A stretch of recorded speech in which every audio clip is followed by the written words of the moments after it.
For the God-fiend C, Han Fei was just a passerby, even if he was actually a proper, demonic cultivator.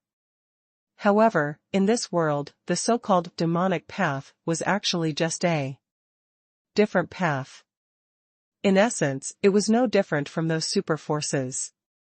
4. Example, could the heavenly race consider themselves righteous? Of course not.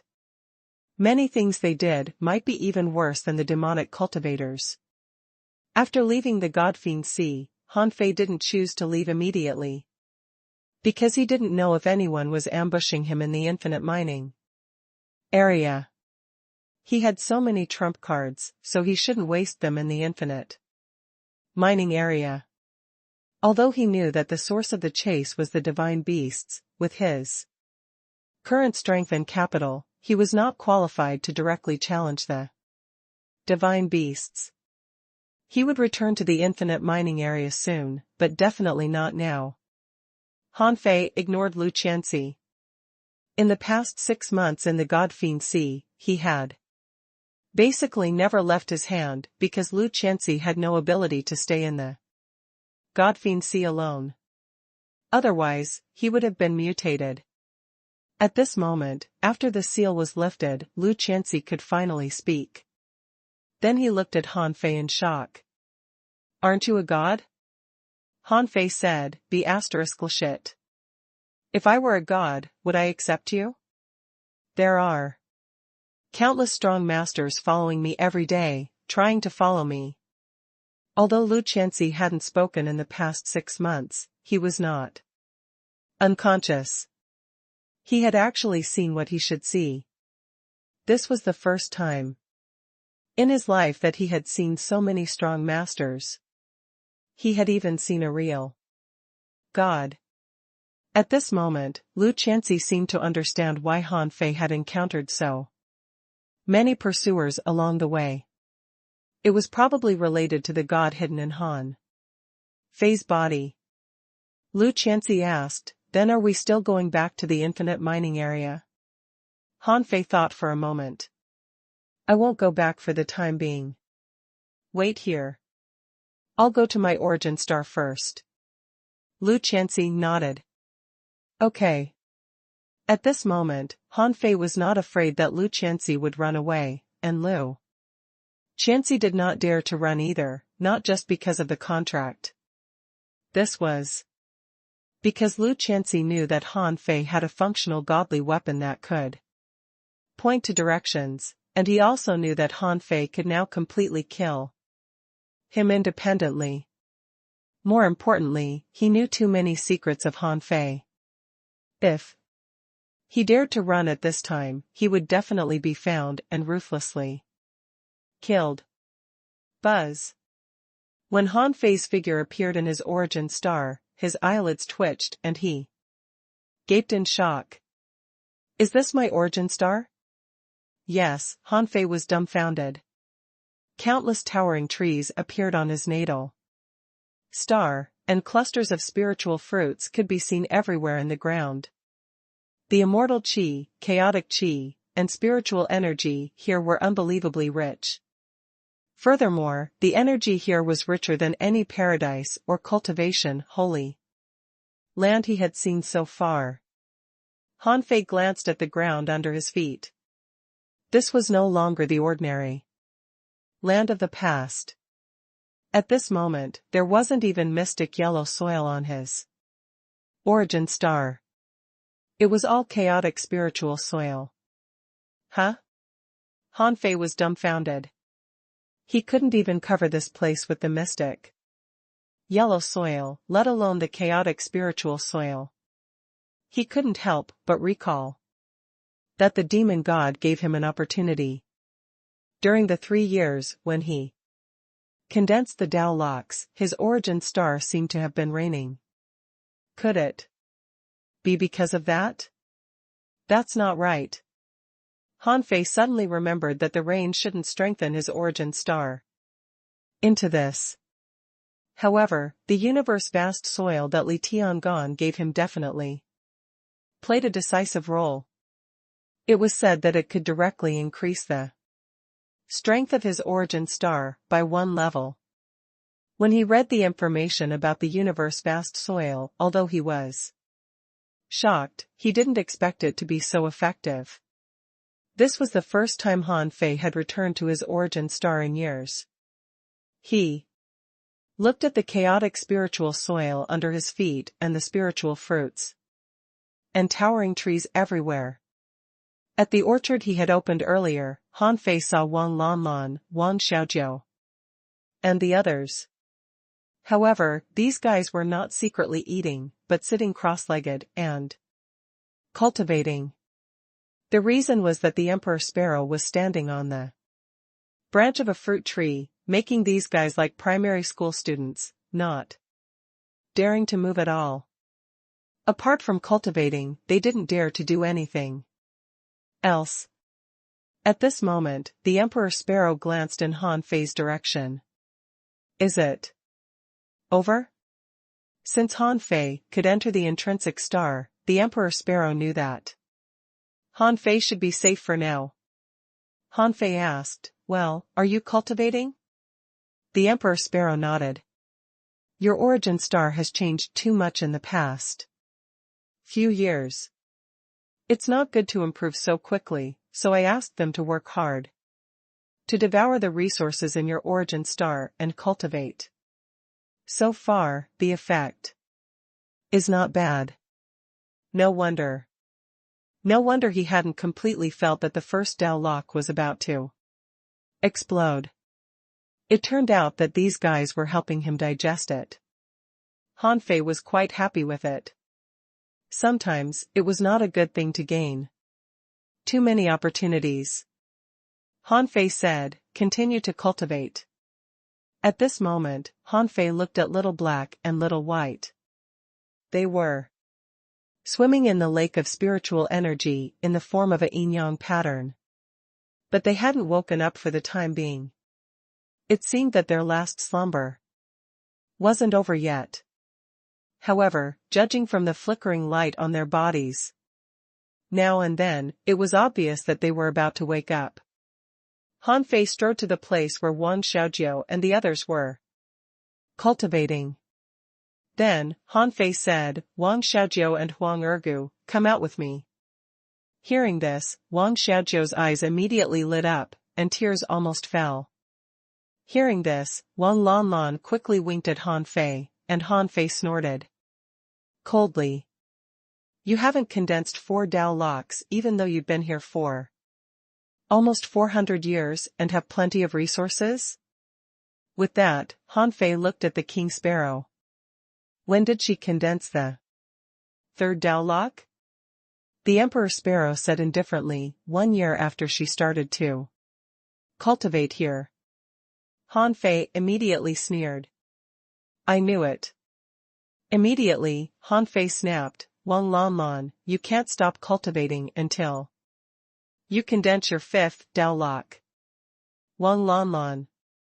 Han Fei looked at Yu Ju again and nodded slightly. Yu Ju is not bad. He has already condensed 3 Tao locks. Keep it up. Yu Ju didn't like to move. With such a good opportunity to cultivate here and endless resources, he was naturally unwilling to leave. Sha Diao already had 4 locks, and the 5th one was about to be condensed. So Han Fei naturally wouldn't call him. The reason why they were called Wang Xiaojiu and Huang Ergu was firstly because Wang Xiaojiu and Huang Ergu were fast, and secondly, because Huang Ergu was the second one among them to condense 5 Tao locks. It was meaningless for them to continue cultivating. After leaving the origin star, Wang Xiaojiu immediately shouted, "I'm free. I'm finally free." However, Han Fei said indifferently, "Wang Xiaojiu, I want you to go back to the ferocious beast settlement and deliver a letter to Li Luoluo for me." "Huh?" Wang Xiaojiu's face turned green. "That's it? You want me to be an errand boy?" Han Fei took out a jade slip and threw it over. "Deliver it by hand without any delay." After you deliver it, go to a place called the distant camp outside the infinite mining area and wait for me. Well, I'll give you half a year. Half a year? Han Fei said, you think I give too little time? Do you want me to send you back to my origin star to continue your cultivation? Okay. Wang Xiaojiao nodded quickly. Compared to returning to his origin star, he would rather stay outside. At least he would have more freedom. Then Han Fei took out another 2 jade slips and threw them to Huang Ergu. Ergu, I want you to go to 2 places. Firstly, go to the intelligence trading center of the capital of horror in the 100 Alliance city. Find a woman named Xiangxianga, give this jade slip to her, and then go to the scavenger camp in the infinite mining area. When you get there, someone will pick you up. I'll also give you half a year. In half a year, I'll wait for you in the distant camp outside the infinite mining area. Yes, Master Han Fei. I'll definitely complete the task.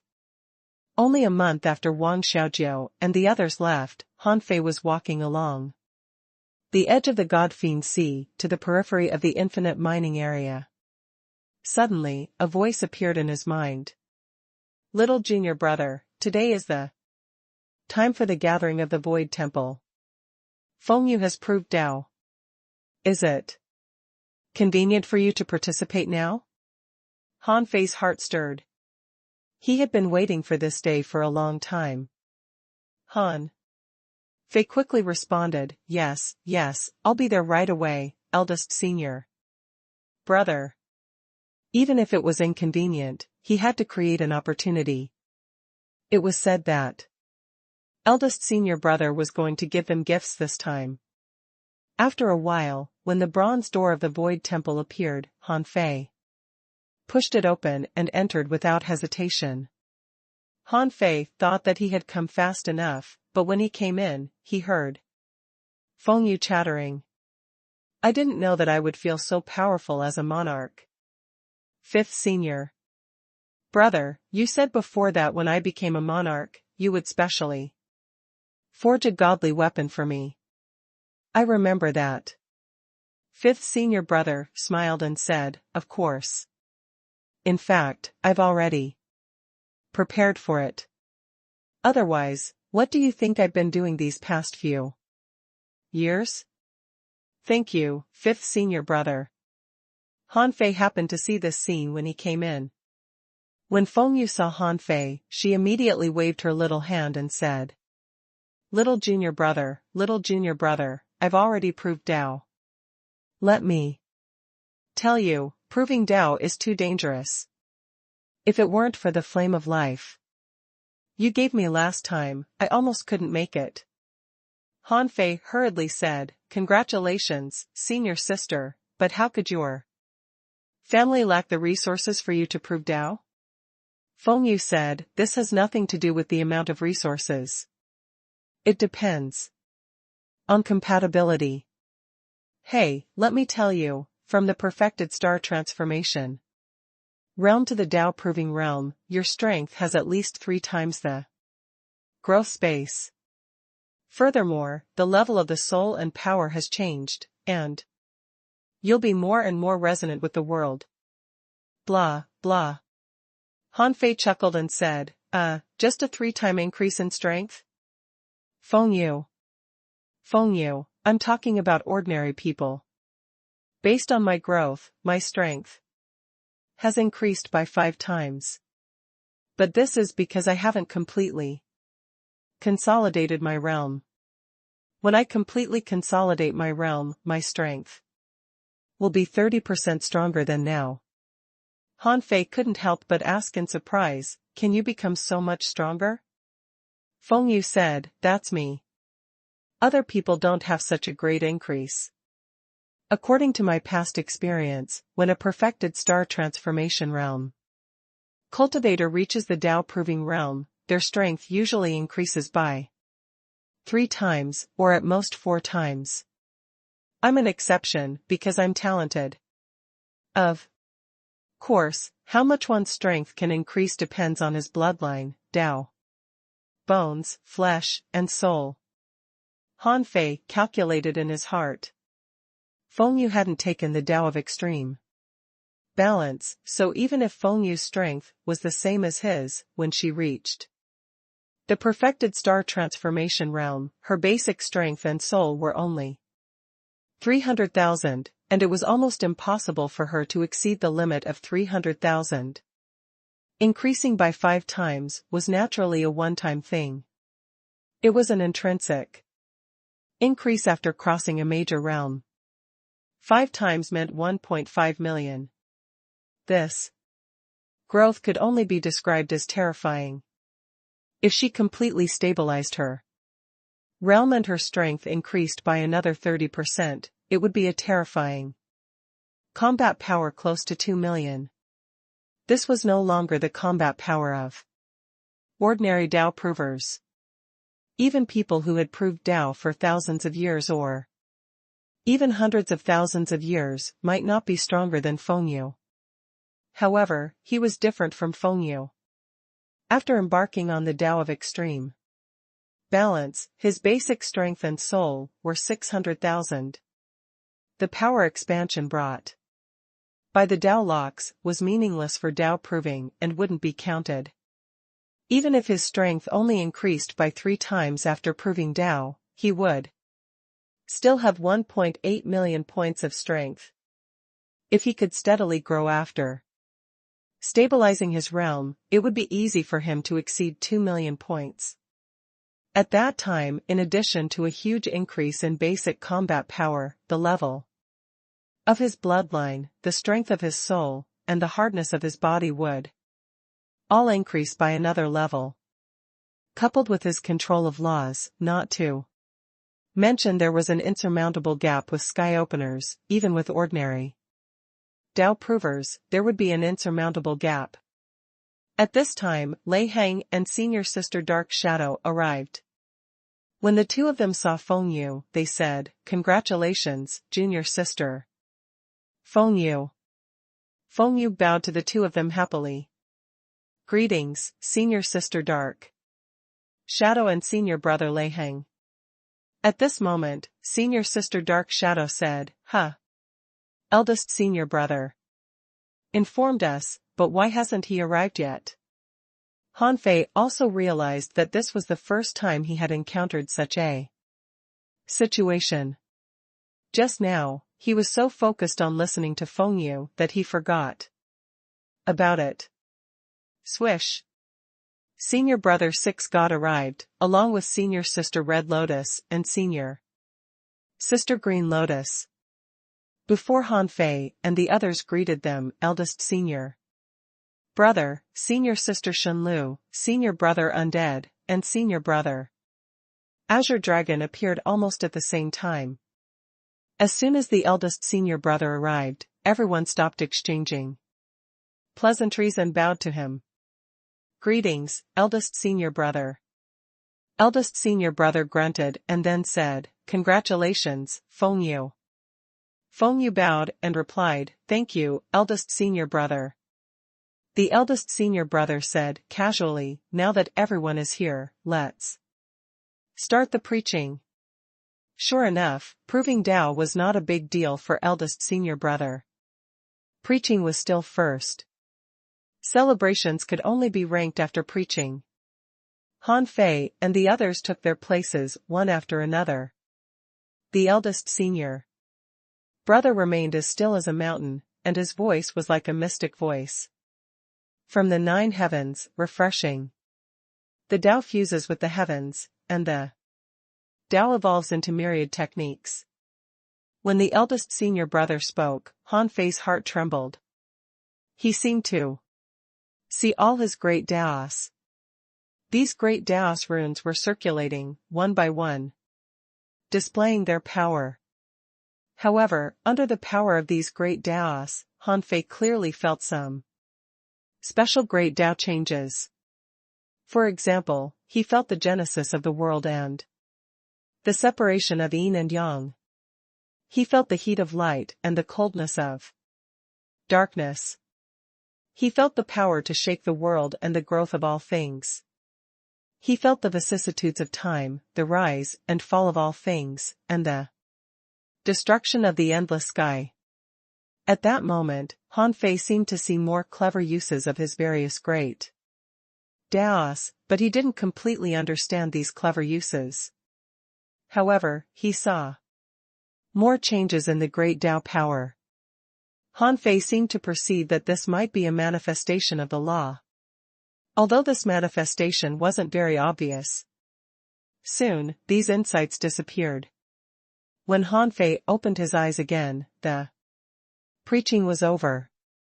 However, he felt that he could study his great Daos in depth. At this moment, the senior brothers and sisters all looked at Han Fei. Senior brother Six God, who was closest to Han Fei, asked, "Little junior brother, are you going to prove Tao?" Han Fei was puzzled. "No." Before senior brother Six God responded, Feng Yu shouted, "No, you're definitely going to prove Tao." The content of eldest senior brother's lesson is related to Tao proving. Once you're going to prove Tao, you will gain many insights. I was the same last time. Han Fei couldn't help but look at eldest senior brother, wondering if this lesson was specially taught to him by eldest senior brother. Eldest senior brother said, "Little junior brother, you need to complete what you haven't done before you prove Tao as soon as possible. You have accumulated too much power. You have to prove Tao within 100 years. Otherwise, you have to create an avatar to delay the Tao proving time." Han Fei. The senior brothers and sisters. Senior brother Six God said in surprise, "Didn't little junior brother just enter the sect not long ago? He was only in the sea establishment realm when he entered the sect, and now he is about to prove the Tao?" Feng Yu opened her mouth. She knew better than others the change in Han Fei's strength. Han Fei had been hanging around with Feng Xingliu since he entered the late-stage star transformation realm. How many years had it been since then? And he was already about to prove Tao. Furthermore, he had to prove Tao. Otherwise, he could only delay the time by creating an avatar. This meant that Han Fei's strength had grown so fast that even they found it unbelievable.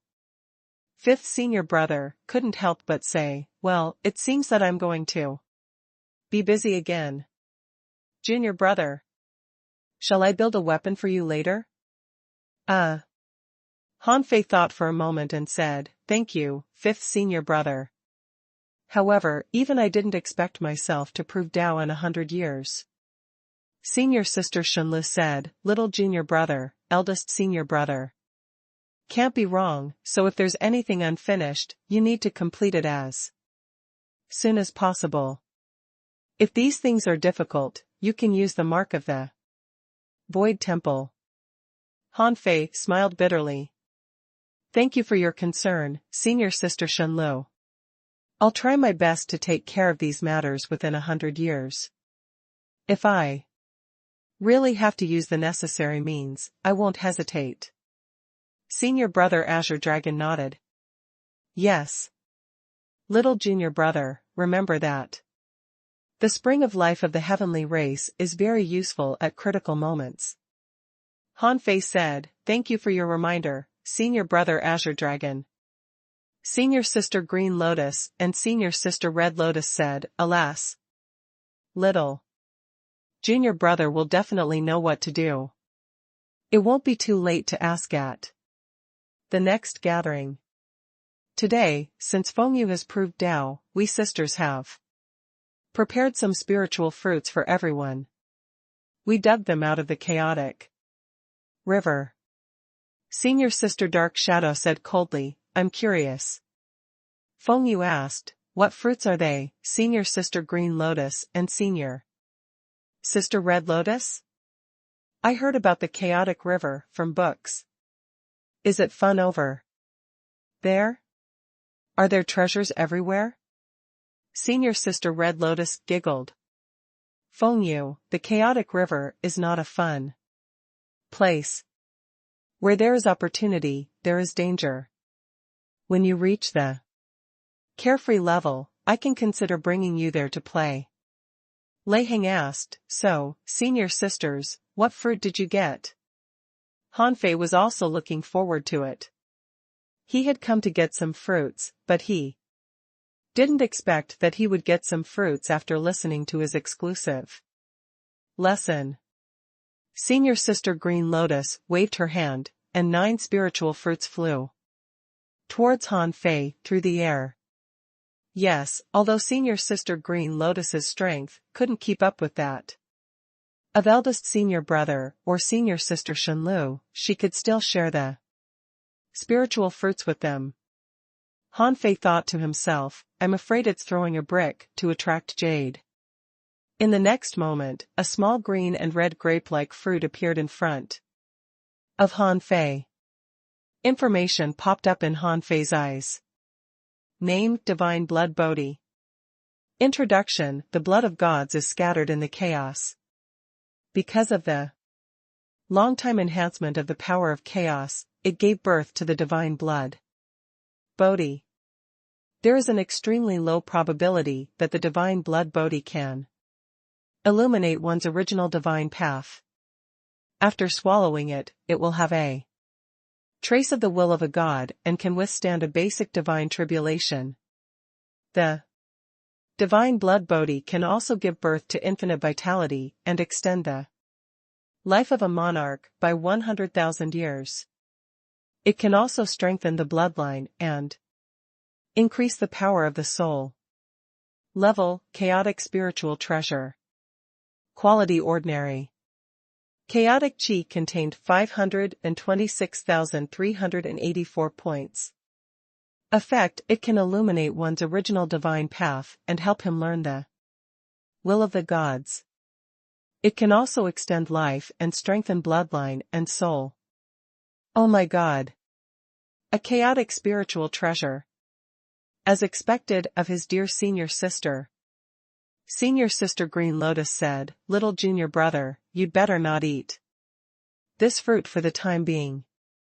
Take it after you prove Tao. There's even a chance that you can see your original divine path with it. Of course, if you feel that you need it when you transcend your monarch tribulation, use it. No matter how good the thing is, your life is more important. In the chaotic river, there are plenty of treasures to find. Don't dwell on this. Transcending your monarch tribulation is the most important. Yes, senior sister. If it's not necessary, I'll keep it with me for now. Han Fei thought to himself, this treasure is good, but it's not very useful to me now.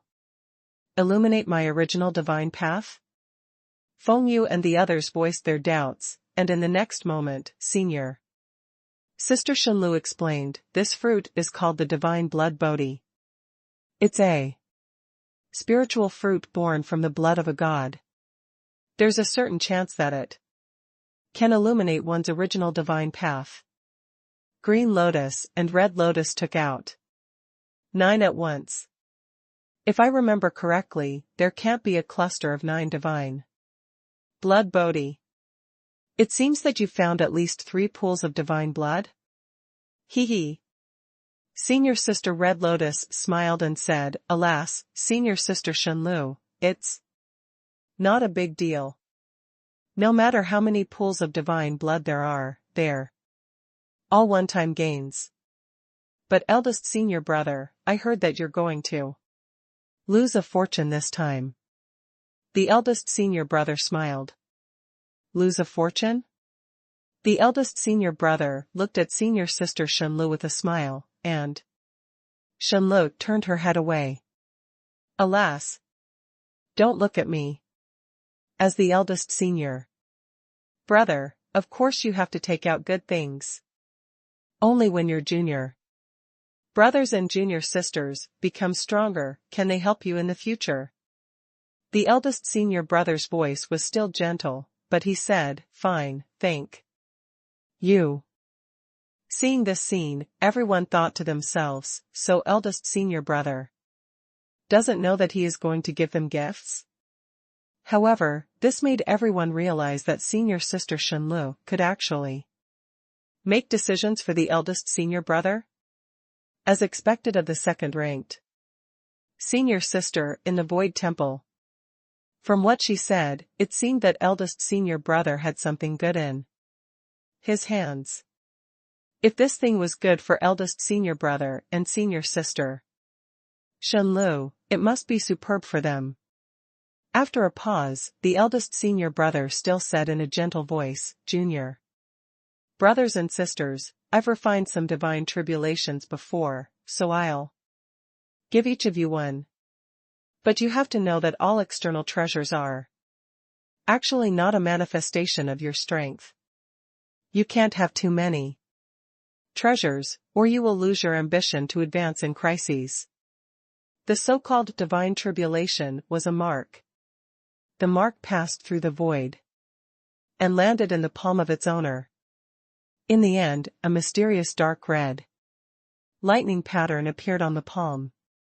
It flickered for a few seconds before slowly disappearing. The eldest senior brother said, "The divine tribulation can be used to kill enemies and temper and strengthen yourselves. If you use this seal to strengthen yourselves, you'd better wait until you become great monarchs. Otherwise, don't try this divine tribulation easily." Can it kill enemies? Han Fei's heart did a flip.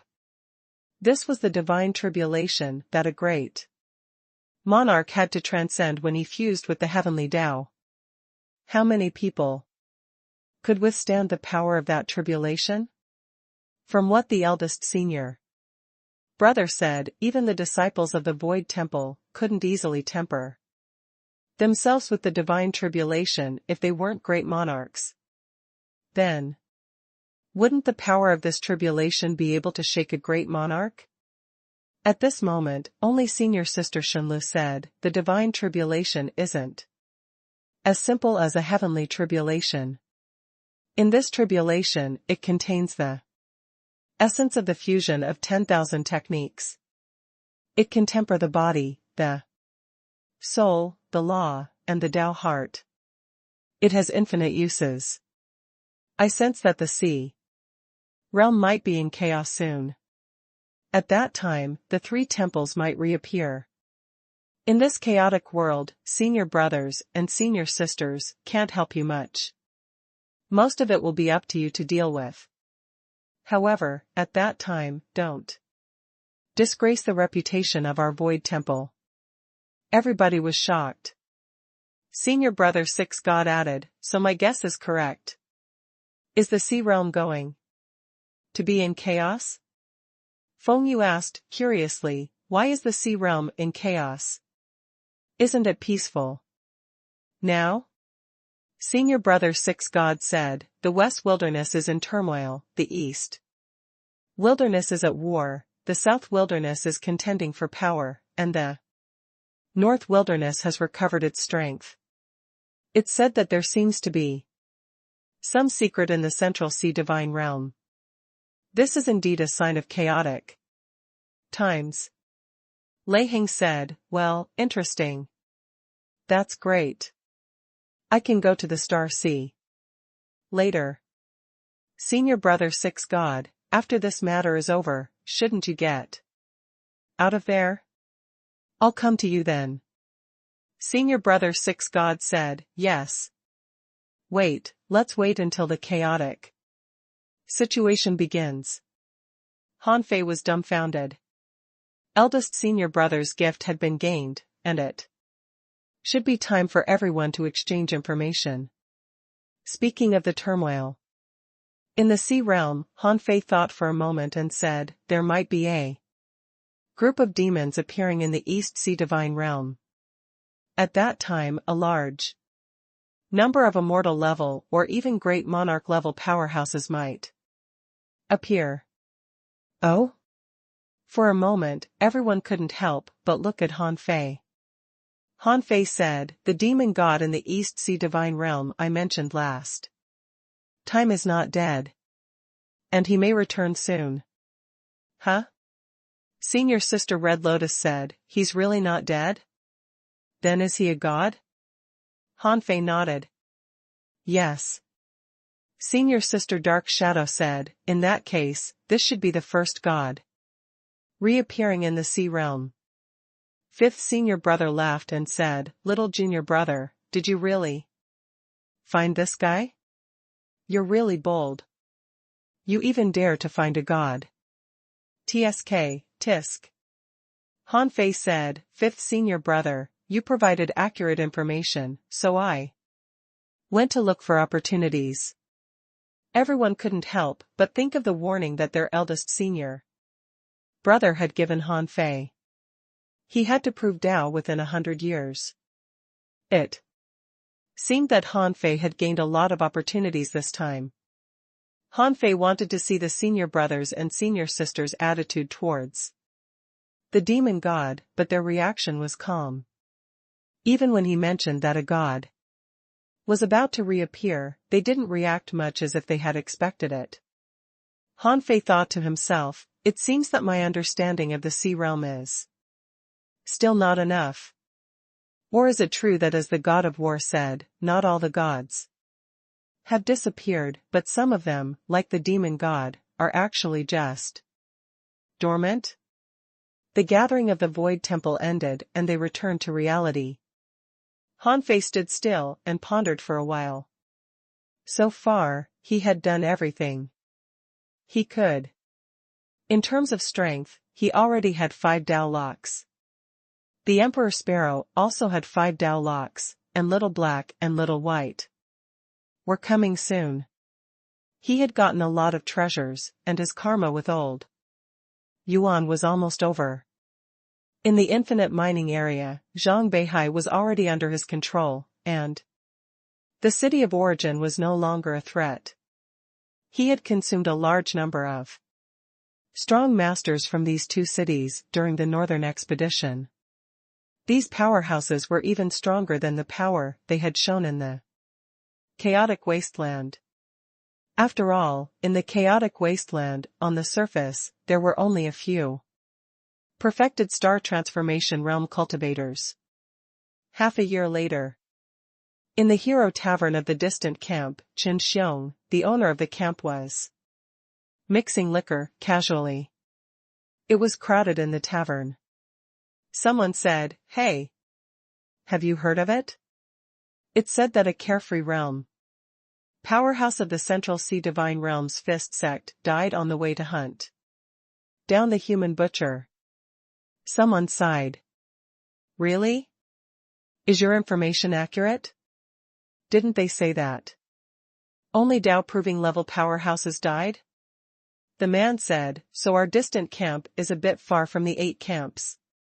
This news only came a few days ago." "Uncle Xiong, you knew about this a long time ago, right?" Qin Xiong glanced at them with a smile. "Shut up. Do you think those things are for you to discuss?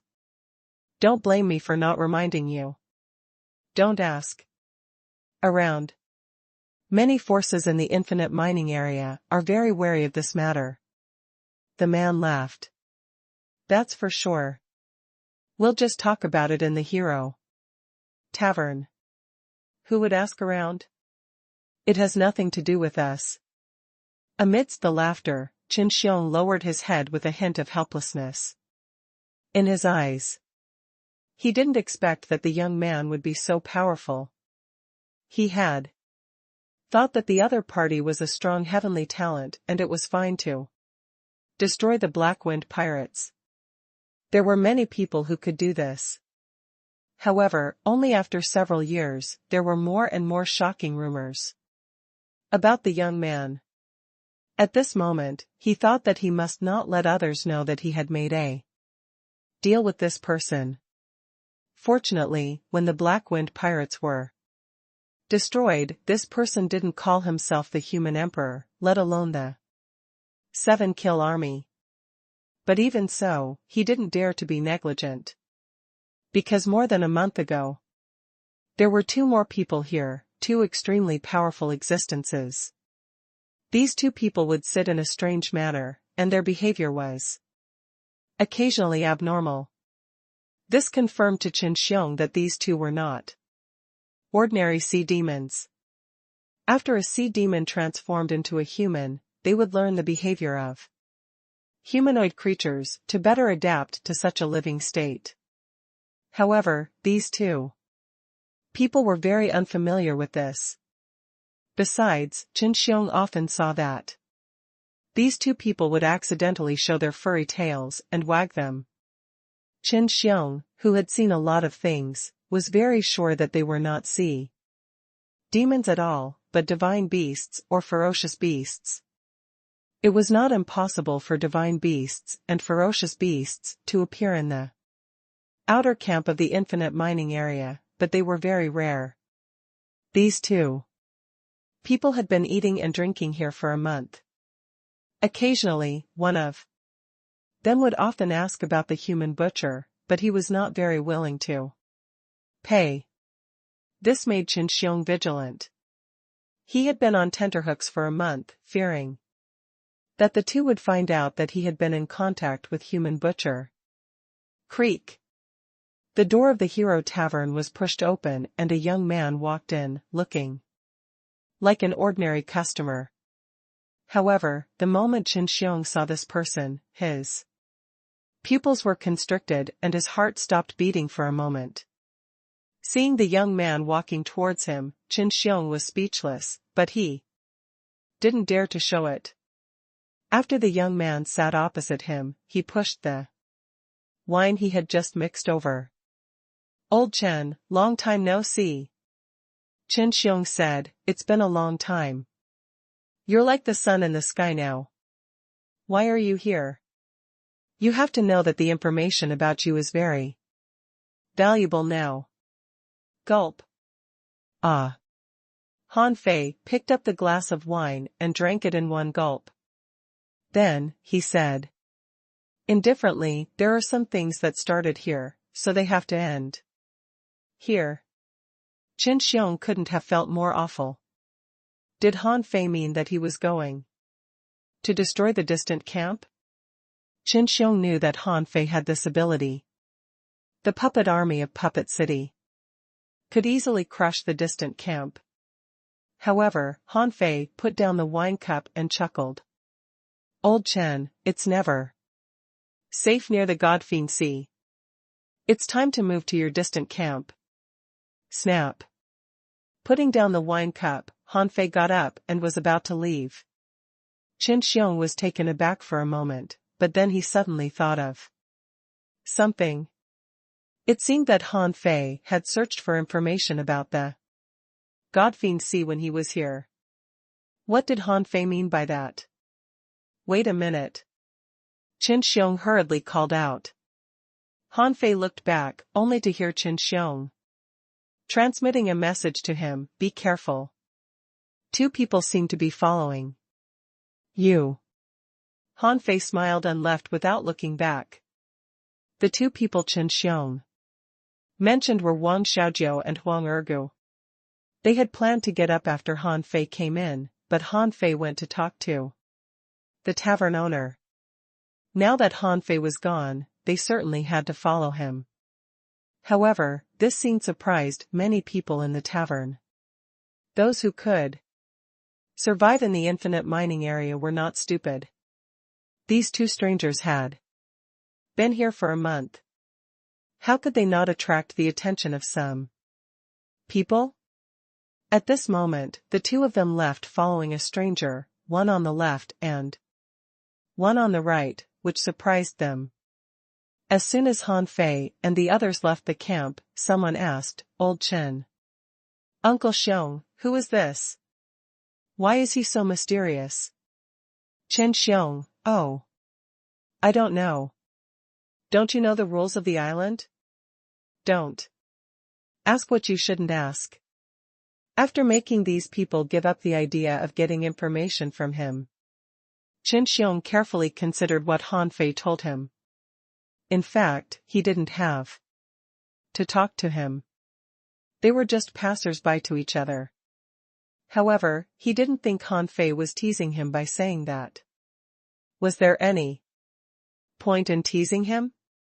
Therefore, Qin Xiong thought for a moment and said lightly, "It seems that we have to move." After leaving the distant camp, Wang Xiaojiu and Huang Ergu were much more obedient than before, because they had heard too much news about Han Fei along the way. He had killed 9 Dao-proving level powerhouses in a row, and even a carefree realm powerhouse had died by Han Fei's hands. When they first heard it, they were really shocked and couldn't believe it. However, since so many people were talking about it, they had to believe it. Han Fei asked, "How is it going?" Wang Xiaojiu said, "I quickly sent the letter to Big Luoluo, but Big Luoluo kicked me out after reading it and didn't tell me anything, so I don't have any information to feed back to you." Huang Ergu said, "Master Han Fei, it's the same on my side. Xiang didn't give me much in return. When I went to the city of scavengers, someone did find me when I arrived. After I gave the letter to him, he only said that he would arrange everything here." Han Fei nodded. "Okay." Wang Xiaojiu asked, "Master Han Fei, I feel that you are planning big. What are you going to do? Can you tell us? We may be able to help you." Han Fei grinned. "Well, I'm going to kill." Wang Xiaojiu said, "I'm good at this. In the face of enemies, I, Wang Xiaojiu, will never show mercy." However, Han Fei added, "I'm going to kill many, many people." Dumbfounded, Huang Ergu asked, "How many is many, many?" Han Fei said, "Too many to count." Wang Xiaojiu. Huang Ergu. Chaotic wasteland. The moment Han Fei stepped into the chaotic wasteland again, he couldn't help but sigh. 600 years had passed in the blink of an eye. This time, it was finally over. Xiaobai, Zhang Xuanyu, Quangquang, Xia Xiaochan. This is my destiny, not yours. So, don't blame me for starting the battle in advance. Just wish me good luck. City of Wanderers. Above the ice palace, Duan Qingxi was reporting some information. She said, "Recently, the war in the graveyard battlefield has become more and more intense, and many of us have died. For some reason, I feel that the people from the city of scavengers and the city of origin have become more active in fighting. In just 100 years, hundreds of people have opened the sky. Some of our actions seem to have been targeted. In just 10 years, more than 10 sky-opening realm powerhouses have died." Gu Tingnan said lightly, "Some people think that their training speed is too slow, so they are actually still training." Duan Qingxi frowned. "Training soldiers regardless of the consequences?" Gu Tingnan said, "For these deep-rooted big forces, they don't care about the consequences. What they want is the results. If my guess is correct, the frequency of battles between the city of scavengers and the city of origin must have greatly increased." Duan Qingxi nodded her head. "That's right. Do you mean that it has something to do with the northern expedition in the infinite mining area?" "I know that. Guy went to the infinite mining area, but no matter how big the incident in the infinite mining area is, how can it have such a huge impact on the chaotic wasteland?" Gu Tingnan said, "I'm afraid it's not that simple. That guy might indeed be more suitable to be the human emperor than me." "Humph." Duan Qingxi turned her head away. "Why? Because he's talented, or because he acts lawlessly?" I know he inherited Puppet City, but can that city really completely change the situation in the chaotic wasteland? Gu Tingnan shook his head slightly. Actually, he can already kill. Suddenly, Gu Tingnan's expression changed slightly. His gaze seemed to see through the void. He paused and said, "He's back." "He's back?" Duan Qingxi was shocked by what Gu Tingnan said. Although she refused to admit Han Fei's strength, it was because she had followed Gu Tingnan for a long time. However, she knew how terrifying a huge city with hundreds of thousands of sky opening realm puppets was. If the secrets behind the chaotic wasteland didn't surface, they naturally couldn't withstand the impact of such a huge city. However, she was somewhat surprised. Did Han Fei really come back?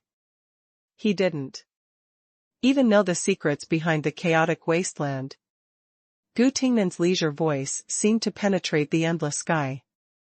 "Are you back?" "I'm back."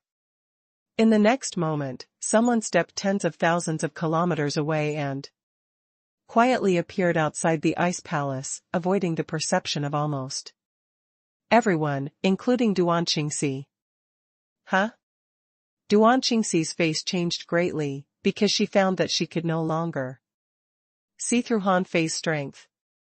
Before, even when Han Fei returned from the divine capital dynasty, he was already very strong, but he was actually only in the peak level late stage star transformation realm. Even if he could kill a peak level late stage star transformation realm cultivator, she could still see through his strength. However, how long had it been since they last met? Even she couldn't see through his strength. What did this mean? Buzz. In the next moment, Han Fei appeared next to Duan Qingxi. He looked at Duan Qingxi up and down and then smiled. "When I asked you about it, you kept it a secret. It turns out that you only have 4 Dao locks. I thought you had 5. Duan Qingxi. However, unlike the last time, Gu Tingnan didn't wait inside to talk to Han Fei. This time, Han Fei's original body came, which was a symbol of strength. He was completely on the same level as Gu Tingnan. Gu Tingnan said, "Duan Qingxi has fought countless battles in the past 100,000 years and was heavily wounded. Otherwise, she would have had 5 Dao locks. She was injured for the sake of the human race. I heard that you've gained a lot this time. Why don't you help her?" "I don't want it." Duan Qingxi's face was slightly cold. In her heart, she certainly took sides with Gu Tingnan. And the ambiguous relationship between her and Gu Tingnan made her even more blind. It was as if her man had been doing something noble and great. She definitely didn't want to admit that other men were better than her man. Therefore, after Gu Tingnan said this, Duan Qingxi directly refused. Han Fei, on the other hand, asked curiously, "Is there any hidden injury in this world that can't be healed with the Heaven Enlightenment Divine technique? Why do you want me to heal her?" Gu Tingnan said, "Although the Heaven Enlightenment Divine technique is strong, it's not absolutely invincible. As for me, I'm only at the Dao proving level. Some injuries are beyond my healing range." Han Fei frowned. "You can't even cure it. Why don't you come to me?" "Fine." Han Fei suddenly understood and then smiled. "Okay. I got it." Han Fei opened his palm, and a drop of milky liquid with a rich breath appeared in his hand. There was only one thing that was beyond the healing ability of the Heaven Enlightenment Divine technique, and he happened to have, which was the spring of life. Only the spring of life of the heavenly race could have such an effect. He only had 10 drops of this spring of life, but now he had to take out one drop. The reason was that Gu Tingnan said that Duan Qingxi had sacrificed a lot for the human race. If Han Fei wanted to be the human emperor, he would definitely help such a hero. Furthermore, Han Fei had once joined forces with Duan Qingxi, and Duan Qingxi had indeed attacked a Dao-proving level powerhouse. He had seen all of this. Gu Tingnan knew it, so did Han Fei. Therefore, Han Fei had to give this drop of the spring of life. Duan Qingxi looked at the milky water droplet in Han Fei's hand. Although she didn't know what it was, the terrifying life energy contained in it shocked her. This time, Duan Qingxi was about to refuse, when Han Fei snapped his fingers and sent the spring of life into Duan Qingxi's body with sword 2, the primordial Dao sword. Duan Qingxi was shocked to find that she couldn't even fight back. Is this guy already so strong? At that moment, Duan Qingxi was enveloped by white light. It was also the first time Han Fei had seen the power of the spring of life. Such a terrifying life force shocked Han Fei. As expected of the thing that Chu Hao had been coveting, and even senior brother Azure Dragon only asked for 10 drops of this treasure. Han Fei could clearly see that in the enshrouded white light. Occasionally, some red cracks were repaired. Those were the hidden wounds of Duan Qingxi. The kind that even the Heaven Enlightenment divine technique couldn't cure. Seeing this scene, Gu Tingnan smiled faintly. As expected of the spring of life. Such rich and majestic life force and such terrifying foundational repair power. It's really a waste for a sky opener to use it. Unfortunately, without this treasure, Duan Qingxi won't be able to get 5 Dao locks in her life, and it will be difficult for her to become a monarch.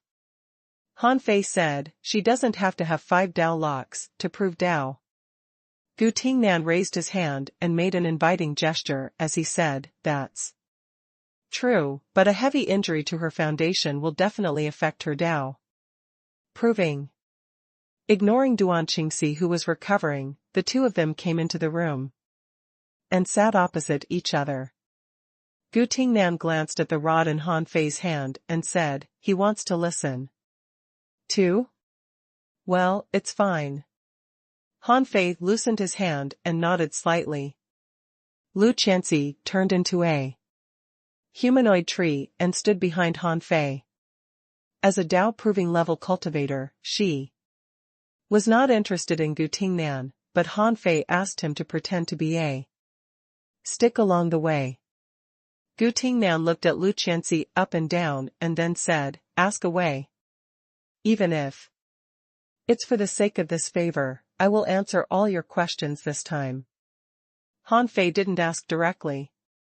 Instead, he smiled casually. Since I'm back, the war has started. You should have thought about this battle countless times. But you didn't expect me to start it. Gu Tingnan said, I'm just curious. Why do you think you can fight this battle?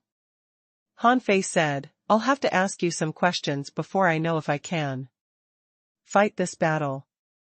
Without hesitation, Han Fei asked, I want to know where the strong masters in the chaotic wasteland are, how many of them are there, whether there are any great monarchs, whether these people can come back, and how many of them can come back. Only today did Han Fei have the confidence to ask this question. Gu Tingnan said, I think you should have guessed it. Above the ice, there is indeed a mysterious place.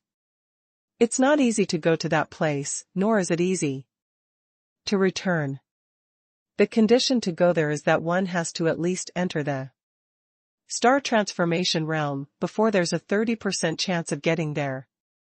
Of course, the stronger one is, the higher the success rate of getting there. When one reaches the perfection star transformation realm, there's a 90% success rate. In that place, they can obtain power, which can accelerate their growth, and their chances of proving Tao will greatly increase. Han Fei asked, what if they want to come back?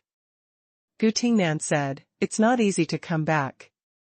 You need strong masters to break through the barrier before you can send them back. However, it's not absolute. You should have seen it in the infinite mining area. The city of scavengers. And the city of origin can send nearly 100 perfected star transformation realm powerhouses back at the same time.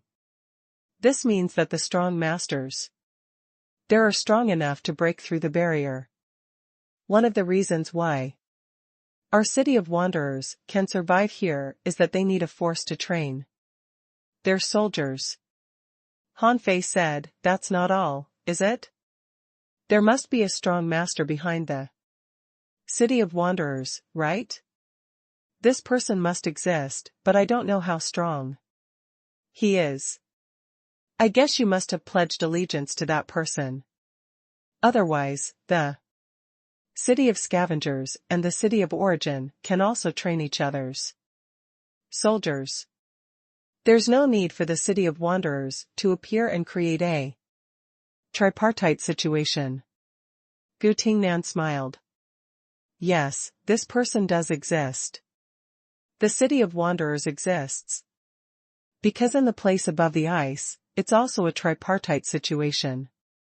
Han Fei's pupils were constricted slightly. Did it mean that that person was very strong and could contend with the real power of the city of scavengers? And the city of origin? This made more sense. Han Fei asked, why did this person choose you? I don't know. Han Fei asked, so, the city of wanderers is also sending strong masters there? Gu Tingnan said, there aren't many of them, but there are. Duan Qingxi and the others have been with me for too long and don't want to go there. Gu Tingnan continued, that depends on how confident you are of taking down the chaotic wasteland. I know that you have a puppet city with nearly 200,000 soldiers in the sky-opening realm. It's said that the strength of those puppets is mostly in the peak-level late-stage star transformation realm and perfected star transformation realm, right? Yes. Gu Tingnan shook his head. To be honest, the number is enough, but the strength is not.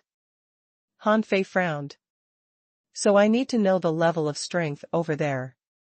How many monarchs and enemies are there in that damn place? Gu Tingnan said, I don't know. You must have killed those who came back. Their memories have been cut off, so we can't know the situation over there from their memories. The communication between here and there is unilateral. It's not that it can't go both ways, but for unknown reasons, no information is allowed to be sent back from there. Only information from here can be received. Han Fei said, if that's the case, doesn't it mean that as long as we solve the problem quickly, we can quickly wipe out the forces of the city of scavengers and city of origin? Then as long as we run away with our people, they won't have a place to chase us? Gu Tingnan shook his head. No, they can be quite mobile after receiving the information. From the ice to here, if the situation is urgent, it will be very fast. The reason this situation hasn't happened is that the power to quickly sweep the two cities like you said hasn't appeared in the chaotic wasteland. For the time being.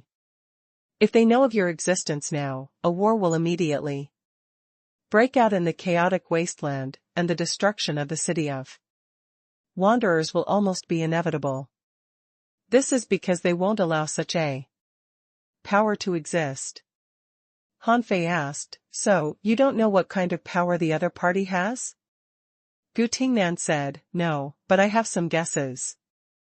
Gu Tingnan analyzed, although the number of basic cultivators in the city of scavengers and the city of origin is quite a lot, their strength is not that great.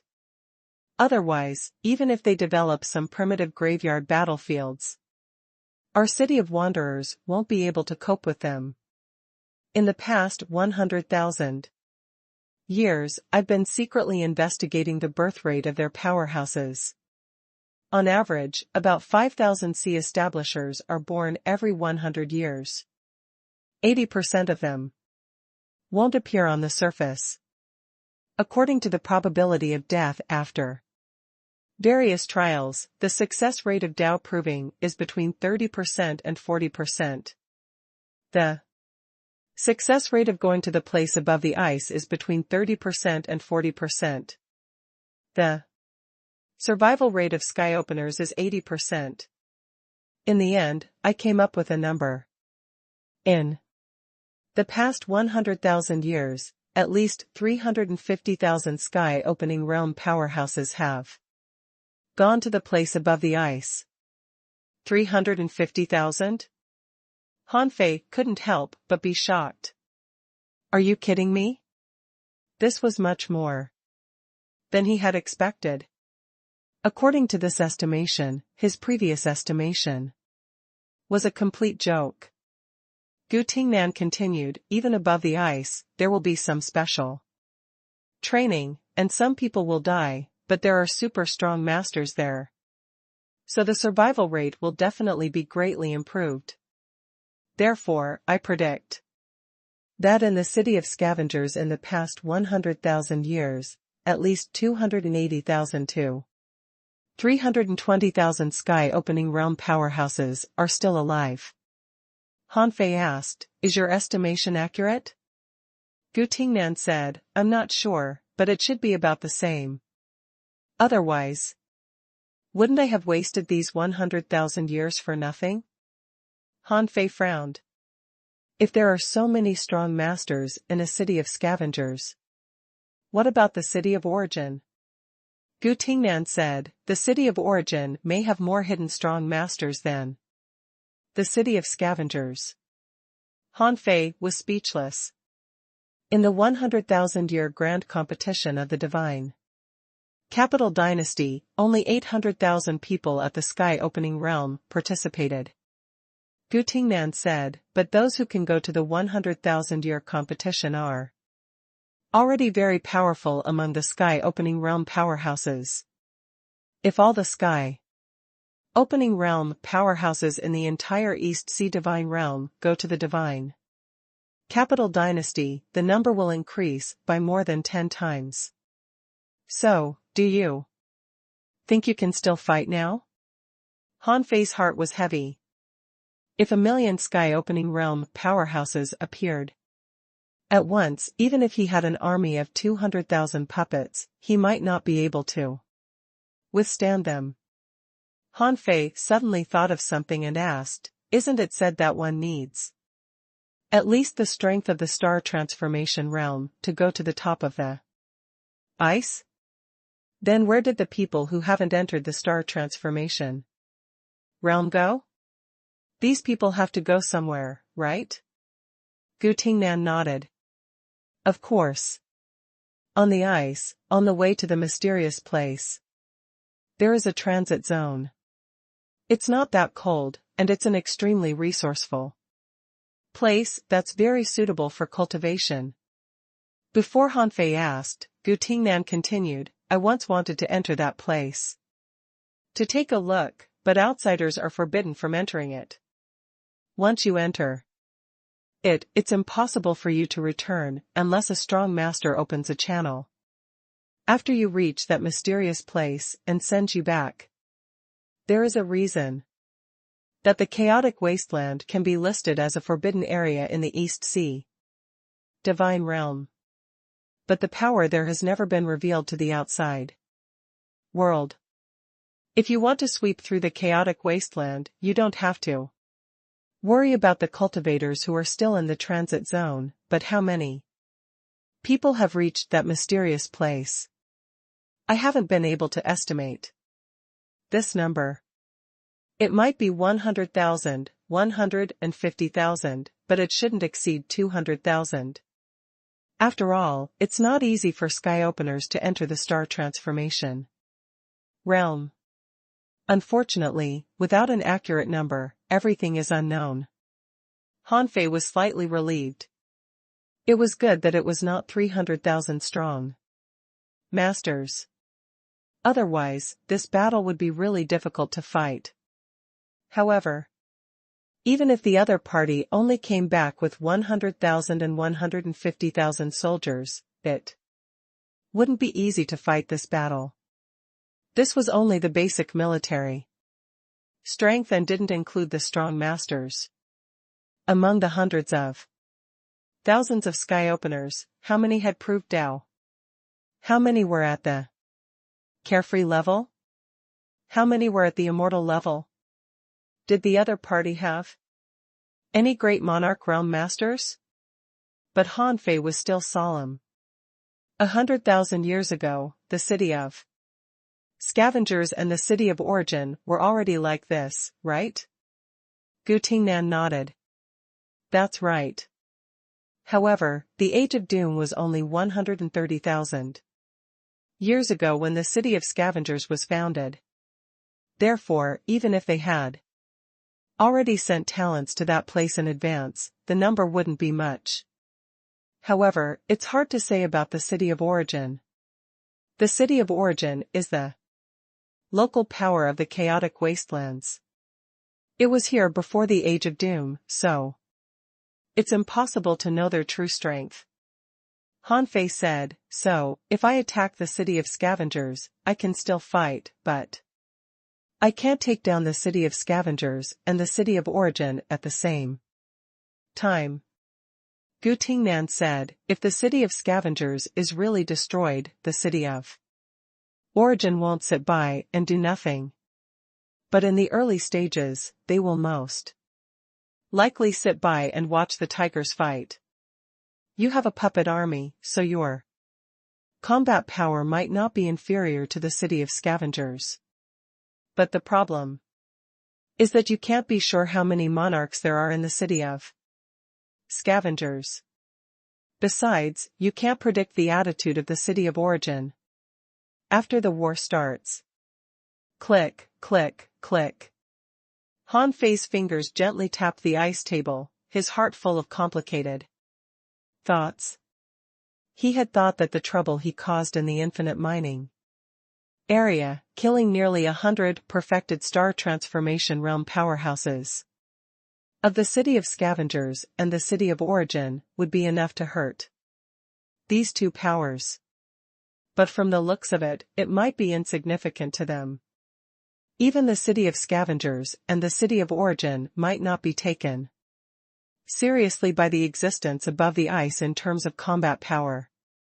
The only significance of the existence of these two main cities was to continuously provide manpower. After all, the strong were all cultivated from the weak and didn't come for nothing. Therefore, for these two cities, although their combat power was not good, their significance far exceeded that of 100 perfected star transformation realm powerhouses. For a moment, Hanfei felt a chill down his spine. Could it be that he still couldn't shake the city of scavengers and the city of origin after doing so much? However, since he had returned, he had to take action no matter what. He didn't have the time to slowly accumulate manpower. Even his eldest senior brother had clearly said that he had to prove Dao in 100 years. Otherwise, he would have to create an avatar to delay the time. From the beginning, Hanfei had treated saving the human race as an experience. For him, an experience concerning Dao proving. If he completed this experience independently, it was certain that he would prove Dao. Therefore, in essence, he only wanted to complete this experience with his own means and strength. Even if the senior brothers and sisters of the Void Temple took action, they had better only help him restrain some existences that he didn't have the strength to deal with. Otherwise, if the senior brothers and sisters of the Void Temple all went to help him, his trial would become empty talk. Therefore, if the other party had a great monarch, he would ask his senior brothers to help him, because that was completely beyond his ability. It was a favor to him for his senior brothers to help him. And the power borrowed with his strength could be considered a part of his trial. Han Fei thought for a moment and made a decision. That was, if it was really impossible, he would temporarily abandon his plan to attack the city of origin. As for the fact that the city of origin would take advantage of his action, Han Fei was not afraid. The city of origin had nothing to do with his Tao. Proving. He just wanted to kill and Balan for Xia Xiaochan. Since his current strength was limited, he didn't mind letting him live a little longer. When he found Xia Xiaochan, he would think of a way to attack the city of origin. Gu Tingnan looked at Han Fei, tapping the table with a contemplative look and thought to himself, even my analysis of the strength of the scavenger city is like this, but from Han Fei's expression, it's obvious that he still wants to fight. This means that Han Fei's trump card is probably far more than Puppet City. This made him tempted. If this battle could really be fought, he was really willing to take the risk. After all, saving the human race was also his obsession. Back then, as the human king, he had proved Tao without being able to save the human race. In fact, from that moment on, he had a feeling that he was no longer the human emperor. But even if he wasn't the human emperor, so what? He still had to save the human race. What he was worried about now was whether Han Fei was confident enough. After all, he had built the city of wanderers painstakingly. This city was the spiritual sustenance of countless people. If he didn't make this decision right, he might drag the entire city of wanderers down with him. Gu Tingnan asked, "You still think you can fight?" Han Fei was silent for a moment. "Of course I can. I'm not conflicted about whether I can fight or not."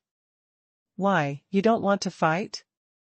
Gu Tingnan said lightly, "I really want to know where your confidence comes from. What if, I say, there is really a great monarch in the city of scavengers?" With that, Gu Tingnan looked outside, and Han Fei seemed to understand what he meant. He understood that Gu Tingnan had concerns, and his concerns were the city of wanderers. This made Han Fei vigilant again. When people had concerns, they would be overcautious, unlike him, who was alone and fearless. Han Fei said, "I can fight this battle. It's just a little beyond my plan." After that, Han Fei said, "Do you have anything else to tell me? For example, if we destroy the city of scavengers and save the human race, the position of human emperor will definitely belong to me. You should have known this when you proved your Tao, right?" In fact, Han Fei couldn't understand how Gu Tingnan could prove Tao. As the former human emperor, he led countless humans to cross the east to the sea realm. In the end, only a small portion of these people escaped, but most were enslaved by the city of scavengers. Under such circumstances, Gu Tingnan could still prove Tao after going to the sea realm. Han Fei couldn't figure it out. Except that he had abandoned his responsibility as the human emperor. Gu Tingnan said, "I didn't give up my responsibility completely. At that time, the entire human race had no powerhouse who had proved Tao. As you know, the human race has a large population, easily in the hundreds of millions. You've been to the sea realm, so you should know that who doesn't want such a huge population? The reason why the city of scavengers wants to intercept and Enslave the human race is naturally because of the human race's population and reproduction ability. It's precisely because the human race has a large population that the city of scavengers expanded from only 8 cities to 100 cities. These 100 cities are mostly humans. The 10,000 scales race suppressed the growth of the human race and used the power of the human race to obtain resources just to strengthen themselves. Therefore, even if I have to give up the position of human emperor, I have to become stronger. Only by proving Tao can I have the conditions to establish myself in the sea realm and have a chance to save the human race. Han Fei nodded slightly. He could understand that Gu Tingnan was known as the Master of Silence, which sounded a bit lonely and frustrated. He led the human race into the sea realm, but most of them were enslaved by a foreign race, and only a small portion of the humans escaped. How could a human emperor stand this? It was already not bad that he still persisted. After his travels in the sea realm, Gu Tingnan found that he couldn't contend with these superpowers even if he proved Tao. However, if he didn't become a monarch, he might not even be able to protect the remaining humans. Therefore, under such circumstances, he had to prove his Tao at all costs. He even regarded proving Tao as the first step to save the human race, but this choice was actually a compromise, because this would cause the human race to be under long-term suppression. For example, the human race had been enslaved for 100,000 years, but Gu Tingnan couldn't do anything even if he built the city of wanderers here. Even if the city of scavengers knew Gu Tingnan's purpose, they didn't care. They could still enslave the human race. But Han Fei was different. He regarded saving the human race as the only condition for Tao proving. He wouldn't prove his Tao unless he had saved the human race. His determination and temperament were naturally higher than Gu Tingnan's. Han Fei got up and stretched out his hand. Lu Qianxi turned into a stick and returned to Han Fei's hand. Han Fei said, "Before I attack the city of scavengers, I have 2 things to do. It may take me a few years, decades, or even 100 years. But the next time I come, the plan to save the human race will begin." After that, Han Fei paused and said, "I can understand you, but I don't appreciate you." With that, Han Fei walked out of the house without looking back.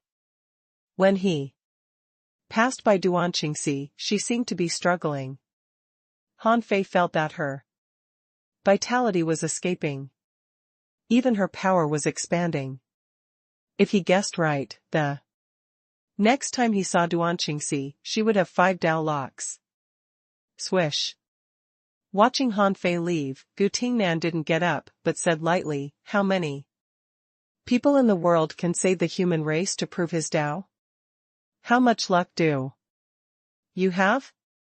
Lu Qianxi, how big a war are you going to start? Why does it sound so dangerous?" Han Fei said, "Whether it's dangerous or not, you can only follow me." Lu Qianxi was speechless, wondering if his legendary life had just begun. However, Lu Qianxi immediately asked again, "Can you give me a drop of that water too?" Lu Qianxi was naturally referring to the spring of life, but Han Fei simply knocked him on the head. "What kind of dream do you have in broad daylight? I can't even bear to use it, and you want to use it? Is there something wrong with my head?" Lu Qianxi. On the other side, in a comprehensive trading market in the city of wanderers, there was a hubbub of voices, and simple shop plaques were erected everywhere. Shops were everywhere, selling all kinds of things.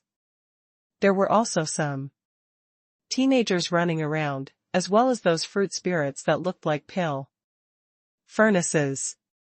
They shouted along the way, "Do you need sweet pills? Sweet pills. For sale." Han Fei waved his hand and a small pill furnace ran over, saying happily, "My lord, do you want to buy sweet pills?" Han Fei threw out a small bag of energy crystals and said, "Give me 100. The little pill furnace was stunned for a moment and then was overjoyed. "Okay, master, please wait a moment." Seeing this scene, many people thought that someone had come to do charity again. Soon, Han Fei had 3 packs of sweet pills hanging on his waist, 2 spiritual fruits on his left hand, and a drink in his right hand. Gulp. Han Fei strolled in the market, but no one continued to sell things to Han Fei. These people were actually very considerate. They knew that Han Fei came here to buy so many things to take care of their business, but they couldn't take advantage of this mentality to consume Han Fei's love. Outside a shop along the street in this market, a group of people were queuing up with number plates. On the plaque of the shop, the words "Prophecy House" were hanging. Han Fei listened and heard a voice in the house. "Your luck is in the north. Today. Something good will happen to you when you meet metal. You must be fast. After today, you won't have this luck." "Huh? Thank you, master. Thank you." The man couldn't hide the smile on his face and went out happily. Seeing this, the people outside couldn't help but say, "It seems that this guy is lucky today? Otherwise, why is he smiling like a flower?" Someone said, "Old Feng, what made you so happy?" The guy called Old Feng chuckled. "How can I tell you? Go, line up." But at this moment, a lazy female voice appeared in the prophecy house. "Alright, that's all for today. I'm tired." "Oh, but we've queued here for a long time." Someone frowned, feeling that this master was too casual. But someone immediately shouted, "Hey, the master is tired. She needs rest. Let's go and come again tomorrow." After the uproar, the people in the line weren't annoyed. Instead, they wandered off to shop in 2s and 3s. At this moment, a voice said in Han Fei's ear, "It's not polite to eavesdrop." Han Fei shrugged. "Did I eavesdrop? You didn't even try to hide it. How can you blame me for hearing what you said?" Creak. The door of the prophecy house opened, and Han Fei walked in openly. When Han Fei entered, people were discussing, "Who is this? Didn't the master say that it was closed today? Why did she open a back door for this guy?" Unfortunately, they didn't dare to question her, so they could only keep their curiosity to themselves. In the prophecy room, Emochi was lying on a rocking chair, her 2 long legs knocking on an unknown skull. She was wearing a strange glasses-like thing and playing with a jade-like bone in her hand. Seeing Han Fei come in, Emochi threw the bone to Han Fei and said, "Take a look at this thing. What is it used to be? There are traces of the aura of a great monarch on this bone, so it's rather troublesome to trace it back." Han Fei took the bone and stuffed it into the eye of a skeleton nearby, saying casually, "Do I look idle?" Emochi grinned. "Isn't that so? You came here to do charity. With a sweet pill in your mouth and a drink in your hand, you look like you came here to shop." Han Fei shrugged, took out a sweet pill, and stuffed it into his mouth. He said casually, "Look, I came back so soon. It's been only less than 100 years, although the deadline we agreed on last time was 1,000 years later. So, when are we leaving?" Emochi looked Han Fei up and down. "How many Dao locks do you have now?" Han Fei said, "Take a guess." Emochi said, "Strange, I can't tell. But are you sure you want to go now? It's Still early. Han Fei said, time waits for no man. I have a lot of things to do. Since this agreement with you has already been made, let's end it quickly. When it's over. Here, I still have something to do. Oh? Mo-chi asked, do you have the capital to contend with the city of scavengers? Although you're doing well in the infinite mining area, and have obtained the inheritance of a great monarch, I think your understanding of the city of scavengers should still be a little lacking. Han Fei asked, how do you know that? Mo-chi said, of course. You killed many monarchs in a row. Some carefree realm powerhouses even died in your hands. I'm really curious. How did you kill a carefree realm powerhouse? I'm really curious. Han Fei said, hee, it seems that your time temple has a lot of spies. Mo-chi said aggrievedly, this has nothing to do with our time temple. It's simple if I want to know. The infinite mining area has suddenly become so chaotic. I don't even need to consider others. It must be you. Only you, a direct disciple of the Void Temple, can cause such a huge uproar. There's no need for any information. Anyone in the infinite mining area can tell me this information. Han Fei didn't deny it.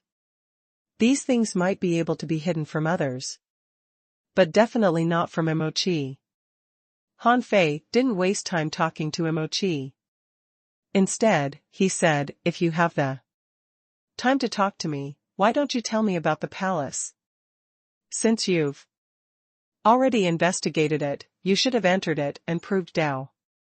What made you unable to prove Dao even now? Mo-chi said, you take Dao proving too lightly.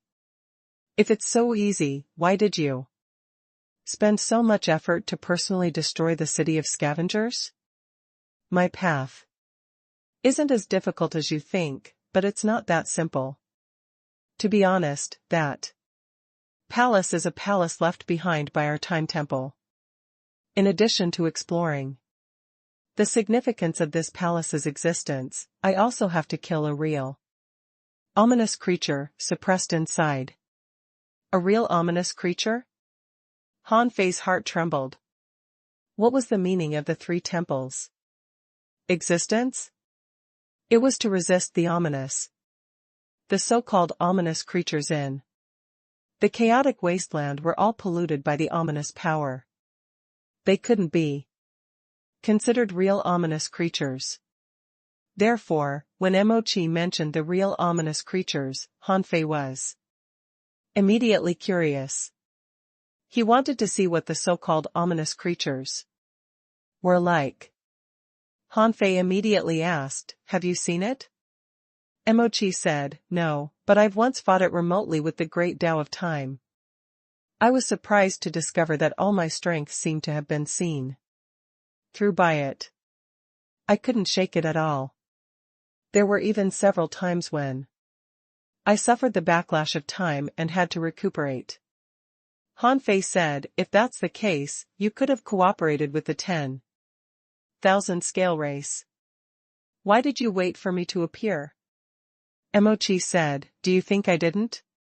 But people who haven't walked the great Tao of time can't enter that palace at all. Han Fei asked, well, do you mean that you can't beat the danger inside?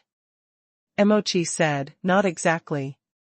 It's just that I have to consume too much energy if I need to break through the various time barriers.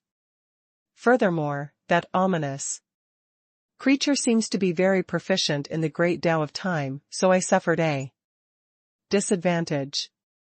Han Fei asked, then do you think my half-baked great Tao of time will work? Mo-chi said, you're a disciple of the Void Temple. I don't believe we can't kill it. Han Fei. Is this a matter of quantity? Han Fei was very speechless at Mo-chi's comprehension ability. Regardless of whether you were a disciple of the Time Temple or the Void Temple, you weren't gods, so you might die. In danger, the combat power of two people couldn't be superimposed. Just because one person couldn't do it didn't mean that two people could. The corners of Han Fei's mouth twitched. Don't you have anything reliable to say? At least tell me what the real ominous creatures are like, right? What are their abilities, and what are their abilities? Don't just say that they are powerful. I know they are powerful.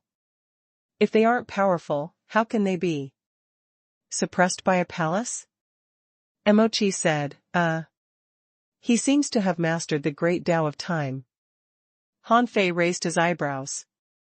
In other words, the so-called ominous creatures actually have the same cultivation ability as us. They have to master various laws of the great Tao, and they have to use various combat skills? Emochi, that seems to be the case. Han Fei asked, as a disciple of the Time Temple, have you never seen a real ominous creature? However, Emochi looked at Han Fei and said, as a disciple of the Void Temple, have you seen it? Fine. No matter what, let's take a look first. Emochi asked, why are you in such a hurry? Don't you need to prepare? Han Fei asked, prepare for what? I don't know anything except that the danger is a real ominous creature. Besides, I told you I was busy. I have a lot of things to do. I'm here just to fulfill my promise to you. After a pause, Han Fei suddenly looked at Emochi and said, but let me make it clear in advance. If this matter is too dangerous, you'll owe me a favor. This concerns your Tao proving. If you succeed in Tao proving, do you think it's worth it? Sure. Emochi didn't hesitate. As long as I can prove Tao, a favor is nothing. Han Fei said, this favor is to help me deal with the city of scavengers. Emochi said, I know. I've guessed it. Your path of trial is similar to mine. Otherwise, you could have just gotten your senior brothers and sisters from the Void Temple to sweep through the chaotic wasteland. Why would you go through so much trouble? However, I can help you, but I won't risk my life. I estimate that there are many Tao provers in the city of scavengers. Even if I prove Tao, it's hard to say how many of them I can deal with. Han Fei said, it's okay. I don't mind. For Han Fei, every ounce of strength he encountered was worth cherishing. Not to mention a Tao proving level monarch, even a perfected star transformation realm powerhouse would be good. Emochi said, alright. Since you're in such a hurry, let's go. I've waited for this day for too long. By the way, the rod in your hand seems to be a little strange. Why do I always feel a strong vitality from it? Han Fei looked down at Lu Qianxi, wondering how anyone could find him. Han Fei thought for a moment and threw Lu Qianxi into the prophecy house. Wait for me here. Don't run around. Huh? It's alive? Emochi leaned over and wanted to look at Lu Qianxi, but as soon as she walked over, she saw Lu Qianxi roll a few times and stay far away from her. Then he said, what are you looking at? Haven't you ever seen a rod? Lu Qianxi had been living in the stormy quicksand sea and knew very little about the outside world. If Han Fei hadn't brought him out, God knew how long he would have stayed inside. Therefore, even if he heard about the great Tao of time, the Time Temple, and so on, he didn't feel anything, so her words were very blunt. After all, Emochi wasn't his master. Emochi. A certain blue halo flashed across Emochi's face. A few seconds later, she curled her lips and said, so it's a tree. Even a Tao proving level tree. is so arrogant now? Believe it or not, I can throw you into the time turbulence. I guarantee you won't live to the next day. Lu Chancy. Han Fei said, okay, just let him stay in your place for a while.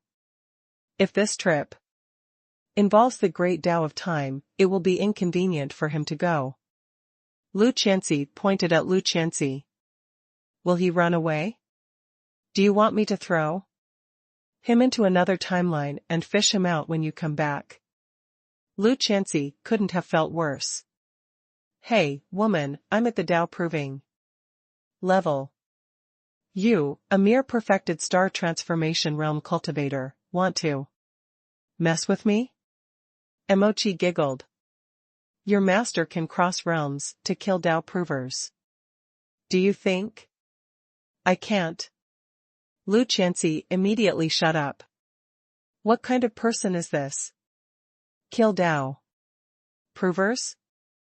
Seriously? Han Fei said, okay, stop it. Lu Chancy, wait for me here. The chaotic wasteland was covered in ice. In the depths, there would inevitably be tidal waves every 100 years. Now, there were still decades to go before the 100-year deadline. Han Fei didn't have the time to find out the exact source of the tidal waves. However, the palace of the Time Temple was only halfway through the impact of the tidal waves. It might be related to the tidal waves. 3 days later, as Han Fei and Emochi got closer and closer to the palace, the number of ominous creatures around increased. And the strength of these ominous creatures naturally became stronger and stronger. Along the way, because of the remnants of the ominous power last time, many ordinary ominous creatures had reached the sky-opening realm after devouring each other. They chased Han Fei and Emochi the whole way. Han Fei asked, is the tide coming from this direction? Emochi said, yes, but when I was bored, I investigated the source of the tidal waves, but I discovered that this was beyond my ability. Let me give you a guess. I think the source of the tidal waves might be related to the secrets of the chaotic wasteland. Of course, I'm not very concerned about this matter. You might be, but I suggest you don't try to investigate it for the time being. There's an ominous miasma behind, the kind that doesn't disperse all year round. Perhaps you can only see the road ahead when the tidal waves erupt. Han Fei said, I'm not interested for the time being. Han Fei was really not interested. There were so many secrets in this world. If he had to learn every secret, he would be exhausted. Besides, the exploration of secrets had to be based on one's own strength. When the tidal waves came, it was unknown how long he could hold out if he rushed into the depths of the tidal waves. Under the obstruction of the ominous creatures along the way, it took Han Fei and the others a total of 5 days to reach the place Emochi mentioned. As soon as he arrived, Han Fei felt the surrounding time Tao runes. There was a blue halo circulating between the heavens and earth. To put it bluntly, he couldn't see the so-called palace at all. Emochi activated the great Tao of time and opened an entrance at a specific spatial node. Emochi said, it's not too difficult to find this entrance, but it's very difficult for people not mastering the great Tao of time to enter. Even if I take him in, he will only die because he can't deal with the power of time. Later, after Han Fei followed Emochi into the time barrier, he immediately felt a large amount of chaotic time power. Han Fei wasn't familiar with such chaotic time, but here, time was disordered. It might be static, fast forward, retrograde, or even parallel. Therefore, if one wanted to enter this time barrier, he had to use the great Tao of time. Han Fei activated the great Tao of time, causing the surrounding Great Tao of time to form a time cycle, excluding all chaotic power, forming an independent, miniature time barrier. Huh. Mochi said in surprise, what kind of high-level usage is this? Why don't I know it? Hanfei thought for a moment and said, everyone has their own comprehension. There are many things that you know, but I don't know. Mochi said, it's different. You can learn what you don't know. However, this time cycle seems to follow a certain rule. I've never seen anyone use such a high-level usage. Hey, can you teach me this? Hanfei said, if you can help me kill an immortal level powerhouse or block 3 carefree level powerhouses, I'll be happy to teach you. Mochi, me? Do you think I can do it? Hanfei said, I didn't say it had to be you. I can make an exchange with your time temple, if you really don't know how to use the time cycle. Mochi said, I don't have the final say, but I can give it a try. Hanfei didn't really take it to heart. He just said this in passing. Logically speaking, the strong masters of the time temple should know how to use the time cycle. It was just that some people hadn't learned it. Hanfei asked, how long will we have to walk? Mochi said, not long. There will be an undirected time turbulence later. We'll be fine after walking it through. Undirected time turbulence? From the name, one could naturally tell the danger. If one wasn't careful, they would be involved in any time node and appear in an unknown time that didn't belong to the present. In that unknown time, it was difficult for sky openers to break the rules of that time and descend or interfere with that world.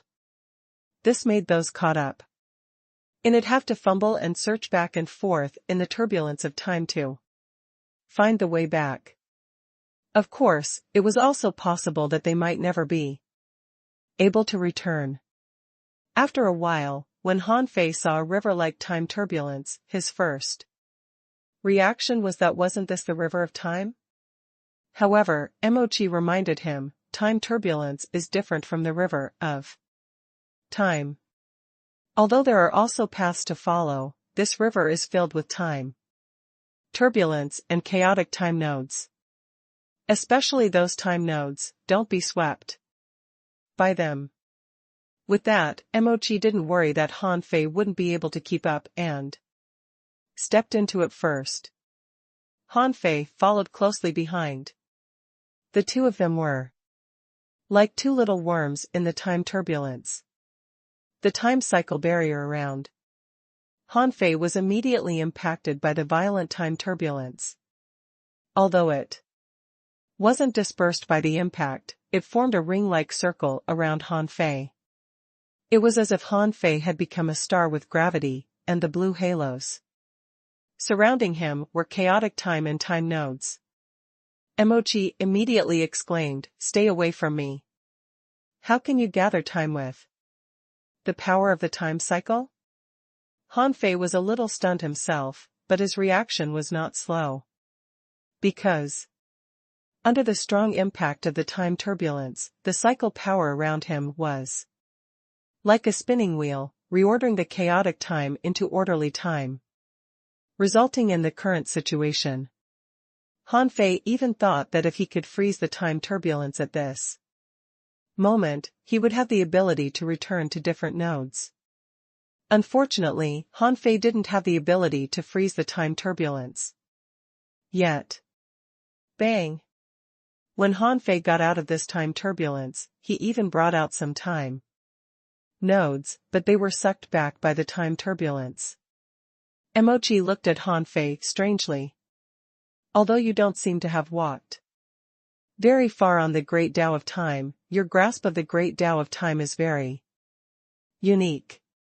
If you can enter the Time Temple, you will definitely be a heavenly talent of the Time Temple. Hanfei ignored Mochi and glanced at the surrounding space. He couldn't help but say in surprise, this is a space completely formed by the power of time. And it's a motionless space. For a moment, Han Fei couldn't distinguish the concept of time and space. Mochi said, in space, time doesn't necessarily exist. But in time, there must be space. By freezing a space with the power of time, this space can last forever. Interesting. Han Fei looked into the depths of this space. From afar, it seemed to be flashing with a star. However, Han Fei's eyesight and perception could see that it was a palace. It didn't look like a large space, at least much smaller than Chu Hao's monarch palace in the raging sea. Of course, it was also possible that there was another world inside the palace. The palace was shackled from multiple angles by 18 chains of time, as if it was locked in midair by the chains, looking very mysterious. Han Fei asked, "Is this the palace?" Mochi said, "This is it. Let's go. I'll take you closer to take a look." In this time-freezing space, no matter how long it took, time wouldn't change in the outside world. However, this didn't mean that Han Fei and Mochi wouldn't grow old if they didn't go out here. As outsiders, there would be spontaneous time passing on them, which had nothing to do with this space. In other words, they would still grow up and age. Otherwise, the time temple could achieve immortality. If a super-large time freezing space was built, one would only leave when needed, which was equivalent to immortality. When the two of them came to the front of the palace, Han Fei frowned slightly. There was a time barrier outside the palace. Mochi said, "It's this barrier, but this isn't just a time barrier, but many heavy killing arrays. I've broken through these layers of barriers several times, but I was ambushed by the ominous creature inside when I tried to break through the barrier, so I haven't really been able to enter this palace." Han Fei was puzzled. "In that case, why are you sure that it's an ominous creature inside?" Mochi said, "My seniors told me. It wasn't until I found this place and fought my way here that she said that I had to solve this trap by myself. In the end, I wasted 10,000 years. However, after such a long time, I thought that I was already very powerful and had a very strong understanding of the great Tao of time, but I still couldn't withstand the sneak attack of this ominous creature inside." Han Fei said, "Then have you ever thought that maybe this palace shouldn't be broken in such a way?" Mochi said, "The palace is here, the killing array is here, and the sneak attacker is inside. If it weren't broken this way, how should it be broken? In fact, if it weren't for the fact that the ominous creature inside is very good at the great Tao of time and that he often sneak attacked me when I was launching time great technique, I wouldn't have been unable to pass it." Han Fei asked, "So, what do you want me to do?" Mochi said, "You have also grasped the great Tao of time and your combat strength is also not bad. I can break these killing arrays, so can you. Therefore, I need you to help me block all the great Tao of time and killing arrays in front. I'll guard against the sneak attack of the ominous creature and eventually kill my way into the palace." Han Fei understood. Mochi hoped he could assist her. He would restrain the time barrier and killing arrays at the periphery so that she could focus on the ominous creature in the palace. From Mochi's tone, Han Fei could tell that she planned to face the ominous creature alone. After all, this was her trial. If she had a choice, she didn't want others to help her. Even before Han Fei appeared, she had been studying how to complete this trial by herself. Han Fei asked, "Can you?" "I can trap all the killing arrays in the periphery. But I don't know if there are any stronger killing arrays in the palace." "What If the ominous creature ambushes you in the palace and kills you? Emochi immediately said angrily, I'm a disciple of the Time Temple, after all. How can I die so easily? Hanfei pouted. Okay. Whatever you say. In any case, he just needed to assist her. This trip was naturally the most important thing in Emochi's life, but to Hanfei, it was just an ordinary experience in his life. Hanfei had never been worried that anything would happen to him here, because this was Emochi's Tao-proving trial. It meant that the danger here should be within Emochi's tolerance range. With his current strength, even Tao-provers were generally no match for him. Therefore, he was confident that he wouldn't encounter an insurmountable danger. At this moment, Hanfei clearly felt that Emochi was no longer teasing, but was highly tense. Upon seeing this, Hanfei walked out of the outer barrier of the palace without hesitation and said, the prerequisite to Tao proving is the stability of one's Tao heart. How can a mere trial shake the heart of a disciple of the Three Temples? Come. At this moment, Hanfei was carefree and unrestrained. His strong Tao heart and absolute confidence allowed him to cut open this time barrier with a single slash. Mo-chi, alright, with your confidence, today is the day I, Mo-chi, prove my Tao. The two of them entered the second barrier one after another. As soon as he came in, what Hanfei felt was that time was like raindrops, turning into thousands of fragments of time that floated around Hanfei. These fragments were all the various fragments Hanfei had experienced in his life. From him entering this world, getting to know He Xiaoyu, getting to know Xia Xiaochan, Zhang Xuanyu, and the others, to him going from the level 2 fishery to the Scattered Stars Island and going from the Waterwood world to the Thousand Star City. For some reason, these memories of the past were reflected in these fragments of time. If that was all, the power of time that enveloped these fragments turned into long knives that slashed at Hanfei. Clang! Hanfei flicked his finger and tried to shatter the time blades with normal power. However, the time blades ignored Hanfei's attack and even passed through without any resistance. Hanfei didn't panic. He grabbed at the air and drew out the great Tao of time as a saber. As he slashed out, the surrounding time blades of time shattered. As for Emochi, she followed behind Hanfei on the right without attacking the entire time. She looked like a puppet and didn't move at all. Buzz. When these time blades were pierced through, Hanfei snorted casually. Petty tricks. I hate it when others trigger my memories. Hanfei muttered and was about to continue charging forward when he saw that the shattered time blades had scattered into flowing time lines. As these time lines increased, they seemed to become a small river that surrounded Hanfei and Emochi. Hanfei discovered that he had fallen into a quagmire of time. He felt that he couldn't carry out the great Tao of time as if he had fallen into a silent state. It's the time cage. This is about the great Tao of time. It requires the great Tao of time to forcibly break through. It'll consume a lot of energy. Upon seeing this, Emochi reminded him. She didn't know how far Hanfei had gone in the great Tao of time, so she reminded him.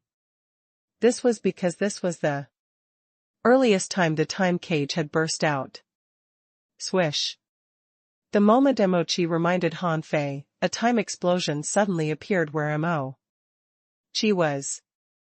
At the moment that time was annihilated, a small time storm formed here. Emochi Tao wasn't very panicked.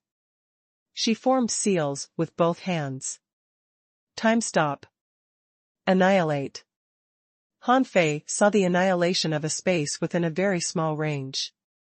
The time storm turned into a singularity, and even the small area of space that was restricted was sucked into the singularity.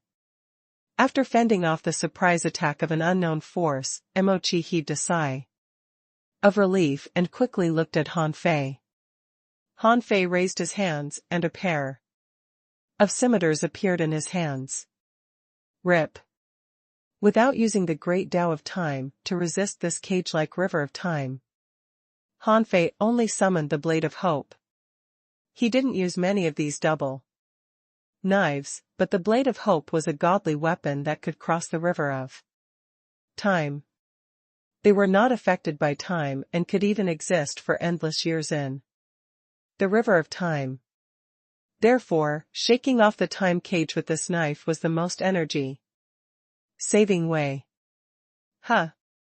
Even though Emochi knew that she shouldn't be distracted at this moment, she couldn't help but exclaim in surprise when she saw the Blade of Hope. This was the first time she had seen a weapon that could cut open the cage of time. What kind of weapon was this? However, Han Fei shouted in a low voice, "Don't be distracted. The one inside is indeed powerful. While restraining me, he even tried to attack you." Interesting.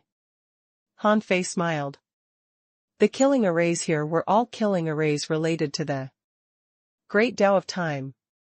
Furthermore, from the changes in the arrays here and the use of the power of the Great Tao, they were indeed controlled by someone. Han Fei couldn't help but wonder. Did the ominous creatures walk the same path as the myriad races in the sea realm? Did they all need to cultivate and master some kind of Great Tao?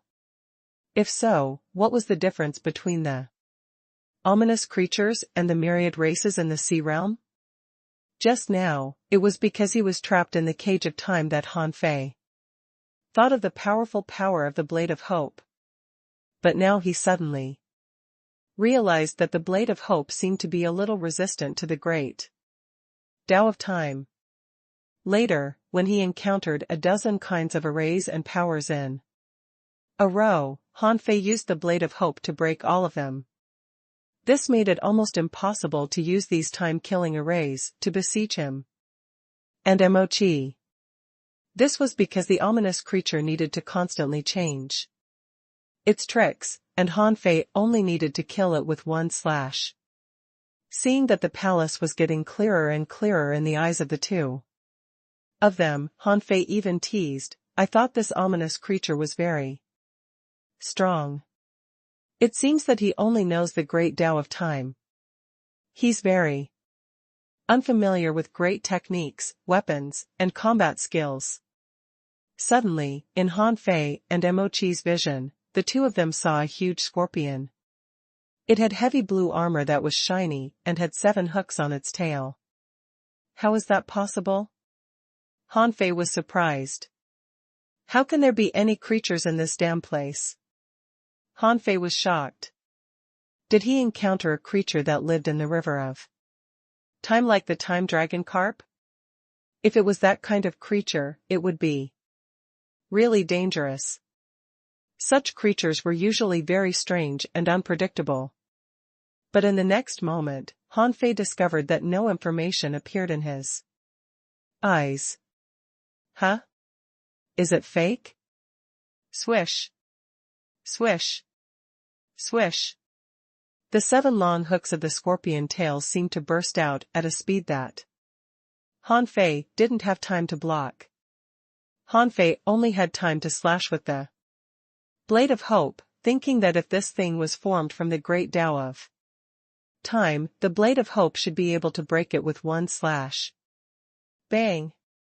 In the next moment, Han Fei was sent flying, and 7 bloody marks appeared on his body. It's not fake? Han Fei frowned. His attack was blocked? This meant that not only was this scorpion real, but its strength wasn't in the sky-opening realm at all.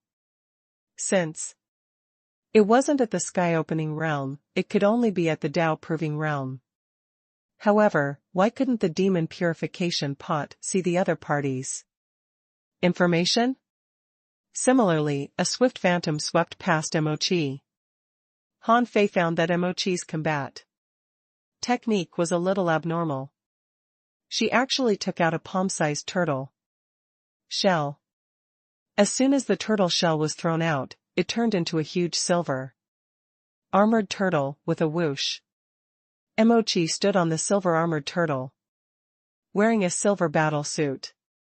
However, when Mochi used this turtle shell, her great Tao of time had been locked onto the silver armored turtle. She had even prepared another time technique as if she was prepared to attack at any time.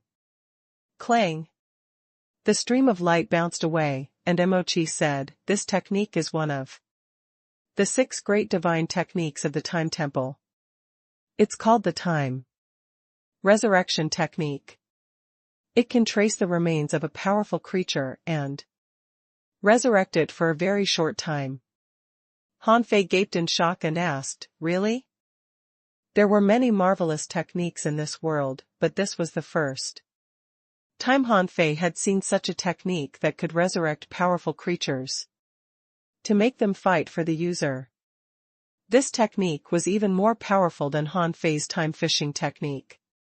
Time fishing could only be carried out when one was in contact with a known powerhouse and the other party was aware of it. But this time resurrection technique could resurrect a strong master to fight for the user with only a piece of wreckage. If he had many remains of powerful creatures, wouldn't he be able to achieve infinite summoning? Unfortunately, now was not the time to discuss this technique with Mochi. If this technique was really one of the 6 great divine arts of the Time Temple, there was no reason for her to tell him so easily. Even if he used the time cycle to exchange for it, they probably wouldn't accept it. Fortunately, he had wanted to use the time cycle to exchange for an opportunity for the Time Temple to take action. Now it seemed that they might not even want it. The light that ambushed Mochi was shaken back. Only then did Han Fei discover that it was a long snake-shaped fish that emitted a pale yellow glow. Its body was triangular, and the triangular shape was like a sharp blade. If Mochi had reacted a little slower, she might have been pierced by this thing. Han Fei, on the other hand, didn't see it coming, so he was hooked a few times. However, such an attack was insignificant to Han Fei now. His hook could have torn a Tao lock-level powerhouse into pieces, but it could only leave shallow wounds on Han Fei's body. In the next moment, Han Fei extended his fingers and launched a counterattack. With the power of the Ragnarok, he blew up the scorpion. So strong. Mochi was a little stunned. Is this the legacy disciple of the Void Temple? It was said that the combat power of the people from the Void Temple was the best in the 3 temples. Seeing Han Fei fight with her own eyes today, she was still taken aback. Others didn't know how terrifying the time resurrection technique was, but she did. All the disciples of the Time Temple who could come into contact with the time resurrection technique had prepared dozens or even hundreds of powerful prehistoric skeletons. More importantly, the skeletons they prepared were definitely not as strong as themselves, but stronger. In any case, it would only take a short period of time for her to be resurrected. With Mochi's current strength, she could resurrect the skeleton of a Tao-proving realm creature. It would take about 30 seconds. Including the fish that ambushed him and the scorpions that attacked Han Fei. They were all at the Tao-proving realm. She knew that even if this scorpion could hurt Han Fei, it would only be a minor injury. But she didn't expect it to be killed by Han Fei without even being able to launch a second attack. Indeed, the rumors about the infinite mining area weren't fake at all. Emochi thought that although she could also kill a Tao-proving realm powerhouse, it wouldn't be so simple and casual. She really didn't expect that in just a few 100 years, the guy who had to be careful even in the city of scavengers might have already surpassed her in strength. They were both disciples of the Three Temple, but she seemed a little weak. Her growth of more than 10,000 years was not comparable to his hundreds of years of cultivation. Just thinking about it made her a little depressed. However, Emochi didn't stand on ceremony with Hanfei at this moment. She said, "Kill the one attacking me too. This technique isn't his killer move. I have to be in my peak state at all times to deal with the guy inside." Hanfei didn't refute her. Emochi had waited for more than 10,000 years to prove Tao, so she naturally had to be careful. Since he had helped her, he naturally wouldn't be stingy with his help. When the triangular fish pierced again, Hanfei pretended to reach out and grab it, but in fact, he stole the other party's speed with the void stealing technique. Immediately afterward, he slashed again. With a long sound, the long fish was rolled from head to tail and finally turned into a small piece of bone, shattering on the spot. At that moment, there was a brief silence, and the surrounding power of time was no longer circulating. There was no telling if the ominous creature inside was also stunned by Hanfei's actions. Seeing this scene, Emochi was overjoyed. Cooperating with Hanfei was more comfortable than she had imagined. Emochi said, "Don't be smug. He can still use such a resurrection technique. Many times. In the past, I fought him once and used the time resurrection technique hundreds of times. It was because of her that I had to recuperate for more than 3,000 years and almost died here." Hanfei asked, "Why? Can't your resurrected creature beat the one he resurrected? Since you have this resurrection technique, can't you get more skeletons of powerhouses and kill him with numbers?" Emochi said, "It's not that simple. As I said just now, this technique isn't his trump card. He can abduct all the creatures I revive with the time resurrection technique and turn them into his combat power. Back then, I was chased by nearly 200 revived creatures and had to use my secret method to escape." Hanfei's eyelids twitched. "So you mean?" In the next moment, Hanfei felt the turbulence in front of him. The hundreds of strange creatures that ran out at once rendered him speechless. Hanfei shouted angrily, "Damn it! Why didn't you tell me that earlier?" Emochi said, "What's the rush? Do you think I'll make two mistakes on the same matter? I'm waiting for now. Time tide." With that said, the turtle that Emochi had resurrected just now suddenly self-destructed, forming a time tide. Wherever the tide enveloped, the timeline would shift. Although the revived creatures had already hurriedly prepared to evacuate, half of them were still covered.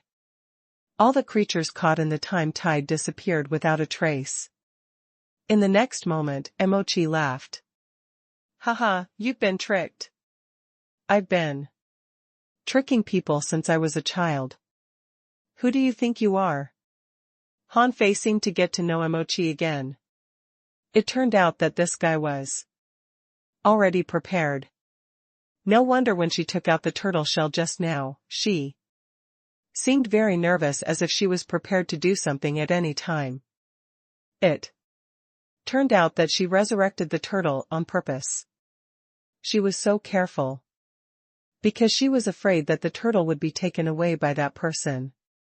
Perhaps the ominous creature inside felt that a turtle was insignificant in the battle, so it didn't take it away, resulting in this outcome.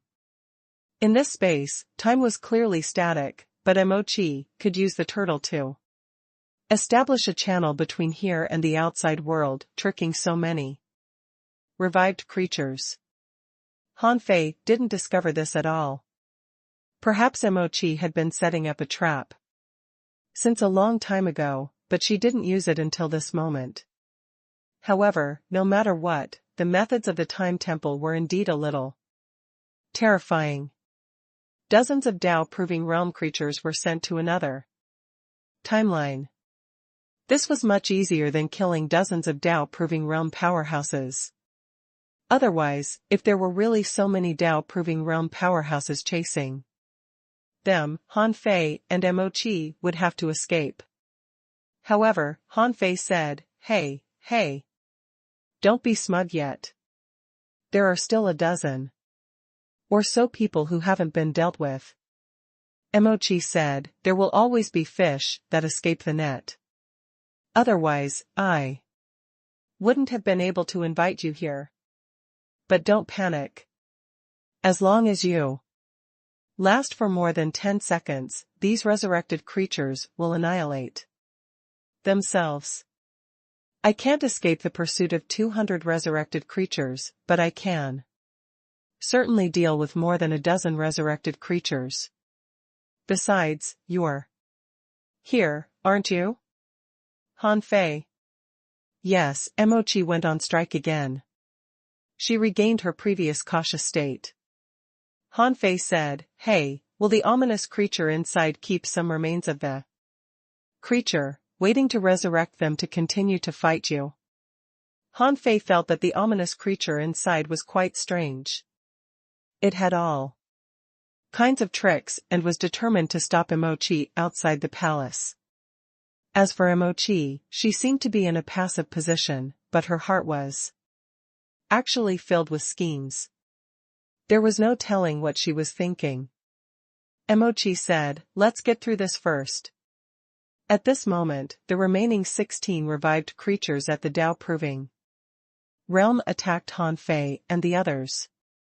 Hanfei calculated in his heart. Although the combat power of these resurrected creatures was not at their peak, they were definitely not weak. If 16 of them came at him at once, Hanfei believed that he could only take a beating. When he and Emochi were separated, they might be defeated one by one. Hanfei took out a turtle shell. The moment this turtle shell was taken out, Emochi was stunned. Wait, are you going to learn from me? But I've already used this move.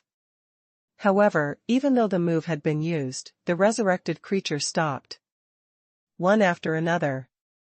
After being stunned for a few seconds, half of the resurrected creatures continued to rush over, ready to test it out.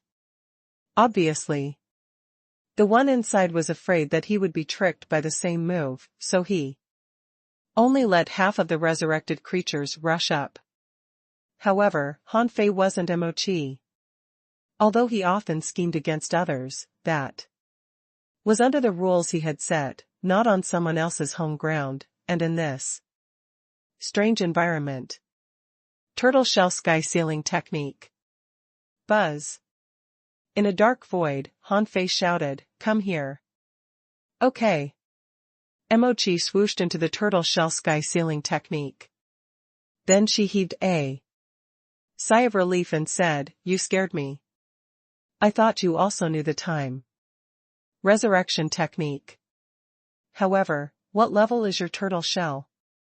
You can use the talent technique on this turtle shell without resurrection. Hanfei chuckled in his heart. Do I have to tell you that this is the mystic martial monarch armor? Even a great monarch could block it, not to mention a group of revived creatures at the Tao-proving realm. Sure enough, when the revived creatures saw that Hanfei wasn't causing trouble, they all rushed over.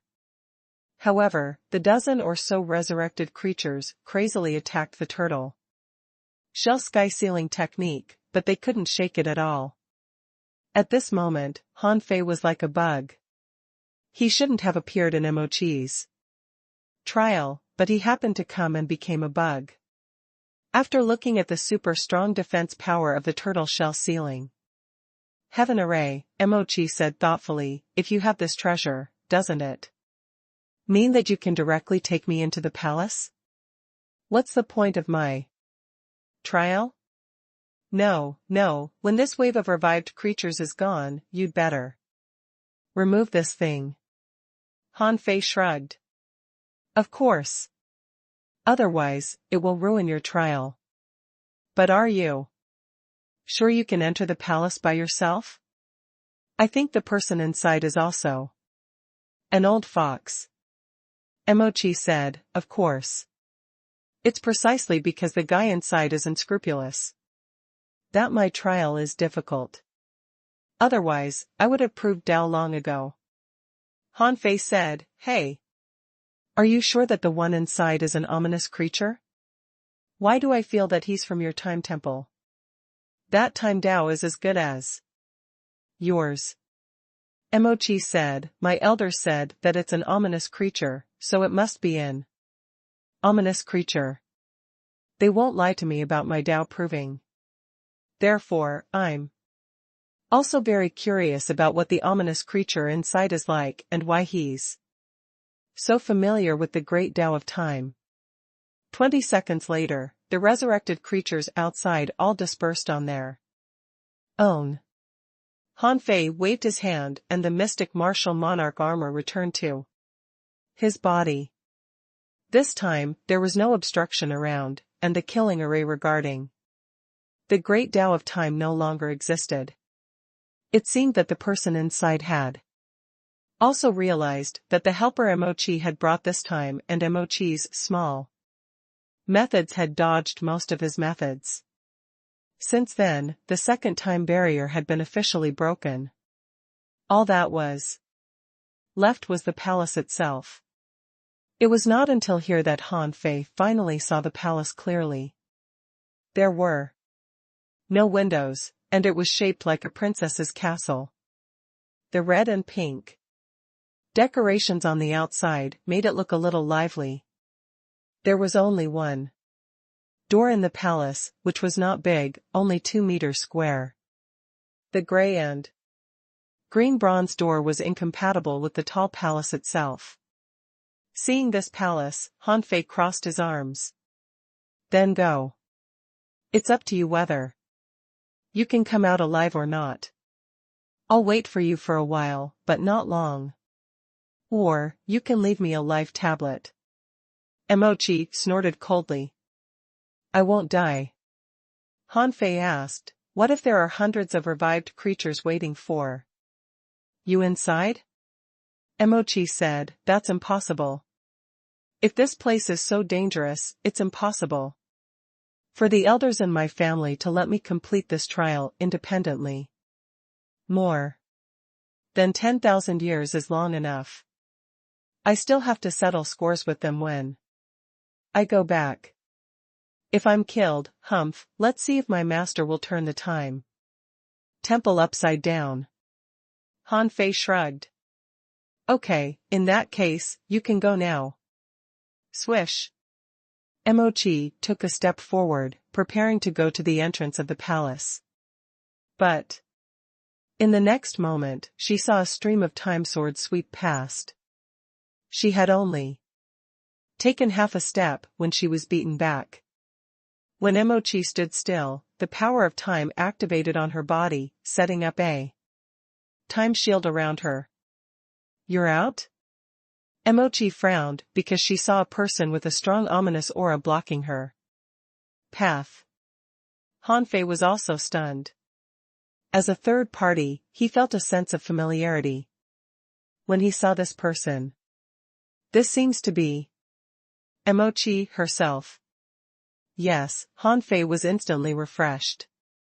Wasn't this person emitting a dense, ominous aura Mochi herself? Mochi was also stunned. She opened her mouth wide, but then she scolded angrily, who are you? How dare you transform into me? I'll kill you on the spot. However, the ominous Emochi said with a smile, I'm pretending to be you. I'm you, and you're me. I have all your memories. Tell me, who am I? Nonsense. Emochi was furious. Stop pretending. I'll tear you apart. Emochi suddenly pounced forward, and a coiled snake soared into the air behind her. A jade-colored bone spear stabbed out in her hand, wrapped in the rich power of time. This wasn't Emochi's own weapon, but an ancient blow she had borrowed with the bones of an old powerhouse. As for the ominous Emochi, she took out a crystal ball. A prehistoric behemoth. Sea dragons suddenly appeared in the crystal ball. He swung his tail and shattered Emochi's bone spear. As for Emochi, she retreated in shock and exclaimed, How can you know my secret? The ominous Emochi said, I told you that I am you, and you are me. You and I are originally one. Do you think you're the only one who wants to kill me too? Prove Tao? Do you think I don't want to kill you? If I hadn't been trapped here all this time, I would have long rushed out to kill you to prove Tao. With that, the ominous Emochi looked at Han Fei. However, I didn't expect you to bring an outsider to help you on the path of proving Tao. Is this your way of proving Tao? Emochi didn't know how to answer for a moment. Han Fei was the same. He was dumbfounded as he watched from the side. Ominous Emochi?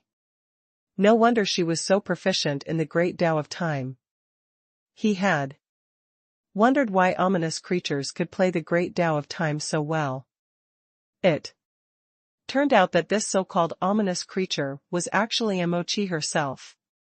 If that was the case, did it mean that the mysterious young powerhouse in the Tao Enlightenment Palace of the Divine Capital Dynasty was referring to this? Emochi's path of proving Tao was to sever her ominous body. Then what about him? Wouldn't his situation be the same as Emochi's? According to this situation, wouldn't his ominous body know all his upbringing? Suddenly, Han Fei thought of something and said to the ominous Emochi, From the looks of it, you and Emochi should have separated tens of thousands of years ago. Logically speaking, no matter what, you shouldn't be stronger than her now. What makes you think you can kill her? Humph, can't I cultivate? In terms of cultivation talent, I'm not inferior to her. This place is unique. Although I'm restricted here, I can cultivate wholeheartedly and comprehend the great Tao of time at a tremendous speed. Why can't I kill her? Emochi looked at Han Fei. Aren't you surprised at all? Why is there such a thing? Han Fei said, everyone has darkness and ominousness in their bodies. The further you go, the harder it is to get rid of them. If you don't know it yourself, this must be the path paved for you by the strong masters in your time temple in advance, so that you can kill her and prove Tao. It's just that you didn't realize it until today. The corners of Han Fei's mouth curled up slightly. Hearing this ominous Emochi's words, he was much relieved. This was because ever since they separated, this ominous Emochi had been cultivating on her own. If that was the case, Han Fei didn't think that the dark and ominous side of him would be stronger than his current self. In that case, the young man in the Tao Enlightenment Palace had indeed given him very important information. Otherwise, if he waited until he embarked on the path of extreme balance or proved Tao before slashing out this ominous side, he would end up like Emochi. He might not be able to defeat him. Perhaps, this was why the mysterious powerhouse said that this person would return to the past to kill him before he was born. It was probably because he was cut out of his body too early and realized that he might be no match for him in the future, so he thought of killing him before he was born. However, on the other hand, neither Imochi nor his path was simple. It was even. To the extent that his path might be even more difficult. Perhaps it wasn't too difficult for him to kill her. Just saving the human race and destroying the 10,000 scales race was probably much more difficult than Imochi killing herself. After all, Imochi had a 50-50 chance to kill herself. She, and this ominous She relied on their own strength to cultivate. They depended on their own strength to win. However, destroying the 10,000 scales race didn't depend on strength alone. Imochi said in surprise, "There's something ominous in everyone's body?" "How did you know?" Hanfei said, "But I didn't know that this was your path to prove Tao. Besides, don't believe her nonsense. From the moment she was cut out of your body, you were no longer one. You were two separate individuals." The ominous Imochi snorted coldly. "Have you had enough chatting? This battle is ultimately a battle between you and me. It has nothing to do with this person. However, you found someone to help you complete the trial. You're already disadvantaged. Do you want this person to help you kill me?" Hanfei shrugged.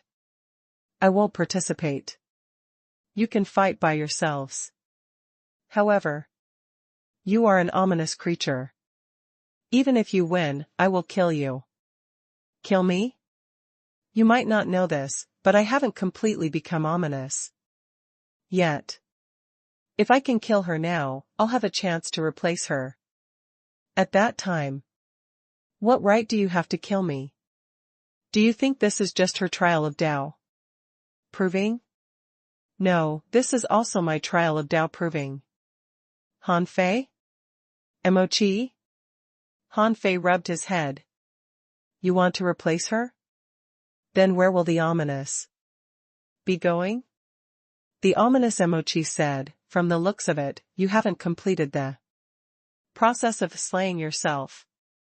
By slaying yourself, you can naturally defeat the ominous.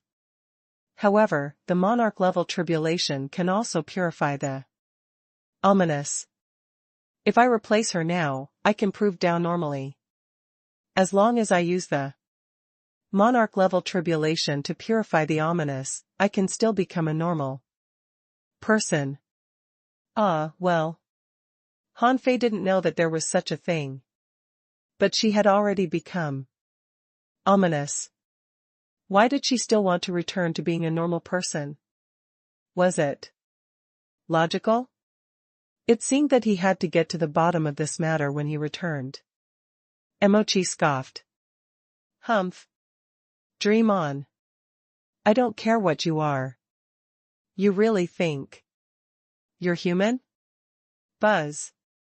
With a flip of her hand, Imochi took out a crystal ball. Another sea dragon appeared.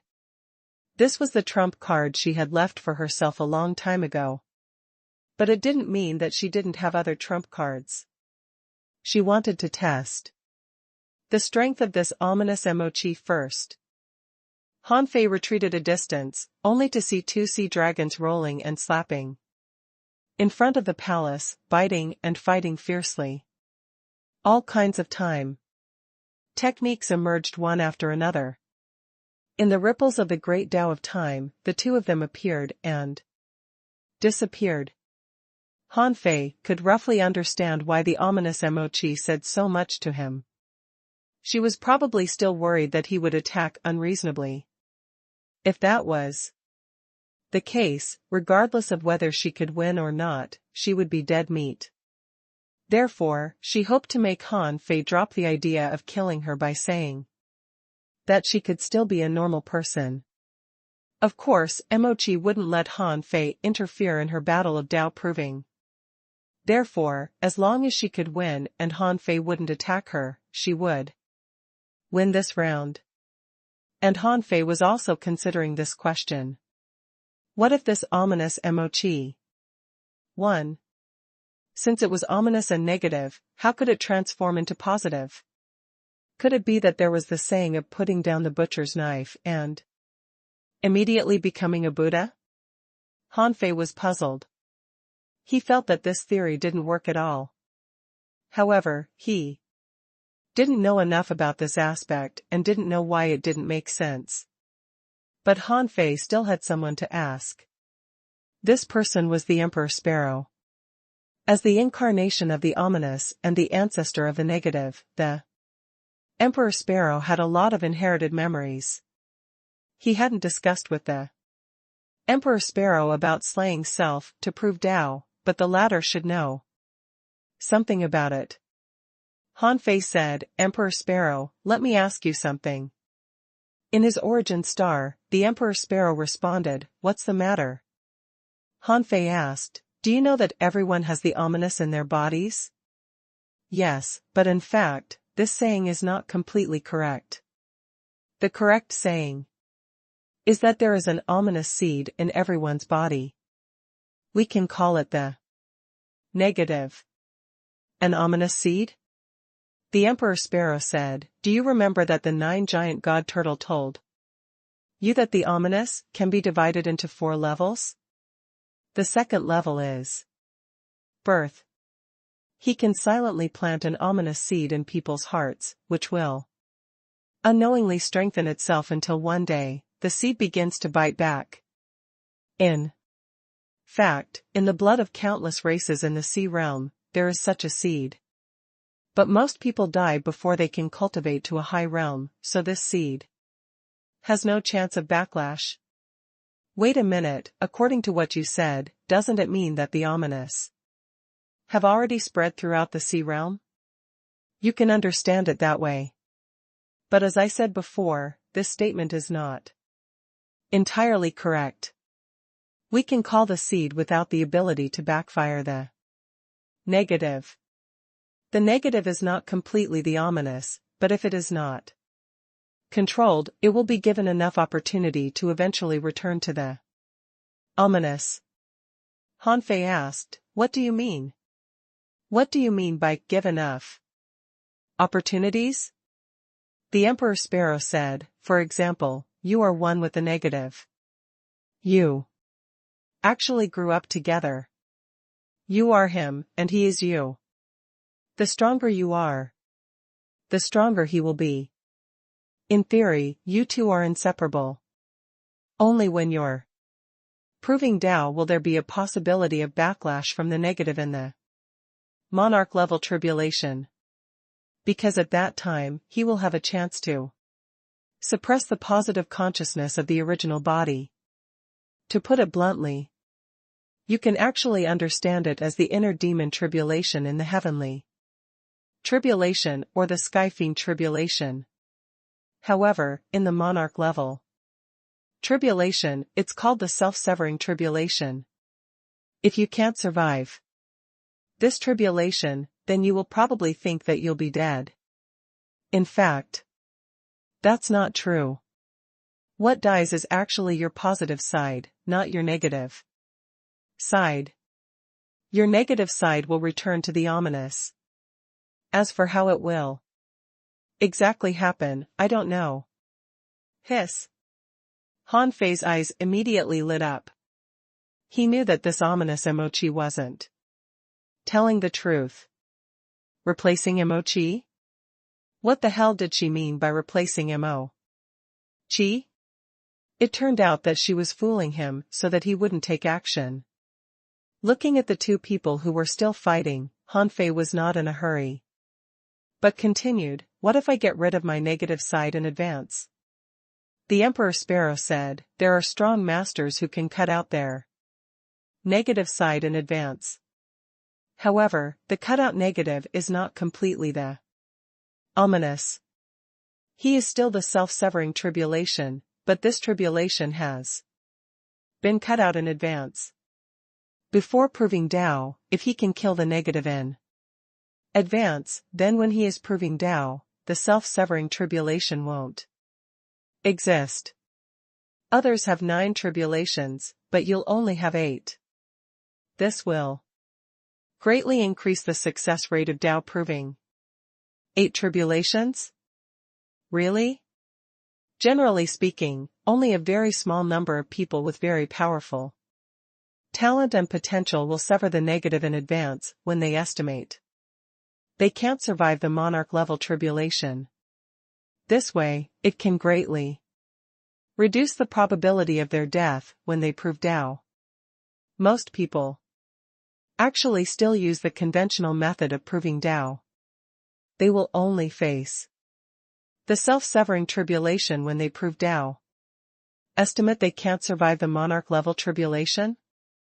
Han Fei couldn't help but frown. He had a bad feeling after hearing what the Emperor Sparrow said. Was someone secretly helping him? However, when he was in the raging sea, his father was secretly helping him. But who would do this for him in the sea realm? It should be impossible for his parents. They might not even have the time to take care of themselves now. How could they have the time to go to the sea realm to help arrange things for him? It shouldn't be the senior brothers and sisters of the Void Temple either. The Void Temple never interfered with its disciples' cultivation. Every 10-year or 100-year gathering of the Void Temple was actually a precious opportunity. The disciples of the Void Temple had to rely on themselves for the most of the time. But apart from the Void Temple, who else would secretly help him? Or could it be that he was indeed lucky enough to encounter a super powerhouse in the Tao Enlightenment Palace of the Divine Capital Dynasty and obtain a huge opportunity? In any case, that person helped him sever the negative in advance. He didn't understand it before, but now it seemed that this was definitely a good thing. The Emperor Sparrow said, "Have you severed your negative side in advance?" Han Fei thought for a moment and didn't mention this to the Emperor Sparrow. When he was in the Tao Enlightenment Palace, he had lost contact with his origin star, so he didn't remember mentioning it to the Emperor Sparrow. However, it wasn't too late for him to know the secret. This time, he just needed to know that the ominous Emochi lied. Han Fei nodded. Yes. You can think that way. But I have to find that guy and kill him. You have the vast ocean navigator, so it shouldn't be a problem. I'm just curious. The person who can help you sever the negative is probably quite strong.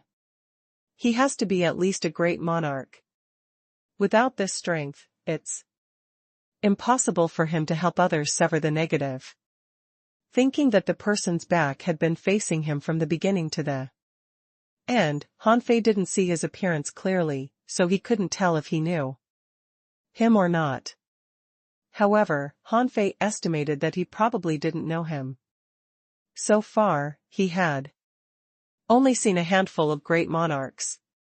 He had seen Great Monarch East Marshal. But the back of the mysterious powerhouse was different from Great Monarch East Marshal. But in the Great Monarch realm, it was too simple to disguise himself, so Han Fei had no idea who would help him sever the negative. However, he couldn't figure out these questions now. Han Fei just said, "Hey. Have you experienced the self-severing tribulation?" "No, I don't need to experience it. I'm a kind of creature that doesn't need to sever the negative." Han Fei. After a pause, the Emperor Sparrow continued, "In fact, there are quite a few creatures that don't need to sever the negative. Generally speaking, companion spirits don't need to sever the negative. Companion spirits grow based on their master's growth. The master's upper limit is most likely the upper limit of companion spirits. If the master severs the negative, although companion spirits still have to undergo tribulations, most of them don't need to pass the self-severing tribulation. Furthermore, ordinary companion spirits Tribulations are usually easier to transcend. This might be a preferential treatment given to companion spirits by the heavenly Tao. But I'm different. Although I won't have the self-severing tribulation, I'll still have 9 tribulations. I just don't know how many tribulations I'll have this time, since I've become a companion spirit. Han Fei asked, "Are you an ordinary companion spirit?" The Emperor Sparrow was silent for a while. No. The Emperor Sparrow seemed to see Mochi, who was fighting through Han Fei. It said, "You can help this woman when the time is right." Being able to sever the negative in advance proves that she's not an ordinary heavenly talent. She must have great potential. It won't be a bad thing to be on good terms with her. Oh? This was the first time the Emperor Sparrow asked him to help others. Han Fei was a little surprised. The Emperor Sparrow continued, "But even if you can sever the negative in advance, it doesn't mean that he won't appear again. As long as you're alive, the negative will still appear.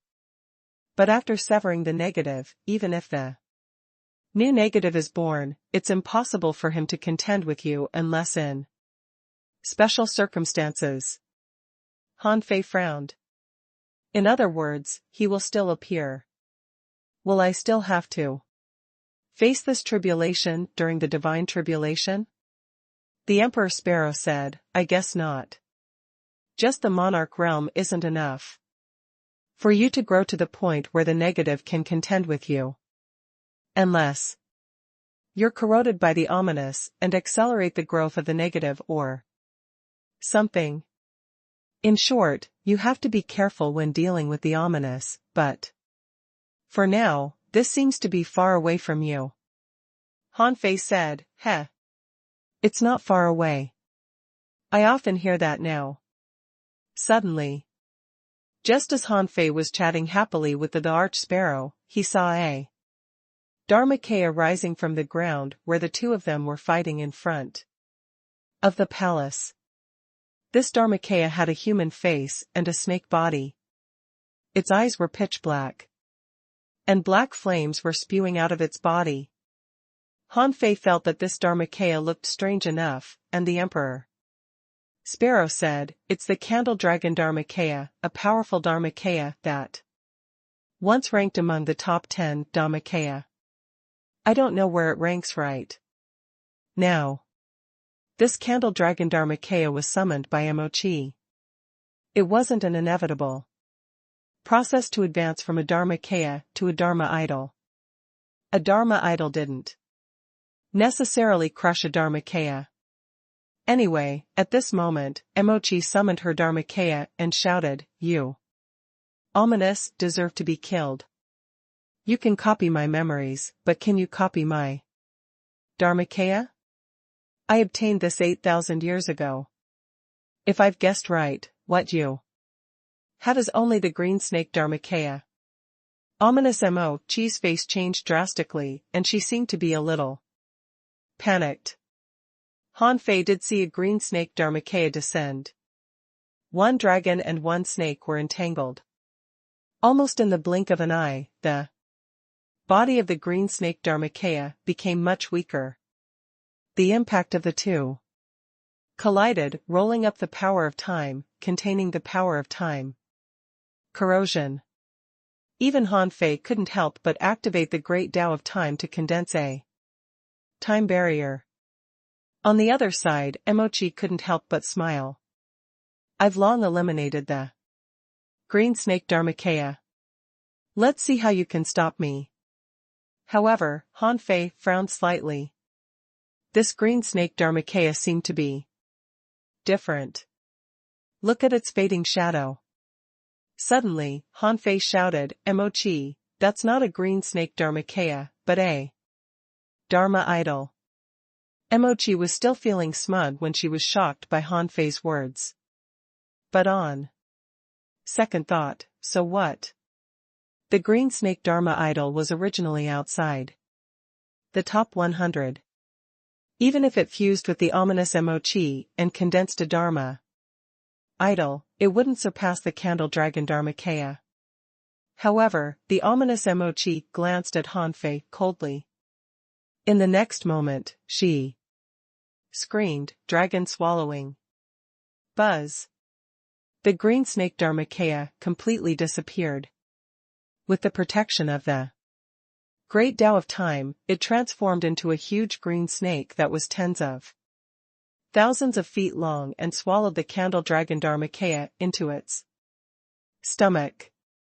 This scene stunned Hanfei. The ominous Mochi won this round, but Mochi indeed panicked.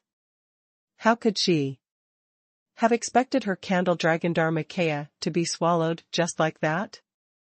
That's AF** King Dragon. Furthermore, that's a legendary ancient divine beast. Candle Dragon. It's really embarrassing that it was swallowed just like that. Furthermore, this is my trial to prove my Tao. If I lose, it'll be over. Dragon Flame Wave. The candle dragon that was swallowed by the green snake naturally wouldn't give up struggling. In fact, the candle dragon was still very powerful. The dragon flames directly pierced through the green snake. However, the place where the green snake was pierced was quickly repaired with the power of time. At this moment, ominous Mochi sneered. Time corrosion. When the combat skills weren't much different, ordinary combat methods and techniques became the deciding factor. Ominous Mochi wanted to use the power of time acceleration to wear out Mochi's candle dragon Dharmakaya. After all, a Dharmakaya could only exist for a finite time. Once the avatar couldn't withstand the damage, it would be destroyed sooner or later, and it couldn't be summoned easily. Seeing this, the candle dragon Dharmakaya became even more irritable. Mochi realized that she had underestimated her enemy. The candle dragon Dharmakaya was clearly stronger than the green snake Dharmakaya, but because she had underestimated her enemy, this objective advantage was gone. At this moment, Mochi was going all out. With a thought, she spewed out a mouthful of essence blood and detonated the candle dragon Dharmakaya. In a disadvantageous situation, she had to destroy the green snake Dharmakaya of the ominous Mochi. Fortunately, the candle dragon Dharmakaya was indeed strong. Therefore, even though the green snake Dharma idol swallowed the candle dragon Dharmakaya, it was still annihilated by the explosion. At this point, the green snake Dharma idol and the candle dragon Dharmakaya disappeared one after another. Hanfei was speechless. Mochi might have grasped the great Tao of time well, but she didn't have much combat experience. It wasn't that Mochi hadn't fought enough battles, but that she had been tricked again. She could have had the upper hand, but she had been tricked by the other party. However, such a sinister method of the ominous Mochi's was most likely to inherit her original body. In normal battles, Mochi didn't have an advantage. Mochi seemed to have realized the seriousness of the problem. Although someone had created conditions for her, the difficulty to sever the negative was still beyond her expectations. Before, she didn't realize that severing the negative was the condition for Tao proving, but now that she knew that this battle was the key to her Tao proving. At this moment, Hanfei said, "She lied to you just now. Even if she wins, she can't replace you. Self-severing tribulation is one of the monarch level tribulations, so once she really kills you, she will completely turn into an ominous creature. So, don't just treat her as an opponent. You have to treat her as a monarch level tribulation." What? A monarch level tribulation? While Mochi was surprised, she looked at Hanfei again. She didn't know why. Han Fei suddenly knew this. If you knew, why didn't you say it earlier? Why didn't you say it so late? It had to be known that ominous Emochi was certain that Han Fei wouldn't kill her, so she lied. But once this truth was revealed, the situation was different. Sure enough, Emochi was refreshed. You're just a tribulation, the self-severing tribulation. You fake, you want to kill me? Time retrospect. Although Han Fei only reminded her, facing her other self was completely different from facing a heavenly tribulation. In the face of a substitute who could almost replace him, ordinary people would be afraid, worried, and nervous. But in the face of a monarch level tribulation, there was only one mentality, which was to overcome and resist it. Han Fei stabilized Emochi's Dao heart, letting her understand that she was she and couldn't be replaced. She was unique, and she was the true Emochi. Although it seemed to be a useless belief, it was completely different on the Dao heart level. Therefore, at that moment, Emochi seemed to understand what to do. After understanding that ominous Emochi would never become her, Emochi chose to use the most basic power of the time temple, time retrospect. However, this time, the person she wanted to trace back to was herself. As if understanding Emochi's thoughts, ominous Emochi let out a strange cry and crazily charged at Emochi. As she was cut out by Emochi, Emochi could trace back to her original self and kill the ominous Emochi. However, as the ominous Emochi had been cut out, no matter how she traced back, she wouldn't have the power to kill her original self. This was because their strength was balanced at first. Therefore, once Emochi tracked really back, although she might not be able to kill the ominous Emochi, she could change the current situation. Seeing that ominous Emochi was panicking, Emochi sneered in her heart. She had been waiting for this opportunity. At the moment when ominous Emochi pounced at her, Emochi tore open the space in front of her with one hand. She saw fluctuations suddenly appear in the space that had stopped time. It was actually connected to the river of time. Upon seeing this, Han Fei hurriedly retreated. He thought to himself, Emochi has cut off the river of time. Oh my god, she can do this too? With her body as the foundation, Emochi severed the river of time and rolled herself and the ominous Emochi in. Seeing this scene, Han Fei knew that Emochi had won. There was no other reason. This was Emochi's territory. No matter how hard the ominous Emochi cultivated, she was only cultivating alone. However, Emochi was different. In the past tens of thousands of years, she had grasped much more time techniques than the ominous Emochi. In the river of time, Han Fei felt that even he might not be a match for Emochi, who had mastered all kinds of methods. Although he had also grasped the great Tao of time, he had never fought in the river of time. Even if he could fight, it would only be in an extremely short period of time. In the home field of the time temple, although he might not lose, with the great Tao of time he had grasped so far, the odds of winning didn't seem to be high. Boom. Less than a minute after Emochi and the ominous Emochi entered the river of time, Han Fei saw that one of the chains that clasped the palace had broken. The breakage of these chains was definitely related to Emochi. Although Han Fei's perception range was less than 1 second, it was difficult to define their fighting time in the river of time. Bang! Bang! Bang! The 18-time chains that locked the palace were broken one after another. With every broken one, the palace seemed to flicker. When all the 18 chains were broken, with a creak, the bronze door of the palace slowly opened. Huh. Hanfei was surprised. Mochi hadn't returned yet. How did this palace open? When Hanfei took a closer look, he saw Mochi walking out of the palace. Hanfei? Hanfei asked in surprise, wait, when did you run inside? Mochi just stood at the door and looked at Hanfei with a complicated expression.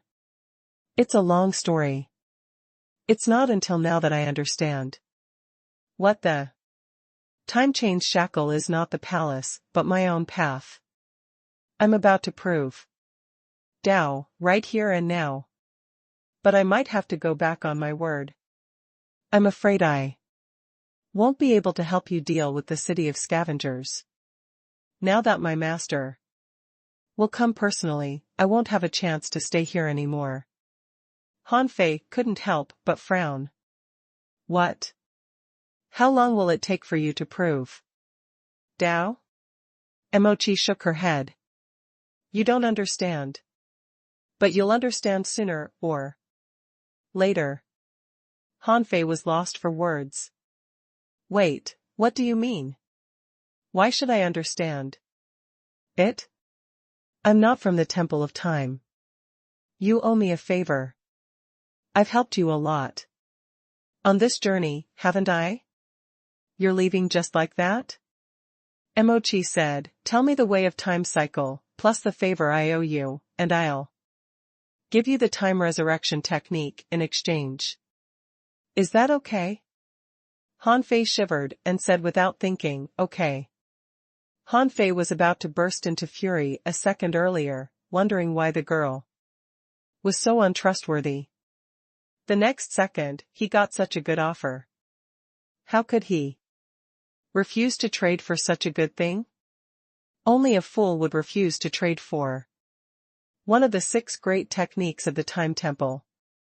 Although he didn't like them, he couldn't deny how powerful they were. With a thought from Hanfei, a jade slip flew out. Mochi waved her hand and unfolded a painting. The painting was engraved on a jade bone and disappeared into it. As long as Hanfei traced it back, he could learn the time resurrection technique. When Hanfei took the jade bone, Mochi said, let's go. My master is coming. The prophecy house in the city of wanderers is yours.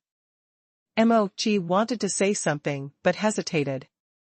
After a pause, she said, you'd better not show your scimitars in front of the powerhouses of the Time Temple.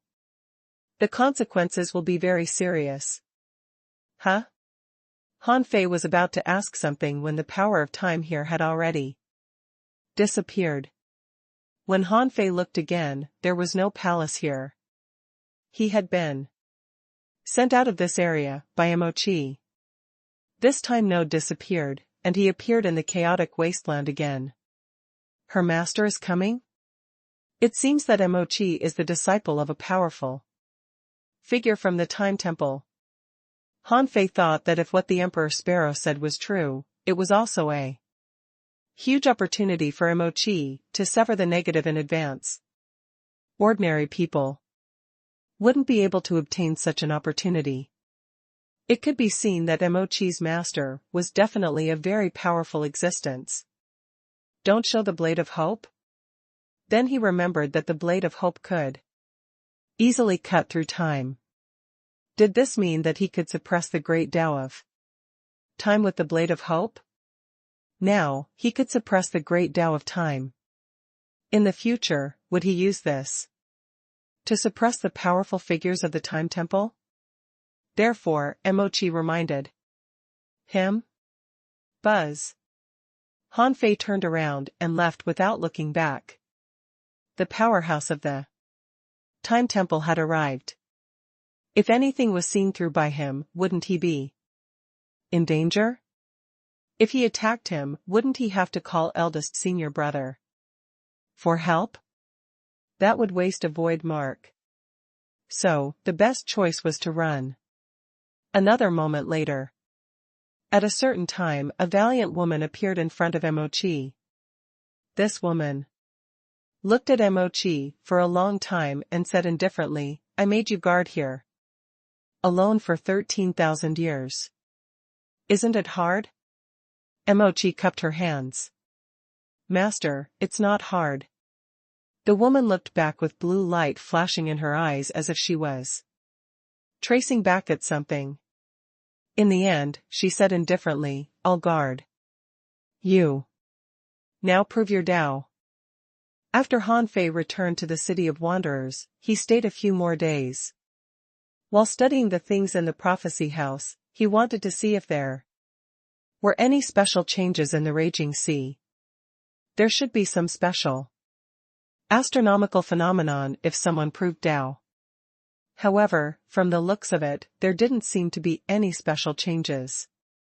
It seemed that Emochi wasn't proving Tao in the chaotic wasteland.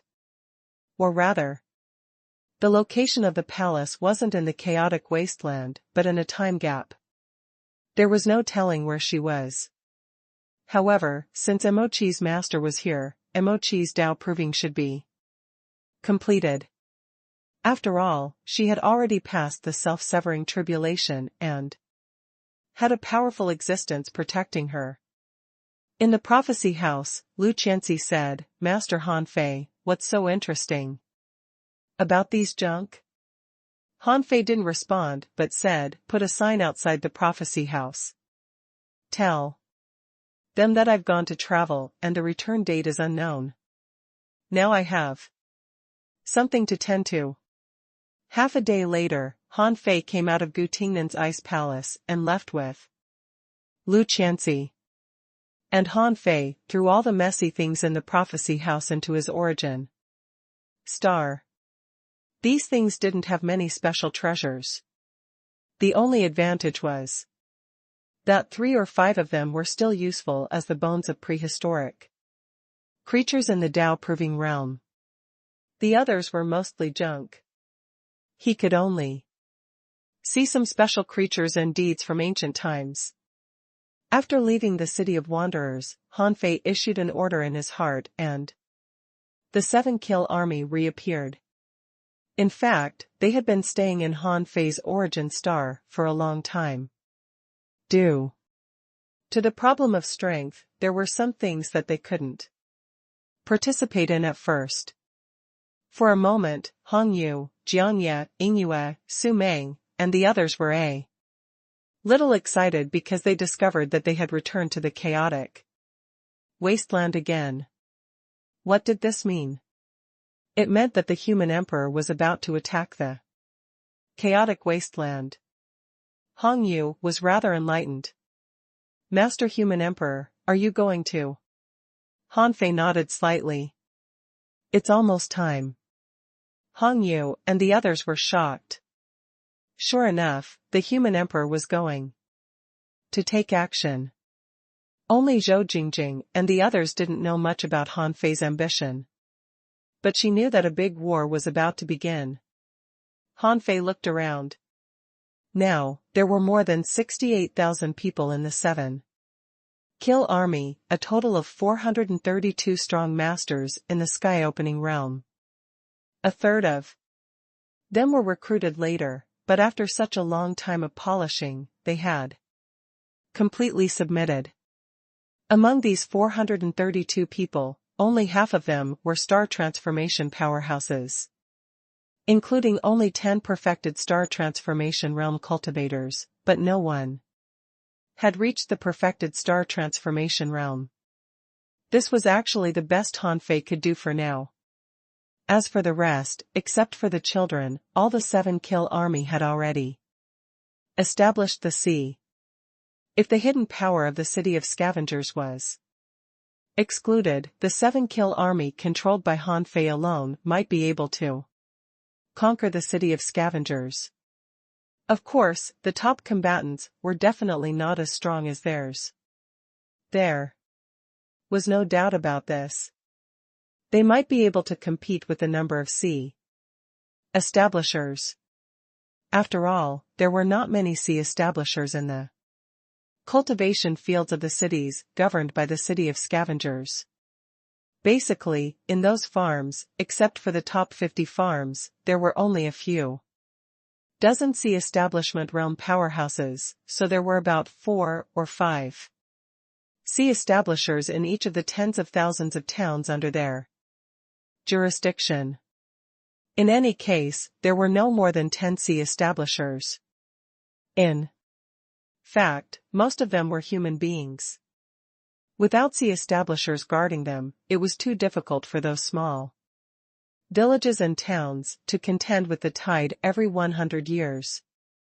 At this moment, Hanfei stood proudly in front of everyone and shouted in a low voice, "Everyone, especially the human powerhouses here, the human powerhouses I took out of the chaotic wasteland, you might have guessed what I was going to do.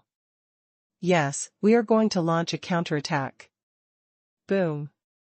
Before Hanfei said anything, more than 10,000 human powerhouses were already excited. Someone blushed and said excitedly, "This day has finally come. We're finally going to counterattack."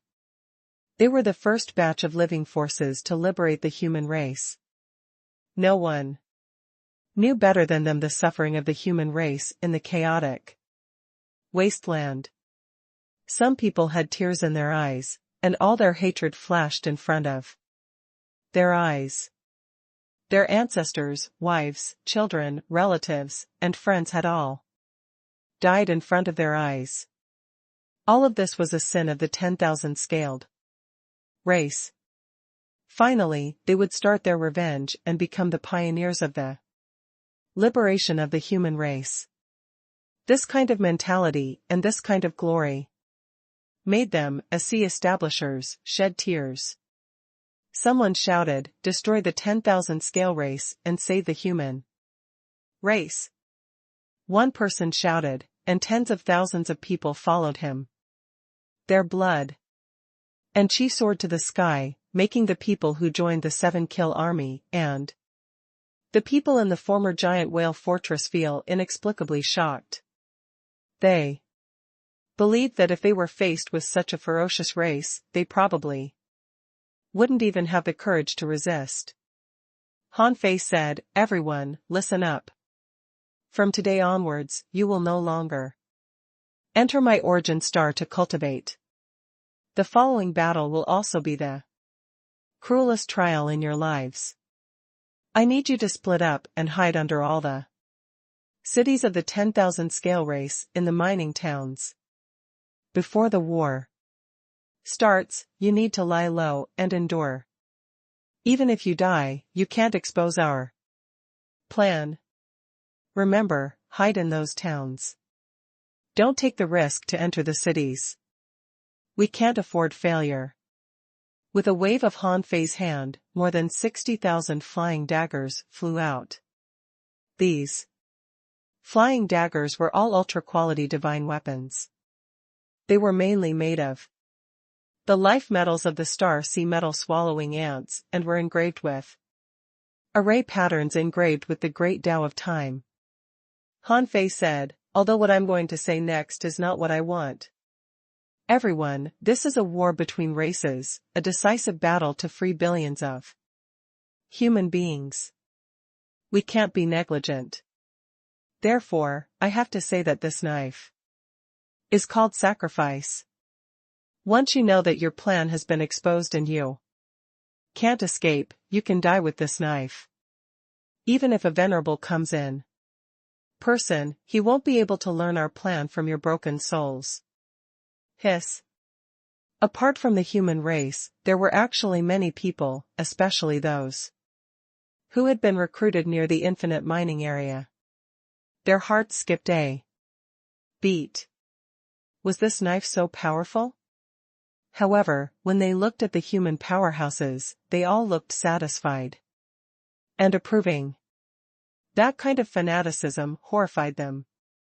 Was there a race in this world that was as crazy and fearless as the human race?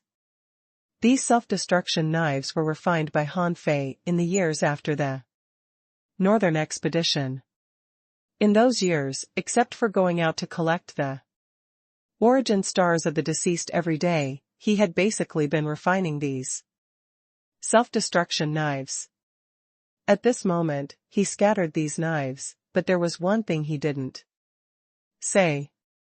That was, this self-detonation knife could become an ultra-quality divine weapon.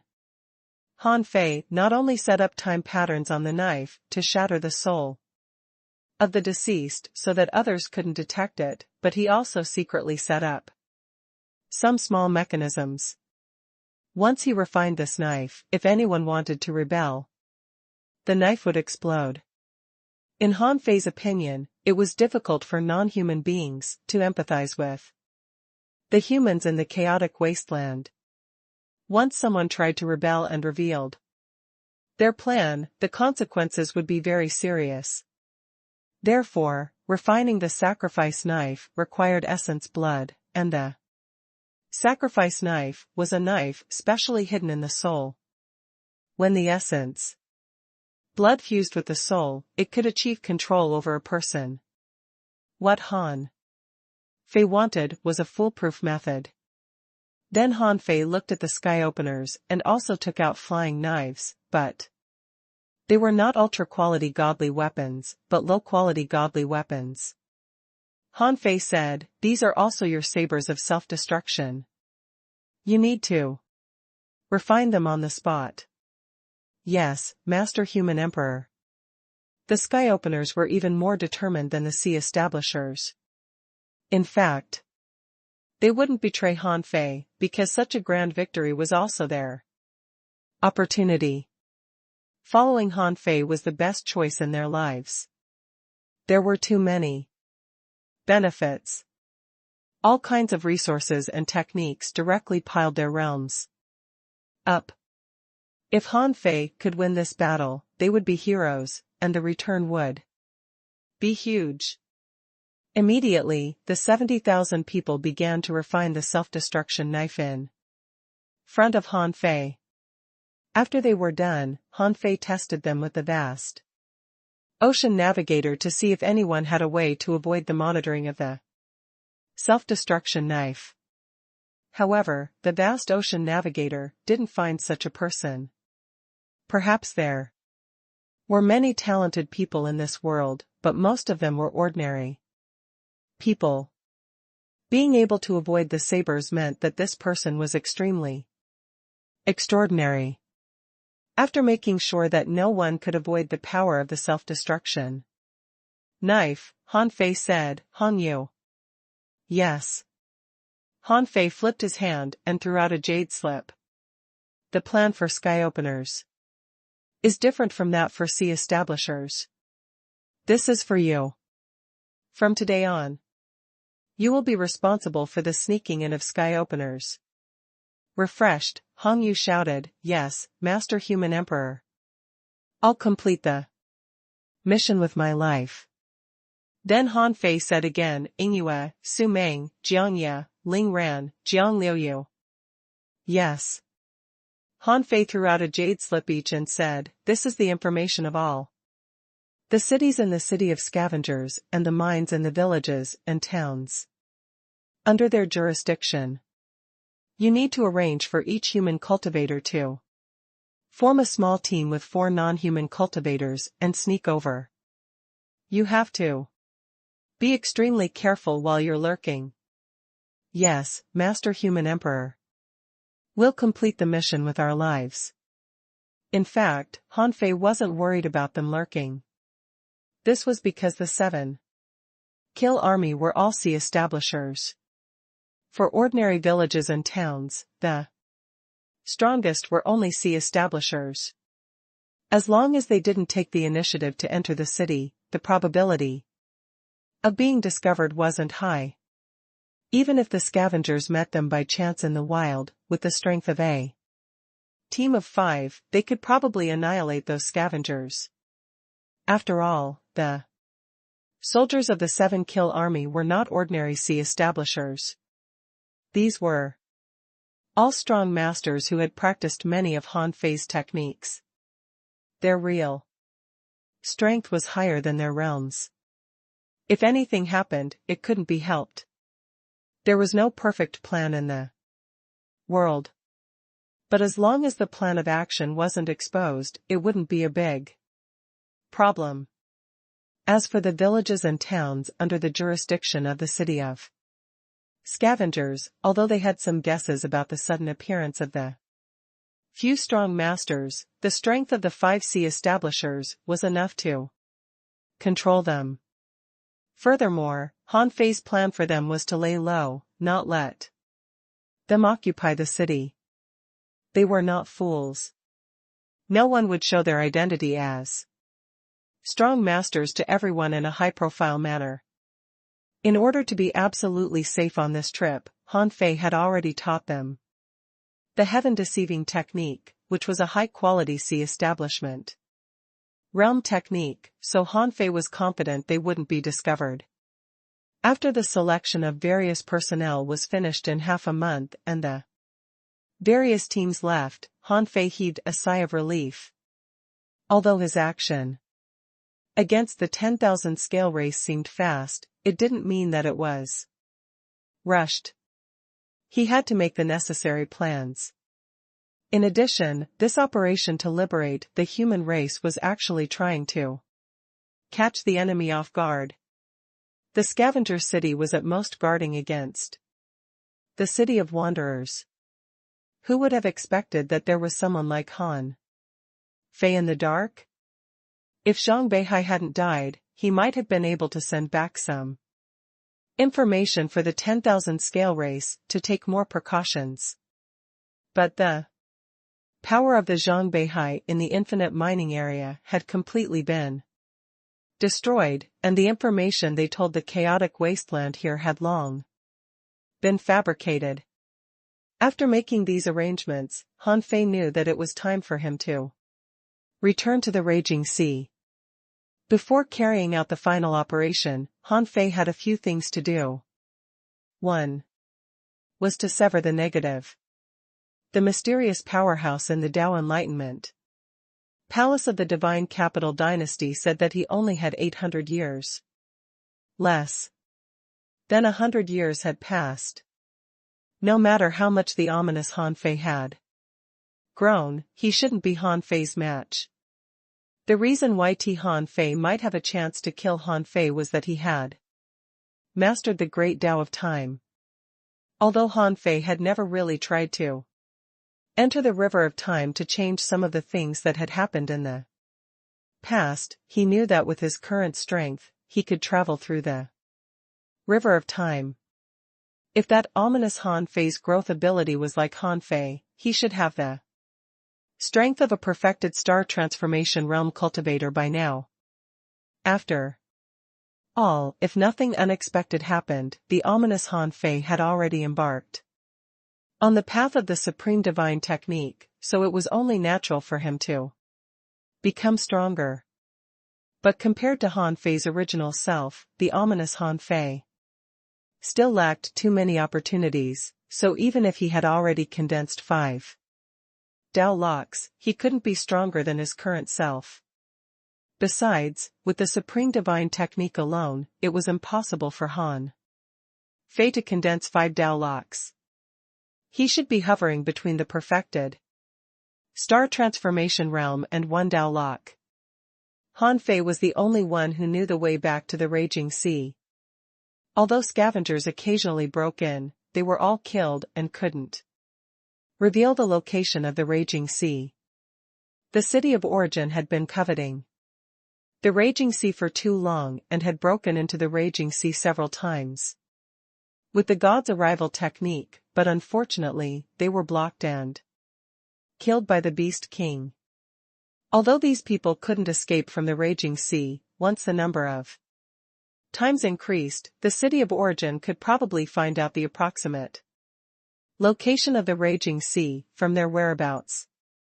Of course, with Han Fei's capabilities, it wasn't difficult for him to return quietly.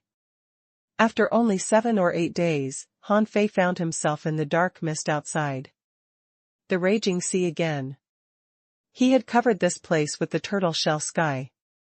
Sealing technique, so no one would notice him even if he made a big noise. Again. Buzz. When Han Fei descended on the raging sea, it was still a gray mist. Immediately, Han Fei felt a perception sweep over.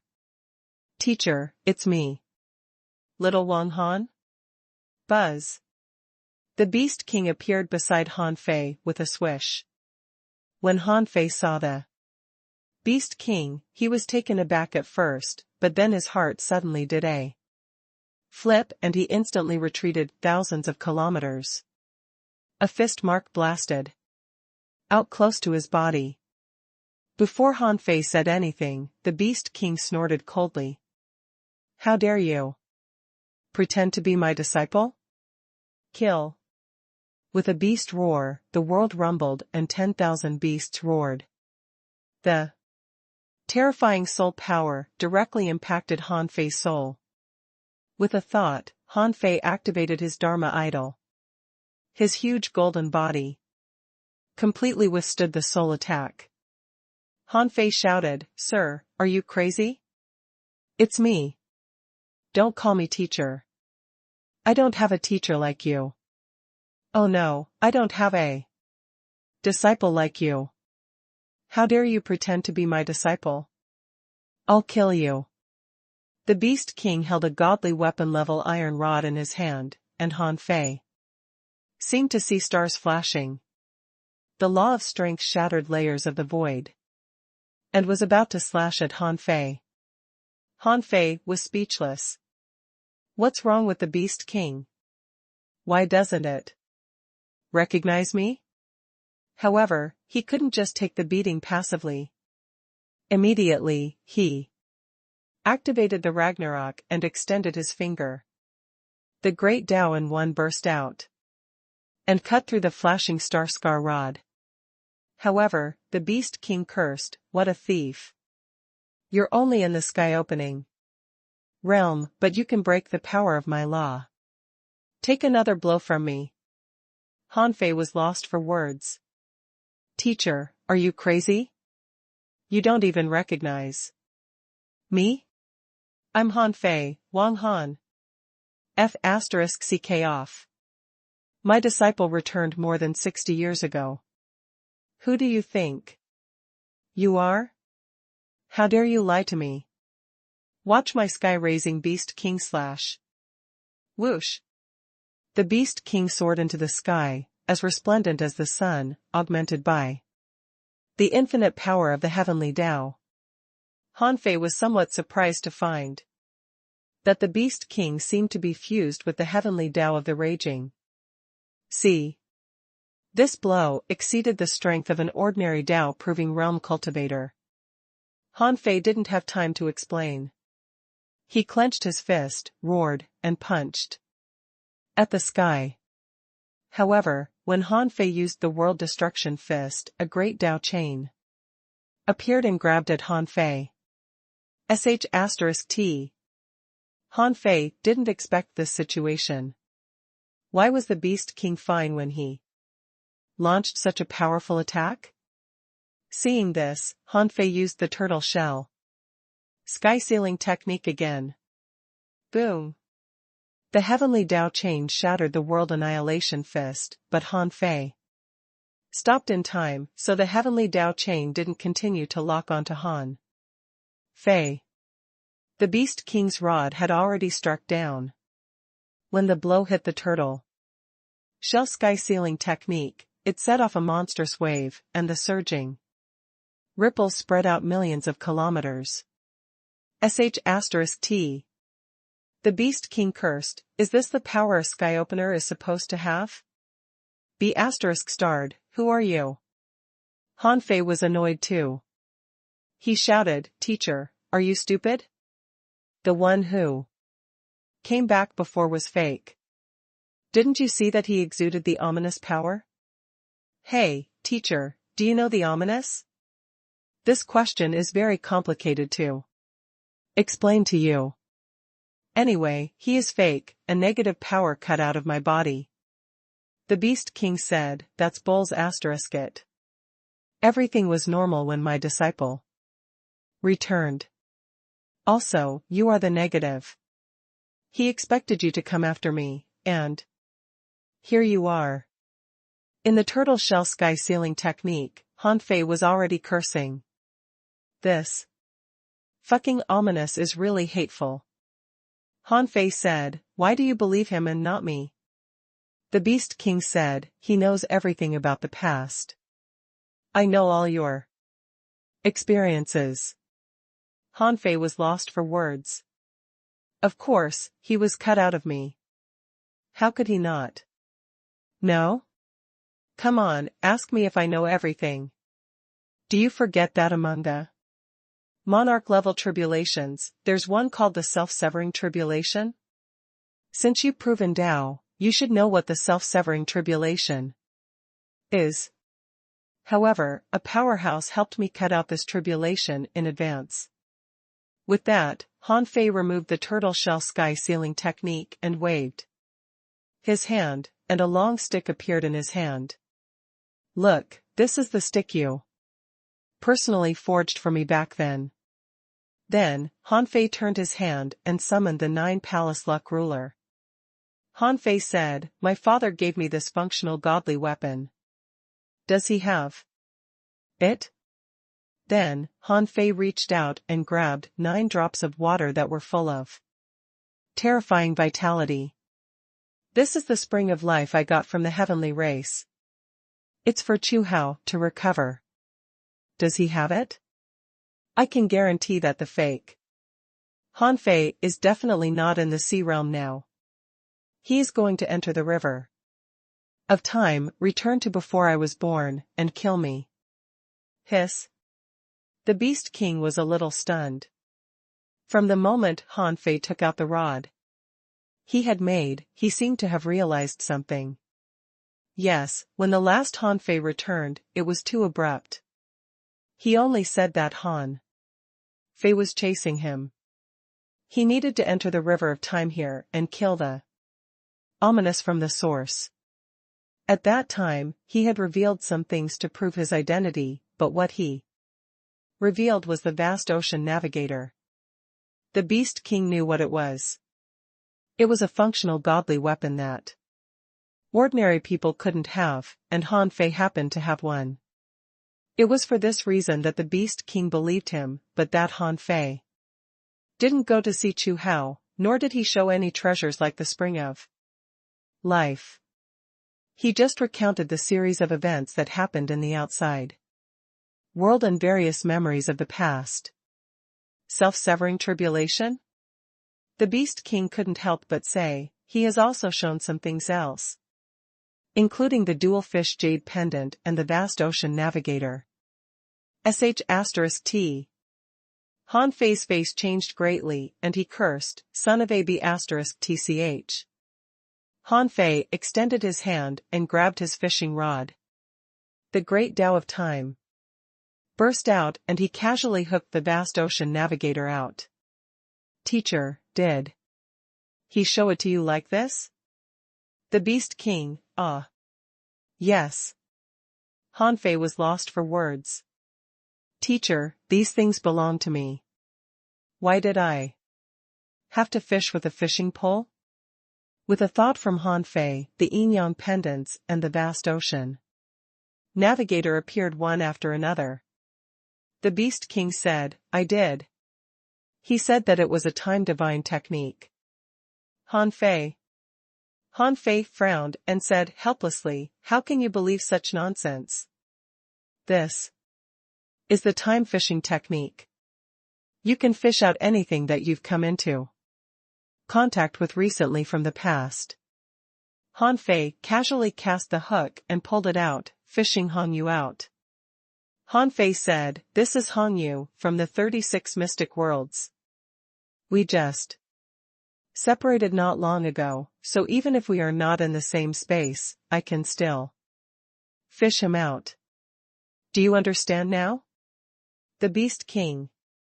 With a buzz, Han Fei activated the Heaven Enlightenment Divine Technique, bathing himself in divine brilliance. Han Fei said, if I were the ominous, would I dare to use the Heaven Enlightenment divine technique? I believe that Han Fei definitely didn't show you the heaven enlightenment divine technique. Hiss. The Beast King's expression changed drastically. Not good. He said he wanted to see Xiao Shaochan. Damn it. Han Fei panicked.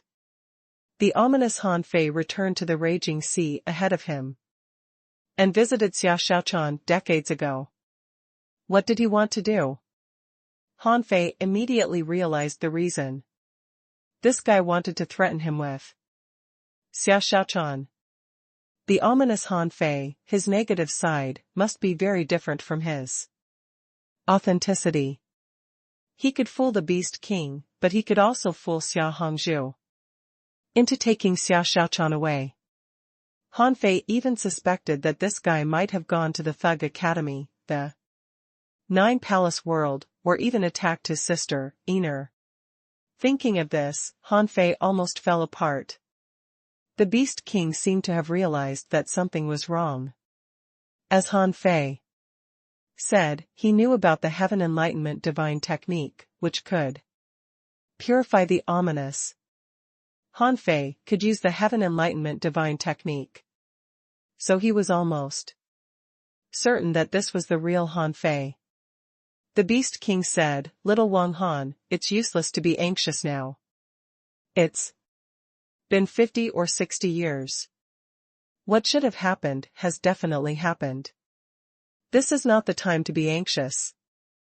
You have to figure out a way to deal with him."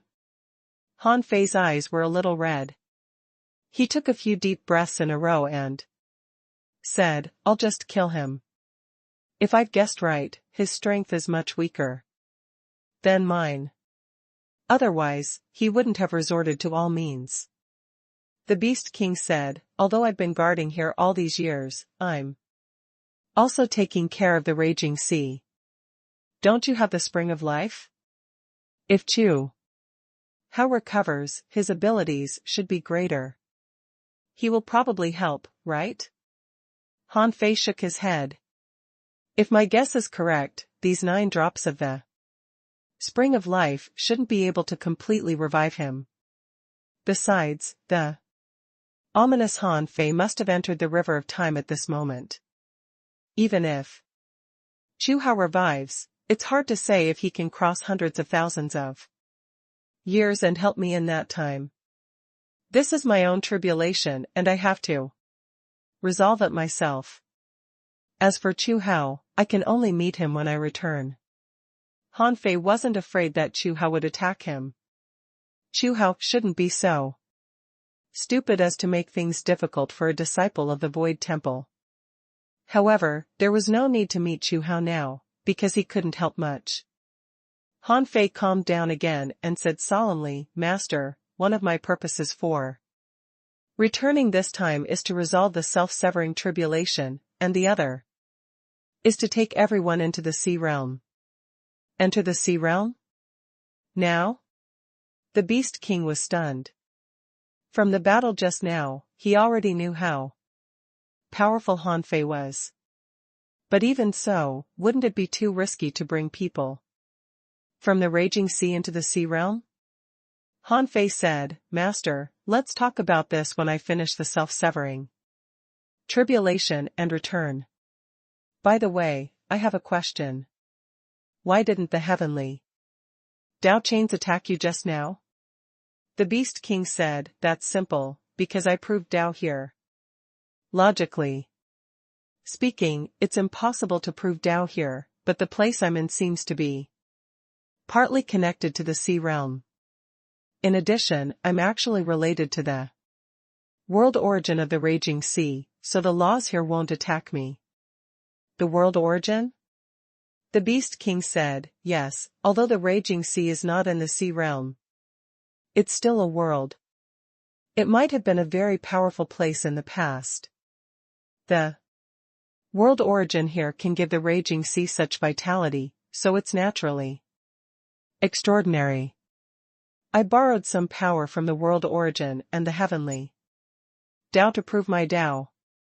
Han Fei seemed to have realized that if the raging sea was regarded as an origin ground, then the Beast King had borrowed the power of the heavenly Tao of the raging sea to help him prove Tao. In this way, the Beast King and the raging sea would be more intimate, so the great Tao chains here wouldn't make things difficult for the Beast King. Knowing this, Han Fei knew that the power of the heavenly Tao in the raging sea would not help him prove Tao.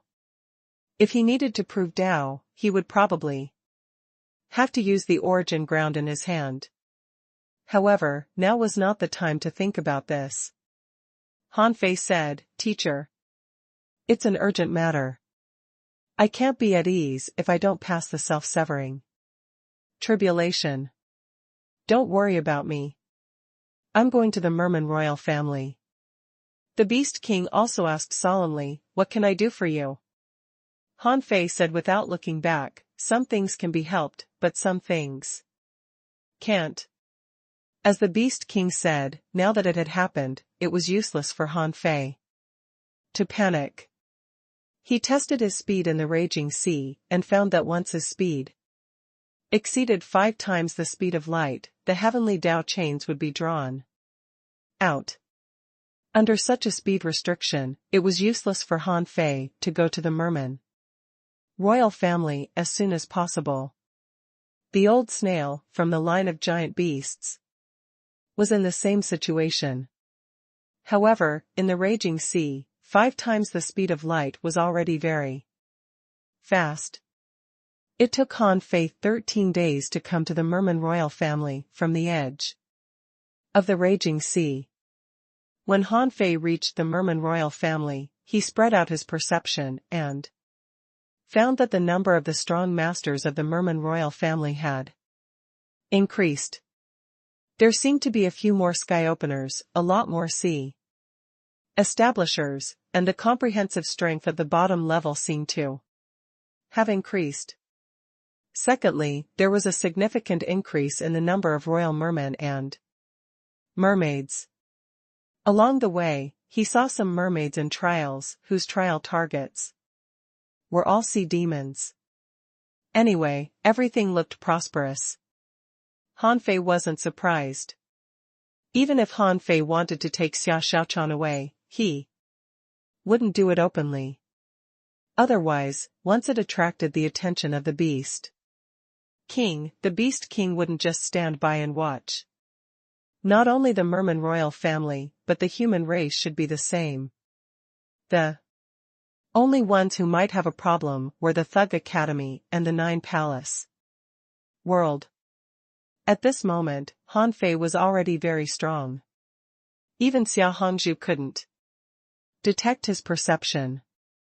At this moment, Xia Hongzhu was cultivating in the palace, and so was Chen Huangdian. However, both of them were heavily injured and their qi and blood were extremely unstable. Seeing this scene, Han Fei's heart sank. It seemed that what should have happened had happened. Buzz. Han Fei quietly arrived outside the palace. With a casual wave of his hand, the palace's seal was broken. The moment the palace barrier was broken, Xia Hongzhu and Chen Huangdian opened their eyes almost at the same time. The two of them looked out of the palace at the same time. For a moment, they were furious. "How dare you come again?" Chen Huangdian's voice was cold, as calm and arrogant as before. While they were talking, Han Fei had already entered the palace.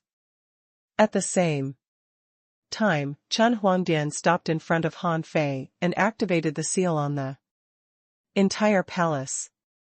Many forces were drawn out by Chen Huangdian and condensed into a spear beam that stabbed at Han Fei. However, Chen Huangdian was only in the late-stage star transformation realm.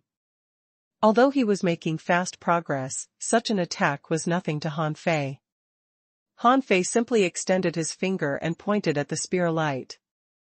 Chen Huangdian's full-strength blow was annihilated on the spot, and no energy fluctuations escaped. Han Fei said, "You're too weak now," and seemed to have become impetuous. "You're not like the Chen Huangdian I know." Seeing that his attack failed, Chen Huangdian stepped back to Xia Hongzhu and glared at Han Fei. Han Fei also stopped and looked straight at Xia Hongzhu. He was actually quite surprised because Xia Hongzhu's strength had reached the perfected star transformation realm, but he didn't know if she had condensed a Dao lock. Han Fei guessed that Xia Hongzhu was probably the strongest person in the Raging Sea except for the Beast King. He didn't know what the level of the Martial Emperor in Martial Emperor City was, but he didn't think he could compare to Xia Hongzhu.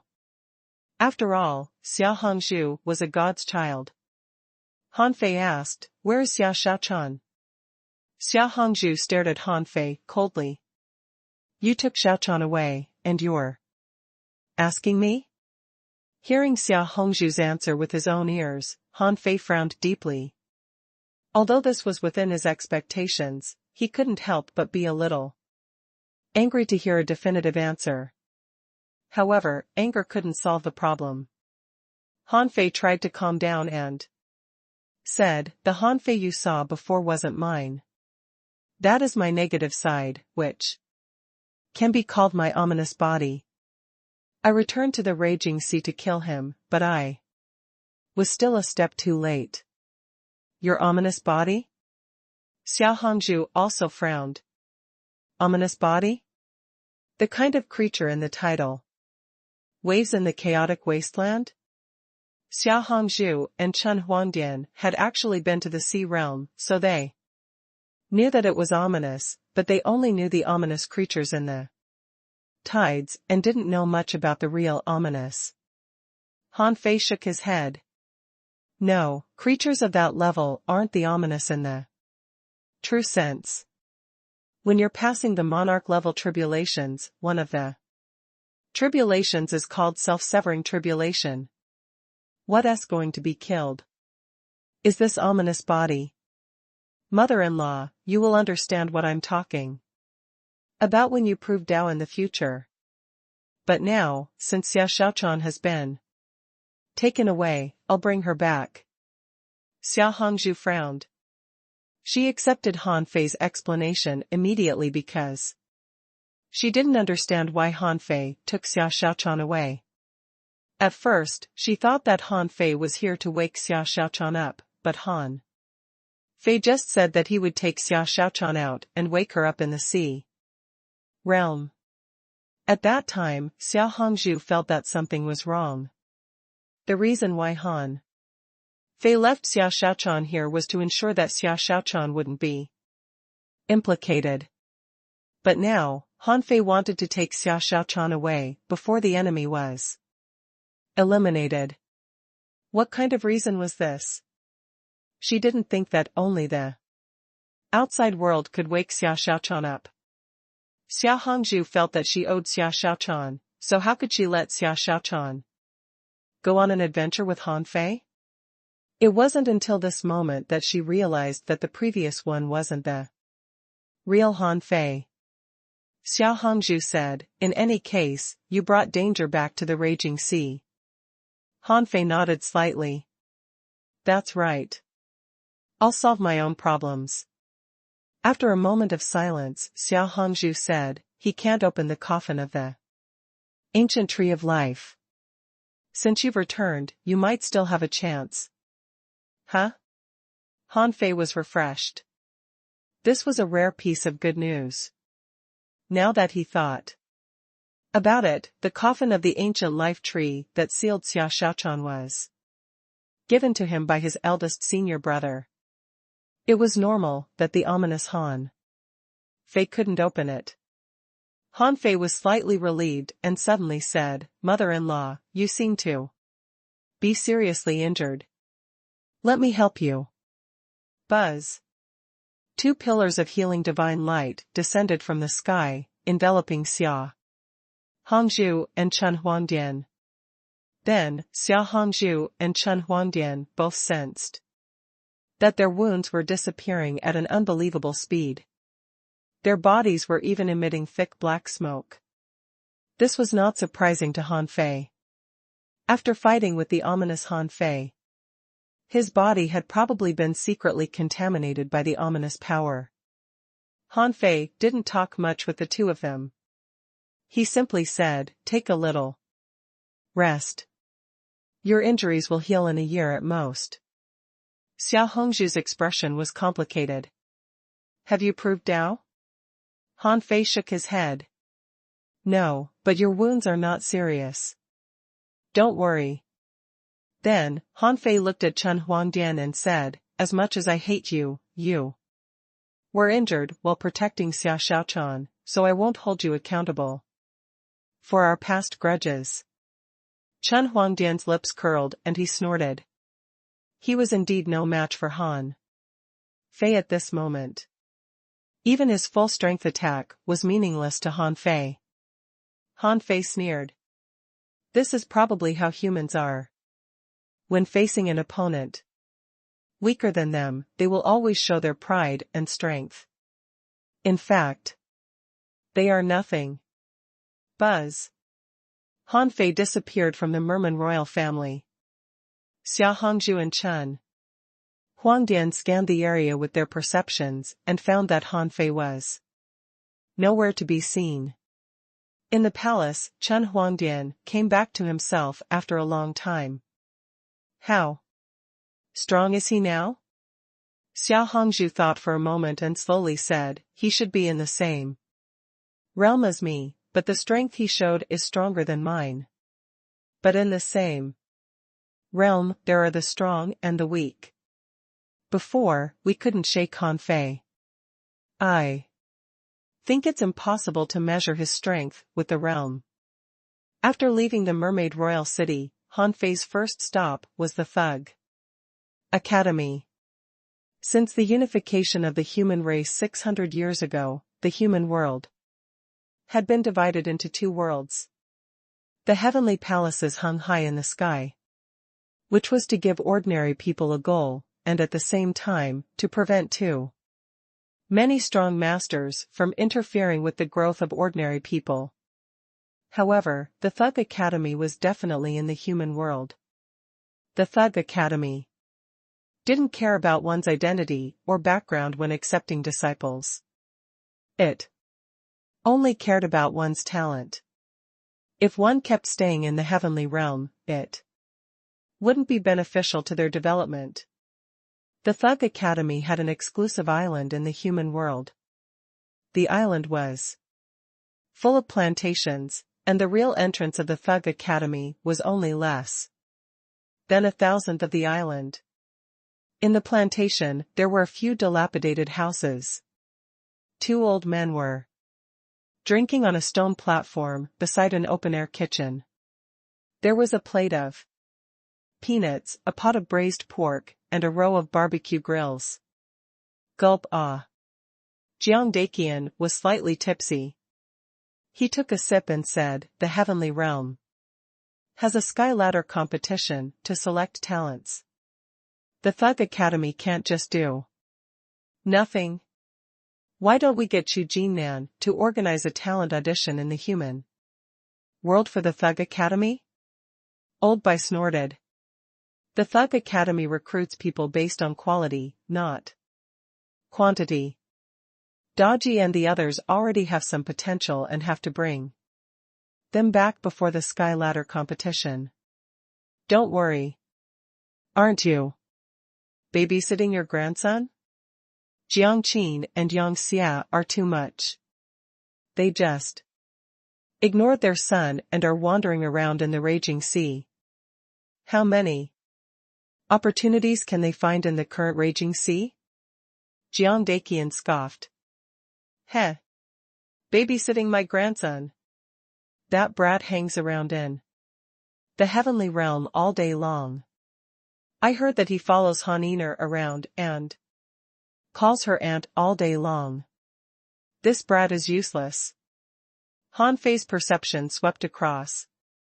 In the current Thug Academy, only Old Bai, Old Jiang, Xiao Zhan, Wen Renyu, Wang Dashuai, his wife, Bai Lu, Yi Xian, Su Sanqian, and Su Daiji were on the island. He didn't know anyone else.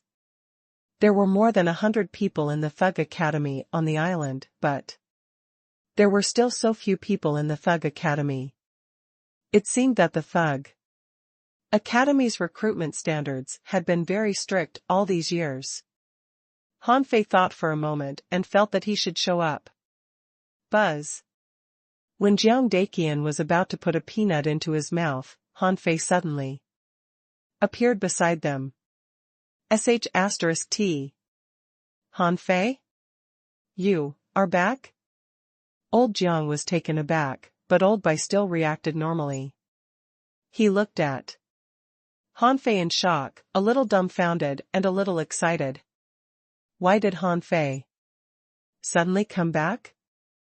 Han Fei sat down and took out the Green Thunder wine gourd.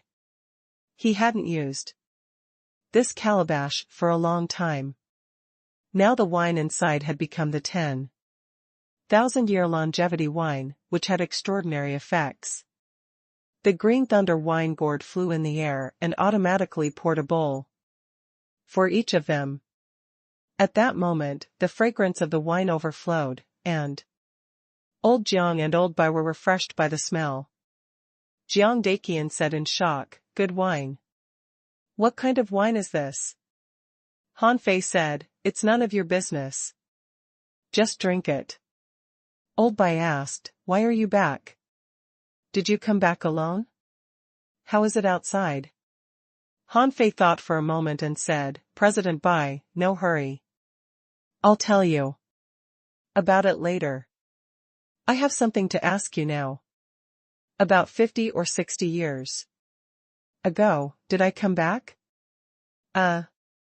You don't know whether you came back or not? Why are you asking us?" Jiang Daqian was speechless. What kind of problem was this? Old Bai frowned and said, "Han Fei, are you all right? Have you lost your memory? Or something?" Han Fei didn't know whether to laugh or cry. In the end, he had to explain what happened, but Old Jiang and Old Bai were both stunned by what he said. The ominous Han Fei? The self-severing tribulation? And the ominous Han Fei even took Xia Xiaochan away. Although the two old men couldn't understand Han Fei's strength now, how could they not tell the seriousness of the problem? Part of Han Fei was cut out and turned into another Han Fei. This kind of mysterious thing shocked them. Old Bai said, "Everything is normal in the Thug Academy.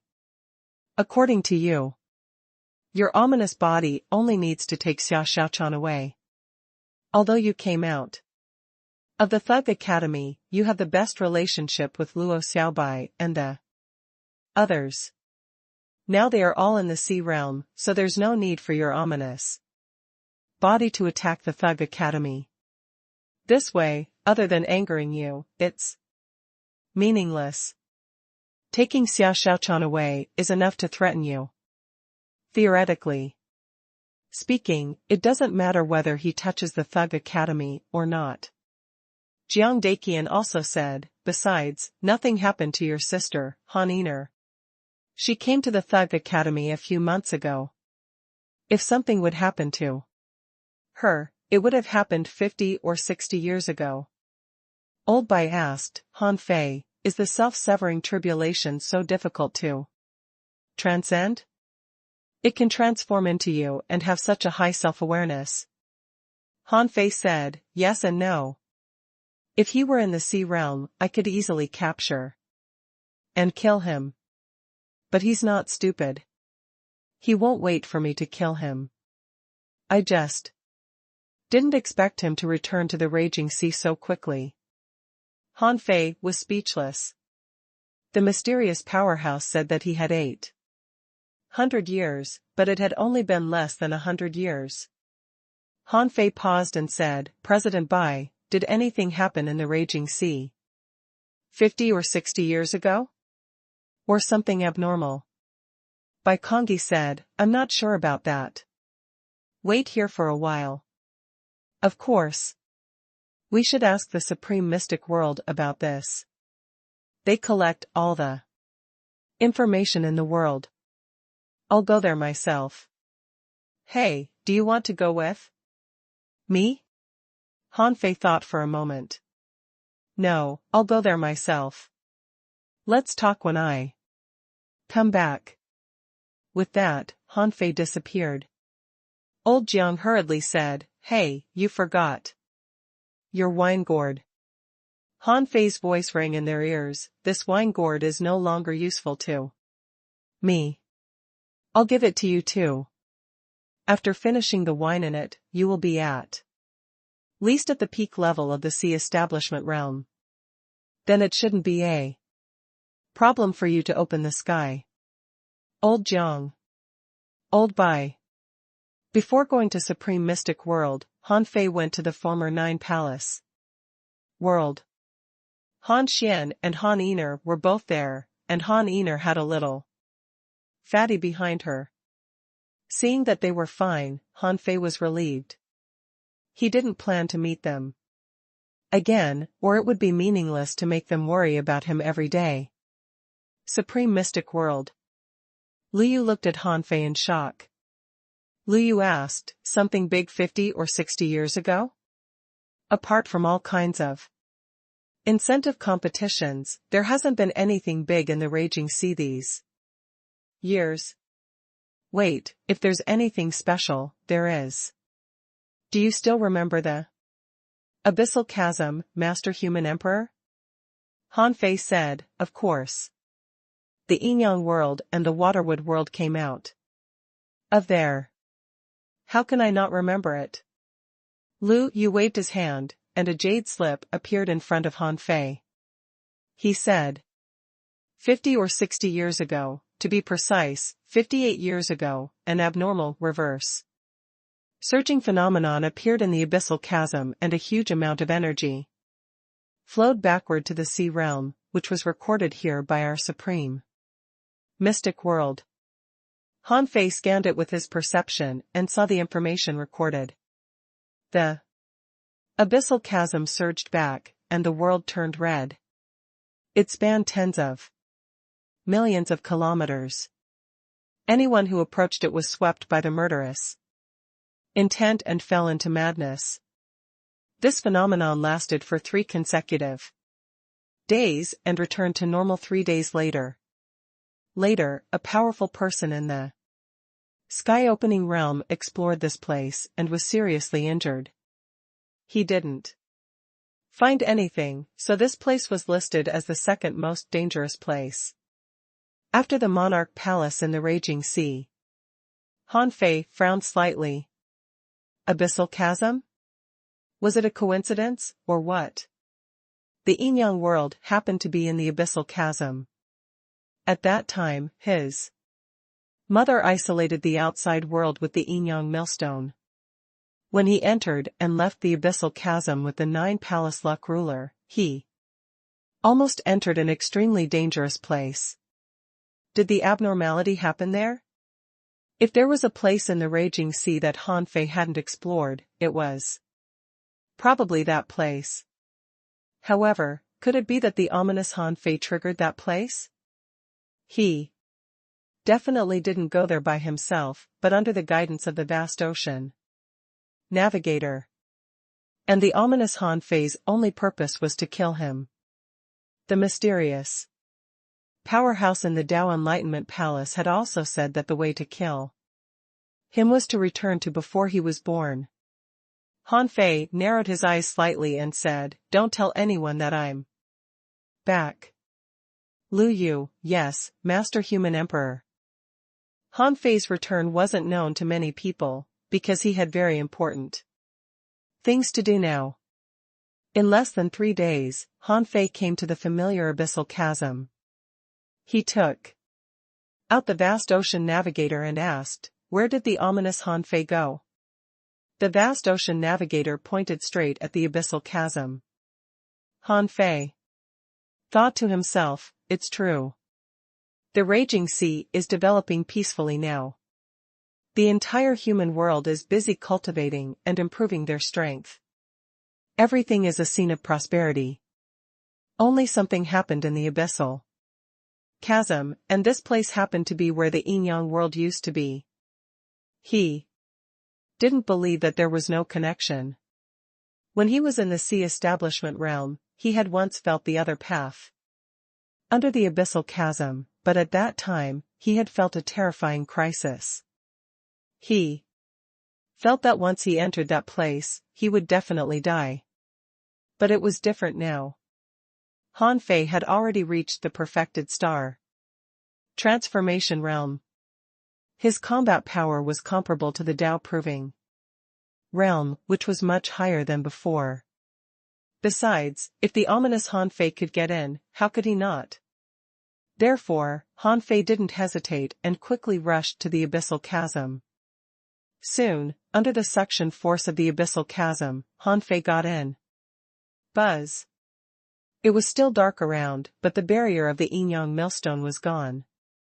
After entering this place, Han Fei found the unknown road without taking out the vast ocean navigator. Or rather, the road appeared on its own. Han Fei flew towards a white spot in the darkness. At that moment, he felt his heart palpitate, but he no longer felt the sense of crisis. It could be seen that the danger in the abyssal chasm was only relative. In face of such a dangerous and mysterious area, almost 99% of the powerhouses in the raging sea had given up the thought of exploring it. In particular, when Han Fei sensed the spatial fluctuations here, his palpitations became more and more obvious, and he even felt a sense of crisis. Buzz. Han Fei suddenly stopped. There was a spatial barrier and a killing array here. As soon as Han Fei arrived, he felt that space was conflicting with each other. This was the power of the heavenly Tao, not something human beings could exert. A natural barrier? If he had been a step slower just now, he would have been crushed by the power of space. Then he would have to resist the power of the heavenly Tao here. If he hadn't been as strong as he was before, he might have been crushed into points and died on the spot. But Han Fei didn't panic.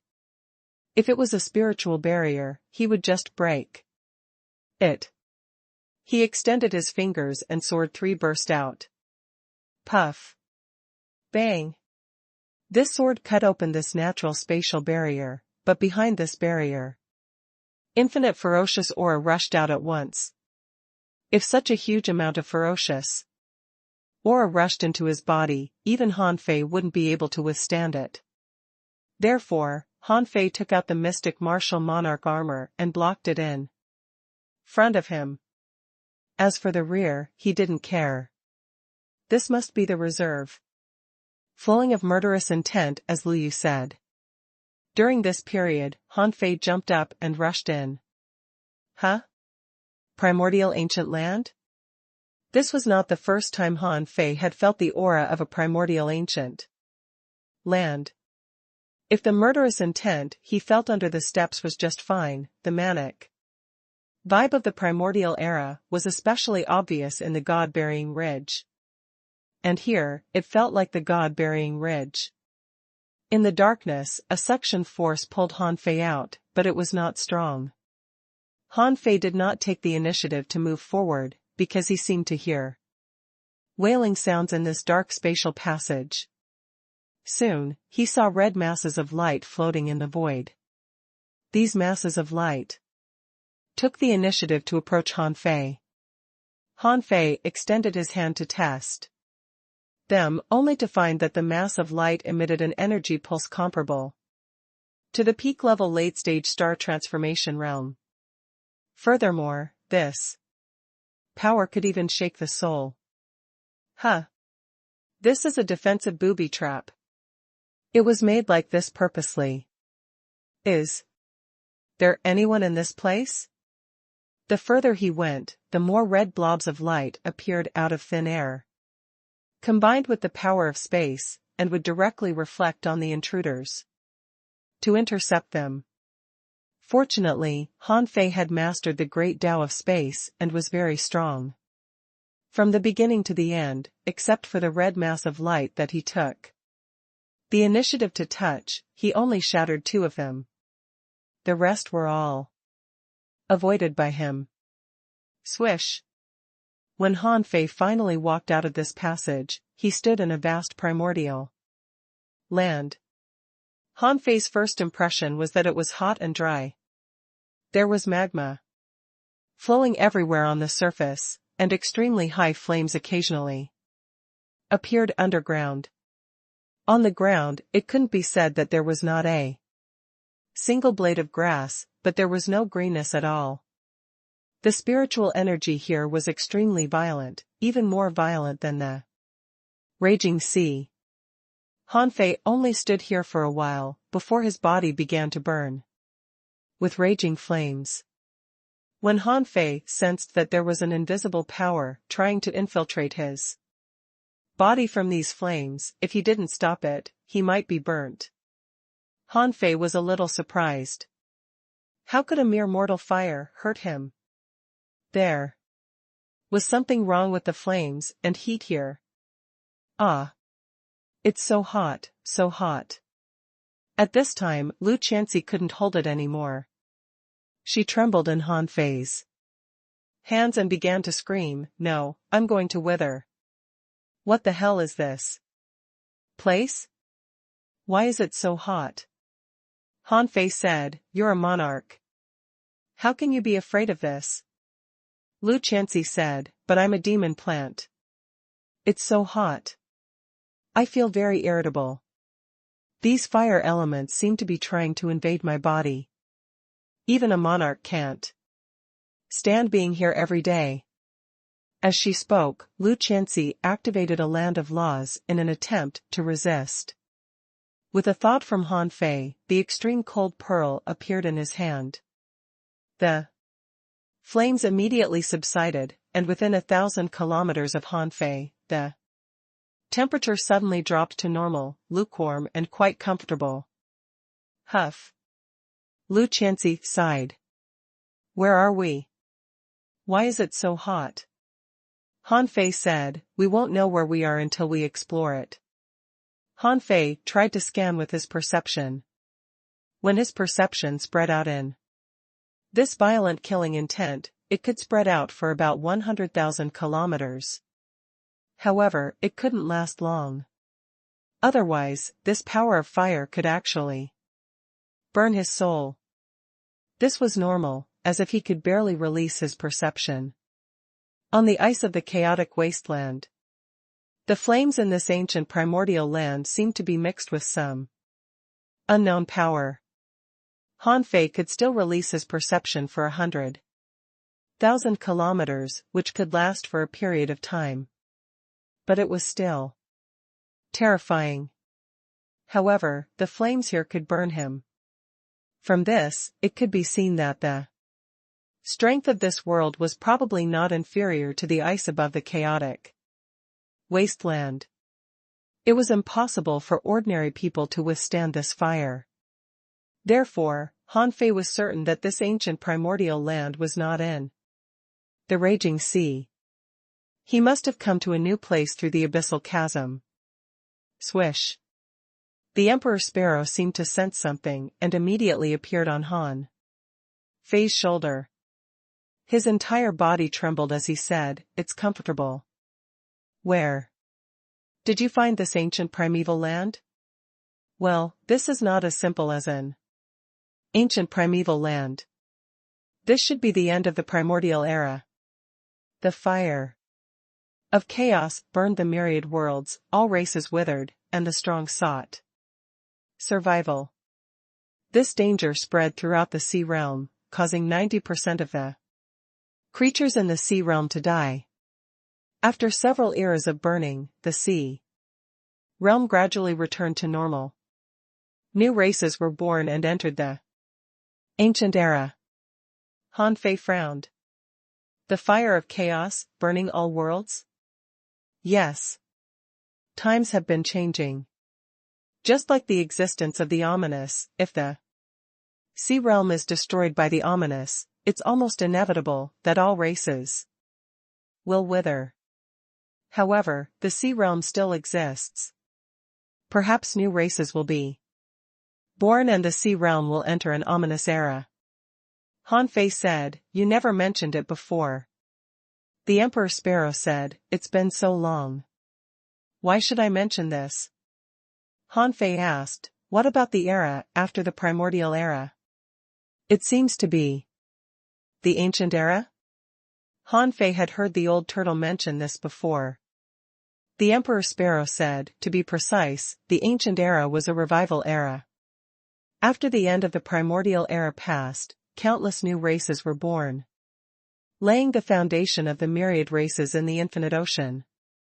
After the myriad races in the infinite ocean found their paths, the appearance of the first god marked the beginning of the age of gods. It's that simple." Han Fei raised his eyebrows. "Times have changed and countless years have passed. Does it mean that the sea realm may have experienced countless eras?" "No. According to my inherited memories, the fire of chaos burned the myriad worlds. It was because the previous era was not very stable that there was such an ending. That era was called the chaotic era, an era filled with chaos everywhere." "Chaotic era? What's it like?" "I haven't seen it, but it seems to be that the world is in a state of darkness and chaos, and most places haven't been explored. In that era, a large number of chaotic spiritual treasure of heaven and earth, and even the legendary nature spiritual treasures, primordial spiritual treasures, and so on were born. Our Emperor Sparrow race was born in the chaos." Han Fei was slightly lost in thought. "How long has it been?" The Emperor Sparrow continued, "Don't be surprised.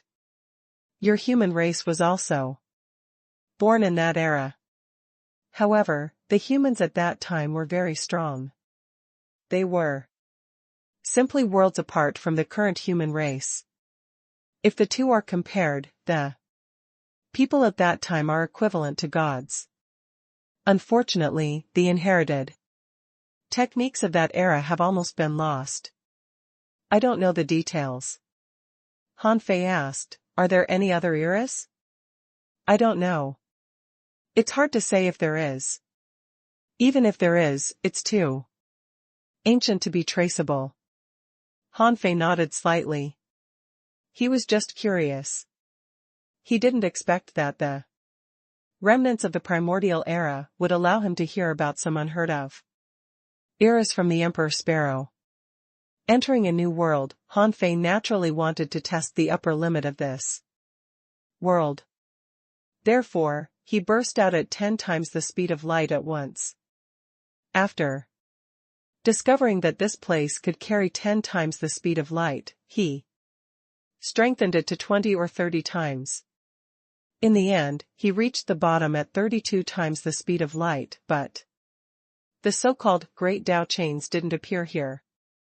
This world was much stronger than the raging sea. But soon, Han Fei perceived a place of bones. It was a place where magma flowed. There were some huge bones around. These jade-like skeletons were almost all incomplete. Han Fei reached out and grabbed a piece of skeleton, tracing it back in time. But then he discovered that the original bodies of these skeletons had been dead for a long time. Although he didn't have to go back in time personally. Tracing back in time consumed a lot of spiritual power. Soon, Han Fei saw a blurry picture in front of his eyes. It was a monster with a neck longer than a giraffe, a dragon face, and 4 limbs like the limbs of a dinosaur. He didn't know what this thing was, but through time traceability, Han Fei could see some scenes when he was still alive. About 7 or 8 such monsters were hunting a huge copper-skinned yak-like creature. These long-necked creatures would first release a mental shock that could cause the yak to enter a chaotic state. In this state, the long-necked mouth opened dozens of feet wide, revealing 3 layers of dagger-like sharp teeth. When the sharp teeth bit the yak, Han Fei could see flickering flames and electric arcs. Although it was difficult for Han Fei to judge the strength of the bite force, according to the vibration of the earth, it should have reached the sky-opening realm. Some long-necked monsters that couldn't bite the yak actually raised their necks and used their heads as hammers to hit the yak. Knock, knock, knock. Han Fei felt a headache when he saw them smash their heads as hammers. It turned out that they were a group of iron-headed monsters. When their iron heads hit, they were obviously enhanced by the power of the heavenly Tao. With a single blow, the surrounding mountains and rivers shook. However, Han Fei also discovered that the mountains and rivers here seemed a little abnormal. What flowed in the river was not water, but billowing spiritual energy, like a turbulent river tide. On the mountain, there were occasional treasure lights. Such power shook the mountain, but the mountain didn't collapse. Is this the primordial era?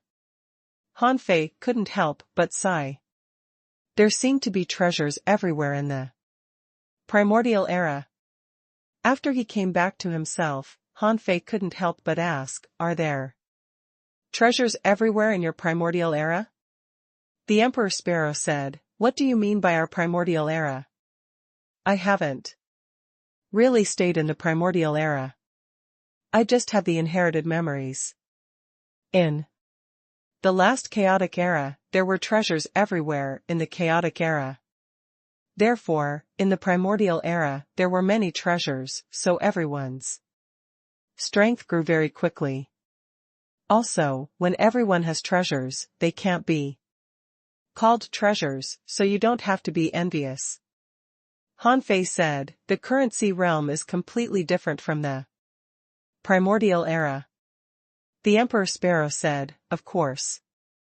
After the consumption of countless strong masters over the generations, even if there is a treasure every inch of land and an opportunity every 100 steps, they must have been consumed by now.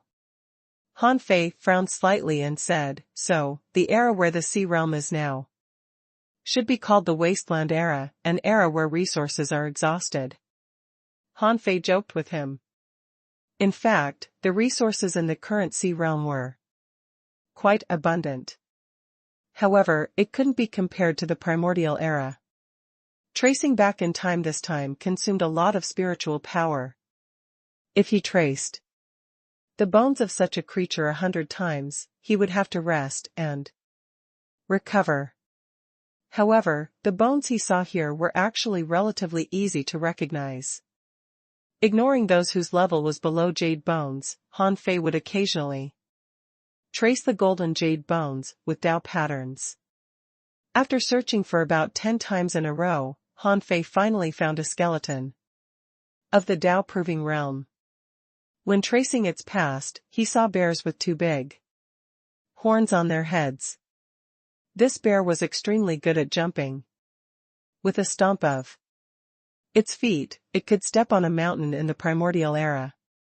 The force of its fist was almost comparable to the star explosion fist. Interesting. I'll keep it. He had to admit that this primordial ancient land was a good place.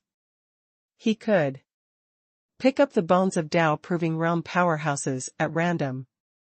If he picked up 100 or so of them and used the time resurrection technique to revive them to fight for him, there would be hundreds of Tao-proving realm powerhouses. He didn't believe that there were so many Tao-proving realm powerhouses in the city of scavengers. Even if there are, we probably won't lose, will we? Unfortunately, considering his great Tao of time, he could revive at most 50 ancient creatures, which was a little weaker than Mochi, but Mochi was a Disciple of the Time Temple after all. She specialized in the great Tao of time. It would be a little ridiculous if he, a dabbler, was even stronger than Emochi in the great Tao of time. After searching for a long time, when Han Fei found the third skeleton of the Tao-proving realm, the danger that should have come still came.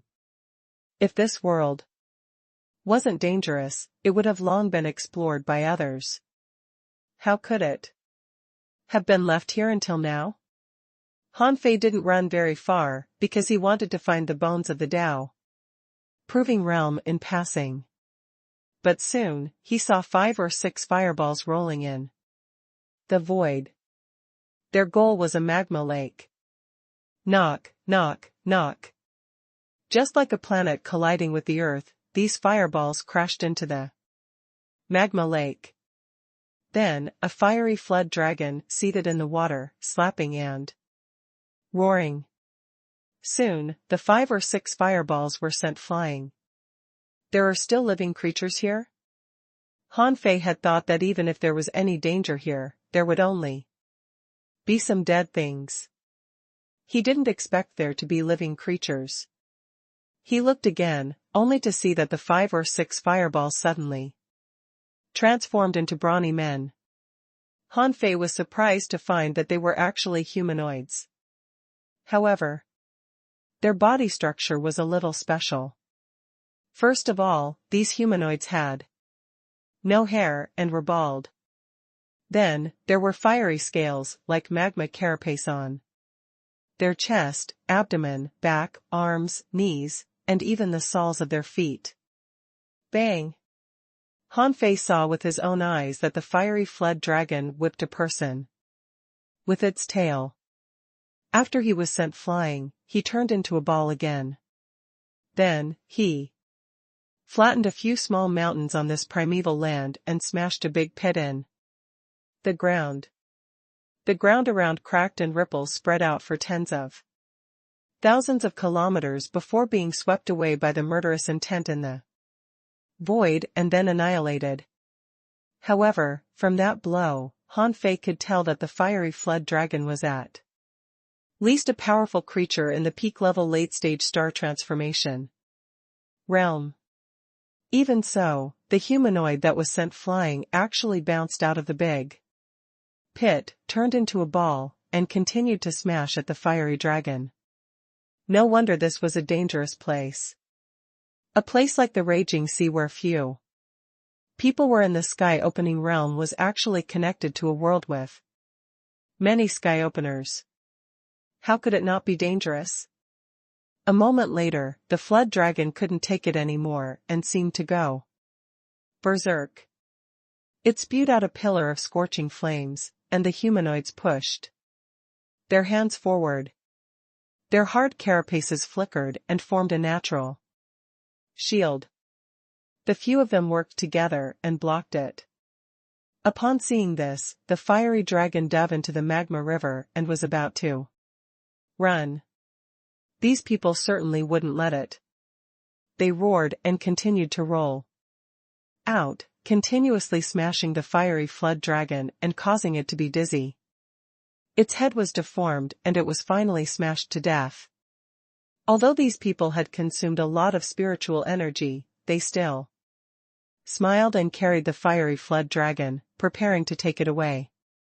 At this moment, Han Fei's heart did a flip, because a humanoid creature suddenly looked at Han Fei and roared, and the 6 balls rolled towards Han Fei at the same time. Han Fei. Han Fei had thought that they wouldn't find him, but it seemed that they were just too focused on the fiery dragon to notice him. However, Han Fei had been staring at them after the battle, so he was discovered by them. Han Fei also had many questions. Since they were humanoids and had come to him, he might as well catch and control one to see what this place was. Not good. There's an outsider here. Take him down. Han Fei? These people were speaking in the ancient language, which Han Fei could understand. The first time he came into contact with this language was when he was with the war giants. However, why did they have to catch the outsiders? But the other party was already smashing at him. Looking at the 6 meatballs, Han Fei didn't say anything but punched out. Bang! Bang!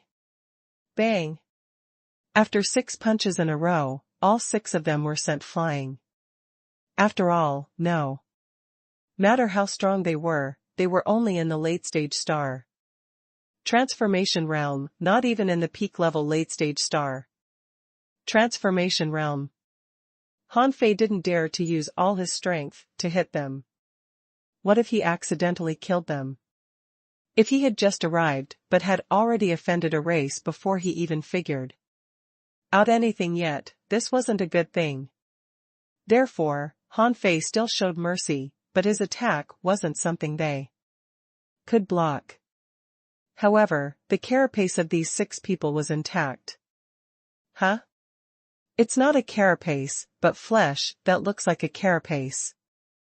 What strong defense power. Han Fei thought to himself, with this kind of defense power, even if they took a solid punch from a perfected star transformation realm powerhouse, they probably wouldn't die. But Han Fei didn't continue to attack.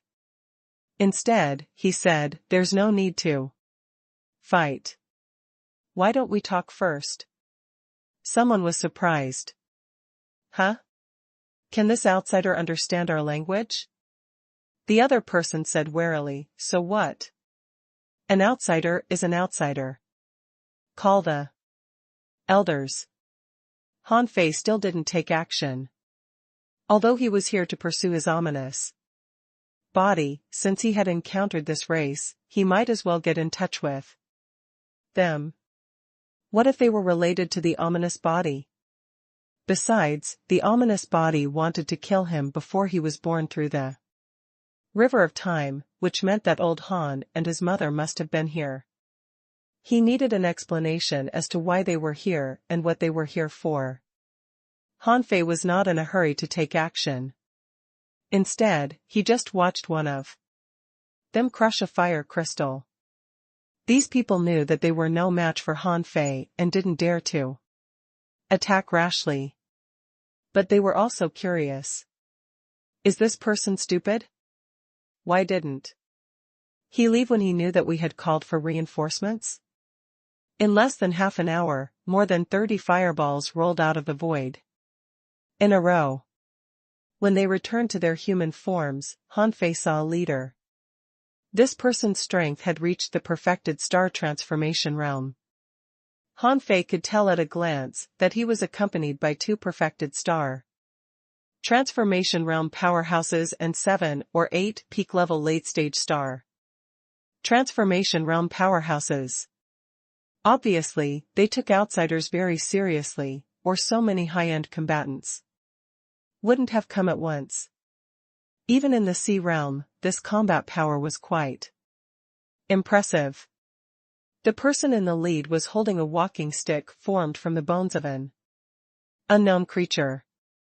He said, "Outsider, why have you come to our lava giant race? How did you find this place?" The lava giants?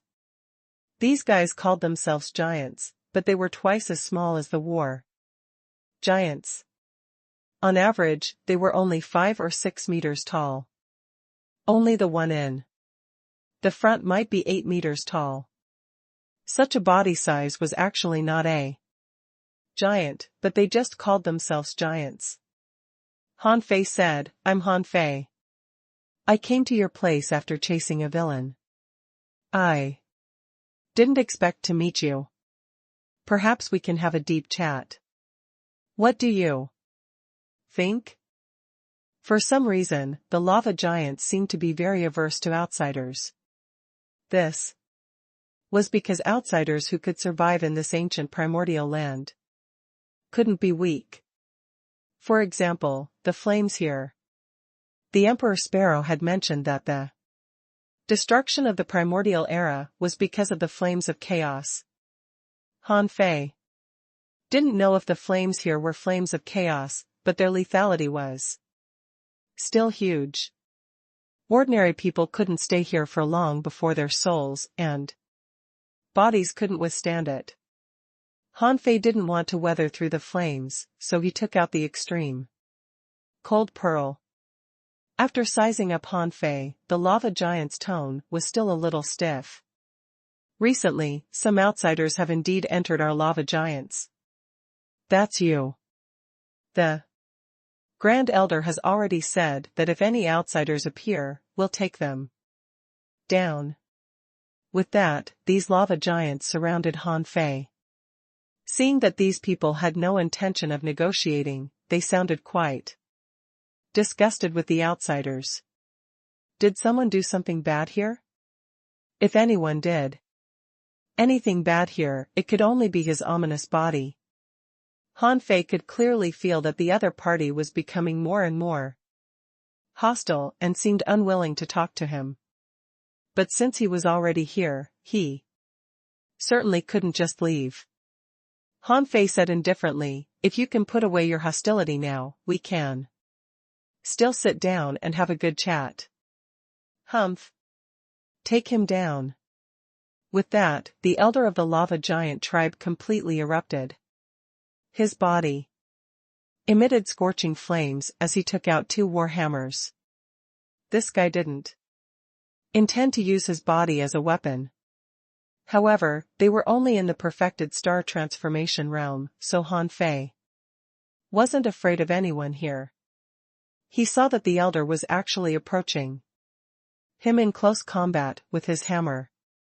The hammer technique attracted the surrounding fire essence and transformed into a 100-foot-tall flame giant.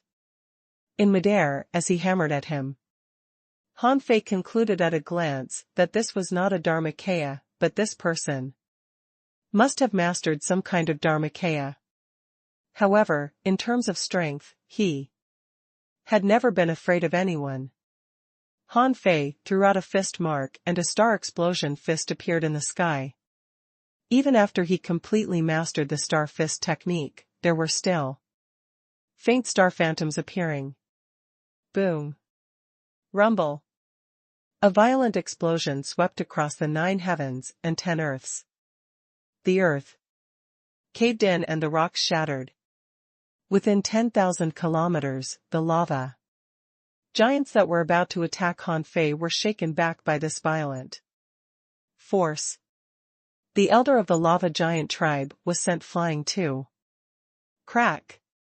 The bulging flesh armor on the fist of the elder of the lava giant clan shattered like glass, but it hadn't completely shattered. His arm and bones were broken, and one of his hands hung unnaturally. Han Fei narrowed his eyes slightly.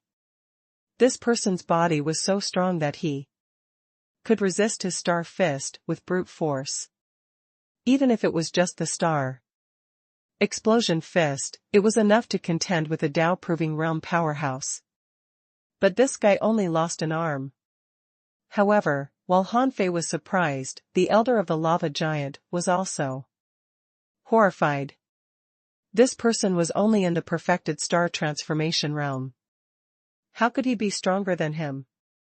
It wasn't that no outsiders had entered this place before, but the previous outsiders were too weak. Not to mention being able to fight him, any one of their clansmen could kill those people. It was the first time they met someone as powerful as Han Fei.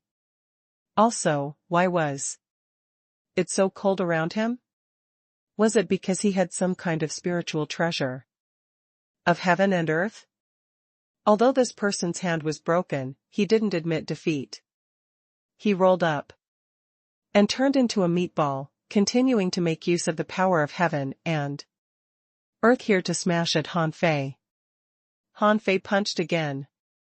This time, it was not the star explosion fist, but the silencing fist. Boom, crack.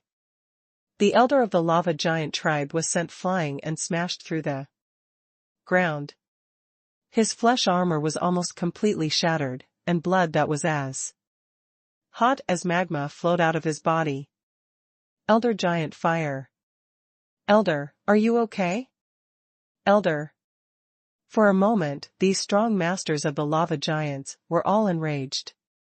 One by one, they burned, turned into balls, and smashed crazily at Han Fei. Han Fei sneered. As I said, I have no ill intentions. You shouldn't discriminate against outsiders. Since you insist on solving the problem by force, I just have to accede to your wish. In the next moment, the Ragnarok was activated, and it was still Golden Fist. Marks. Boom, boom, boom. In less than a minute, the surrounding hundreds of thousands of kilometers were smashed to the ground. These lava giants all lay down, and half of them were even knocked out by Han Fei. Han Fei walked unhurriedly to Elder Giant Fire and said casually, "Now, can we talk?" Elder Giant Fire wasn't scared at all. He shouted, "Outsider, it's useless to hurt us. The Grand Elder is more than 10 times stronger than me. You're indeed strong, but not strong enough." In the heart of this elder, an array pattern condensed of flames was obliterated in the void, as if it was sending a message. Han Fei shook his head slightly. Are all giants stupid? Did I say I was going to fight you? If you keep behaving like this, I'll kill you all. Han Fei didn't doubt that there were strong masters in this world. The weakest member of this race was at least in the late-stage star transformation realm. So it was only natural that their upper limit of high-end combat power could reach the monarch realm. He just didn't know how strong the monarch of the lava giant tribe was, and if there were any stronger monarchs. Han Fei was not in a hurry to attack. He was still waiting. Winning and killing were two different things. Once these people died, he would completely be enemies with the lava giants. Elder Giant Fire had already sent a message. Someone else would probably come soon. Sure enough, this time it only took less than 3 seconds, and a lava giant nearly 20 meters tall rolled out of the void. So fast? Han Fei was lost for words. How small was this world? Even if the other party received a message, they shouldn't have come so quickly, right? It would take at least 1 second to read the message. Han Fei narrowed his eyes slightly. This one must be in the Tao-proving realm. And was probably not someone the Tao-proving realm powerhouses in the outside world could compare to. However, with Han Fei's experience in fighting the carefree realm cultivators, he felt that the other party was still a little lacking, but it didn't seem to make much difference.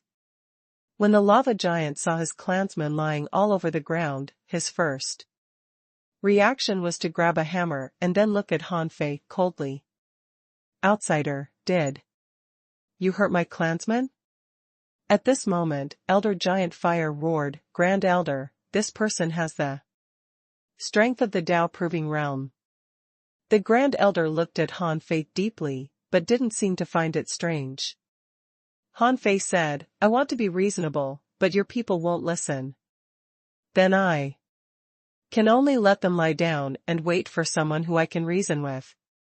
The lava giant nodded slightly and put away the hammer, because Han Fei didn't have any killing intent or hostility. He was just a little curious. Could the people in the world outside prove Tao? The man said, Outsider, I can see that you've shown mercy to my clansmen. Then, why are you here? In fact, Han Fei didn't know why he was looking for them. But he knew that if the ominous body wasn't here, he must have entered the river of time from this world. Han Fei took out the vast ocean navigator and said in his heart, Where is the ominous body in this world? However, the vast ocean navigator didn't turn. Clearly, it was no longer in this world. Under the puzzled gaze of the lava giant, Han Fei thought for a moment and said, "Do you know the god of war?" The lava giant shook his head. It seemed that he couldn't use the god of war to establish a friendship with them. Han Fei said again, "You should know where I come from, right?"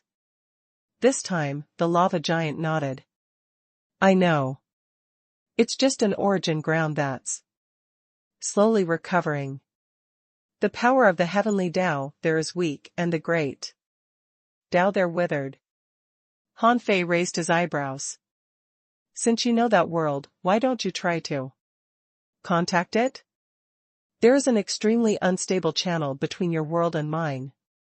I'm surprised that the channel didn't collapse when you came from that side." "Collapse?" Han Fei said, "That passage looks quite normal. Why would it collapse?" The Grand Elder of the Lava Giant frowned. "How is that possible? We've tried countless times. First of all, the passage can't carry the strong masters of the sky-opening realm or above to pass.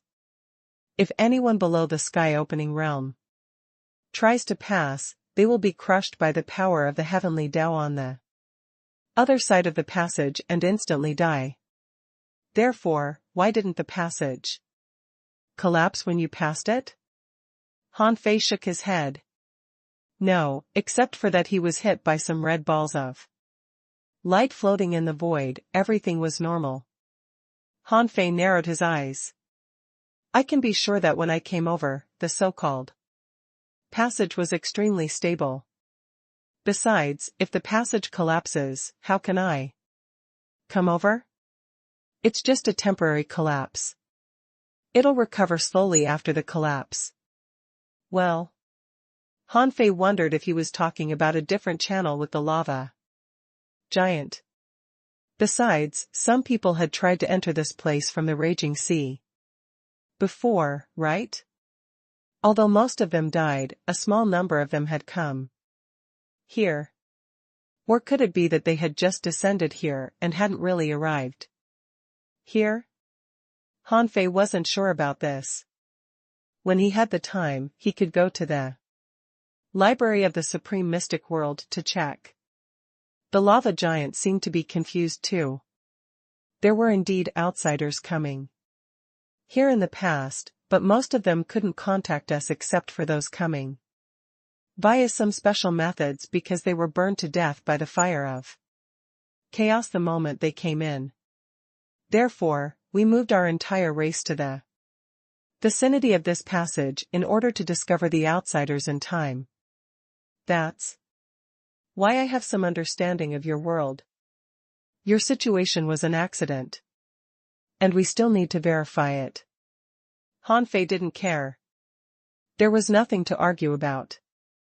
If they really couldn't get out, it could only be said that they were restricted by this world, not the so-called channel problem. According to the elder of the lava giants, these flames were indeed unusual. It turned out that they were the fire of chaos. But the voice of the Emperor Sparrow suddenly sounded in Han Fei's mind. "This is not really the fire of chaos. Otherwise, I should be able to sense it." Han Fei didn't care. It didn't matter to him whether it was the fire of chaos or not.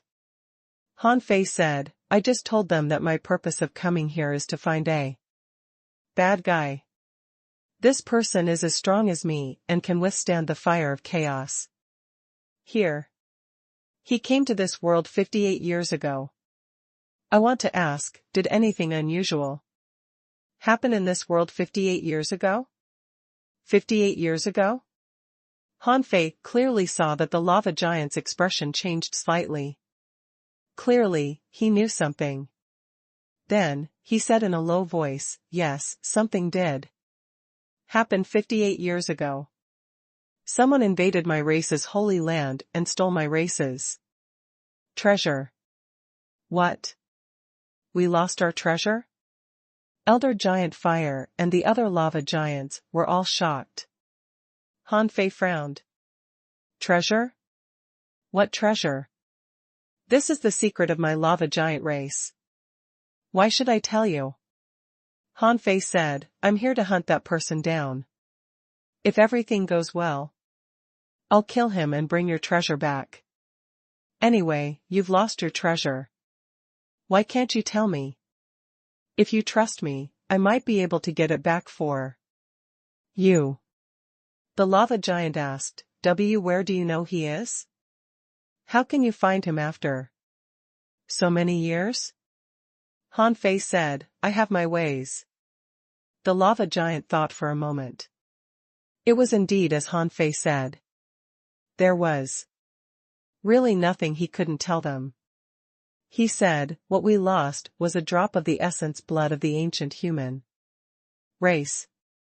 Ancient human race? The Emperor Sparrow had mentioned that humans had existed since the chaotic era. At that time, the essence blood of humans should be extremely pure.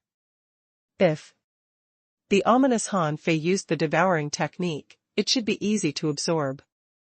After all, it was the blood of his own kind.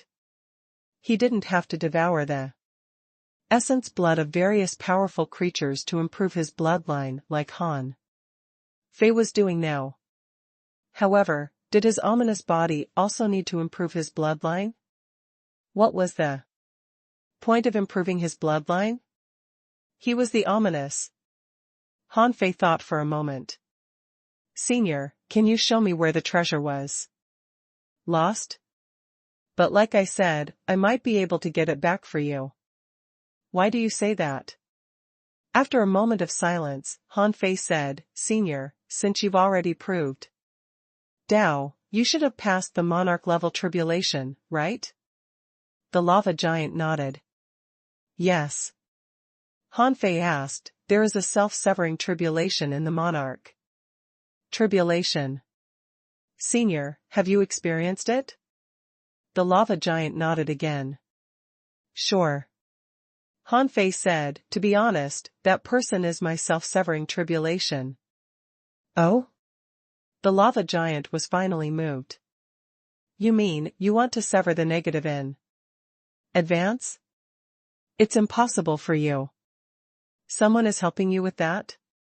Wait, it's impossible for such a person to exist in your world.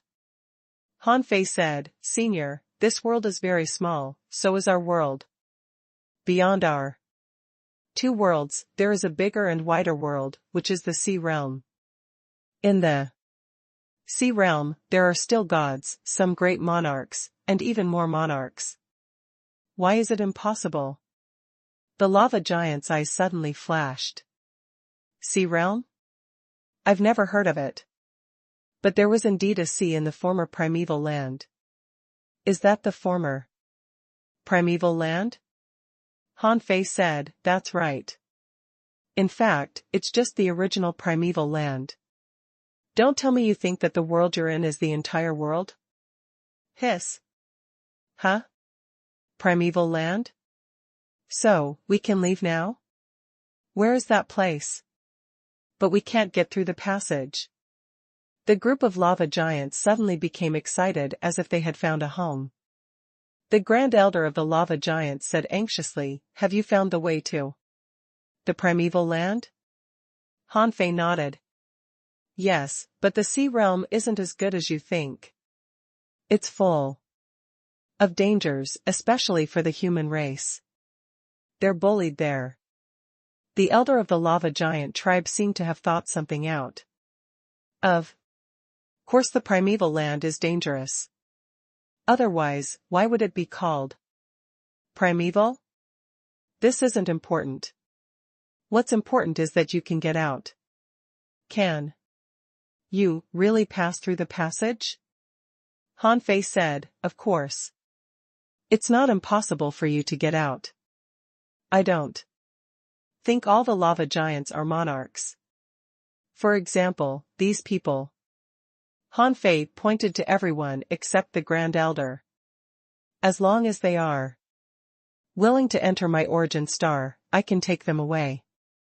Han Fei knew what the Grand Elder was thinking, and the Grand Elder thought of the same thing. Gulp. Han Fei saw that the eyes of these lava giants seemed to be filled with anticipation. He didn't know what these people were longing for. Although the sea realm might be a new world to you, it was very dangerous there. Especially, the chaotic wasteland was covered in ice, which was the opposite of this place. The elder of the lava giants immediately became much gentler. He looked at Han Fei up and down. "Are you a human?" Han Fei nodded. "Yes, a pure-blood human." The lava giant shook his head. "After the primordial era, there are no more purebloods." Han Fei said, "Whatever you say. I have no ill intentions towards the lava giants. I have no intention of snatching the essence blood of the ancient human race. I just want to sever my negative side. I swear that if I can snatch the essence blood of the ancient human race, I will return it to the lava giants." The lava giant took a deep look at Han Fei. No, in fact, we don't mind someone reproducing the bloodline of the ancient human race. We just want to use the inherited memories of the ancient human race to find the place where our lava giant race used to live and find the home of our lava giant race. If you can really lead us back to the sea realm, it doesn't matter if you can take back that drop of essence blood or not. Besides, you can become a good friend of our lava giant race. After that, the lava giant looked at his clansmen who had been beaten to the ground and shouted, "Haven't you rested enough? It's time to get up." However, none of them got up. They were still all lying flat on the ground. Elder Giant Fire said, "Grand Elder, there's power surging in our bodies. We can't recover." Seeing that the elder of the lava giants was looking at him, Han Fei smiled. Healing divine brilliance descended from the sky and enveloped these dozens of people. Not only had Han Fei used the Ragnarok, but he had also used the Tao of Slaughter God and the Invincible Path, causing the residual power in their bodies to destroy their bodies. Seeing that Han Fei could control the divine power between the heavens and earth, the elder couldn't help but be surprised. This person seemed to be stronger than he had imagined. When he first saw this person, he thought that Han Fei was only in the perfected star transformation realm. But when he saw the rod in Han Fei's hand, he denied this thought. How could an ordinary perfected star transformation realm cultivator be carrying a demon plant in the Tao proving realm? More importantly, he had carried the demon plant of the Tao proving realm and passed through the channel. This made his heart burn with passion. Huh? It doesn't hurt anymore? Hiss. The hidden injuries in my body are all gone. What kind of divine technique is this? What a magical healing power. The group of hostile lava giants all became friendly at this moment, because Han Fei said he could take them out, and because the Grand Elder had accepted Han Fei. Now they all looked at Han Fei differently. The Grand Elder said, "I hope you don't blame them. It's just that 58 years ago, the essence blood of the ancient human race was stolen, so I ordered them to try to capture any outsiders they find, and I'll kill them if they can't." Now, Han Fei understood that these people were hostile to outsiders just because their precious essence blood had been stolen.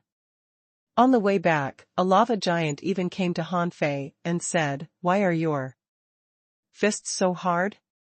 "Because I am the human emperor, the strongest human being in the world." Wow! The man exclaimed, feeling that the name sounded so awesome. Even the Grand Elder looked surprised. The strongest human being in the world? Elder Giant Fire was the first to protest. That's impossible.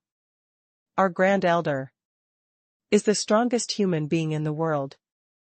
Han Fei tilted his head and glanced at Elder Giant Fire. To be precise, you are just humanoids, and I am the human with the purest bloodline now. Elder Giant Fire said, humanoids are human beings too. We didn't look like this before. It said that we evolved into what we are now to deal with the burning of the fire of chaos.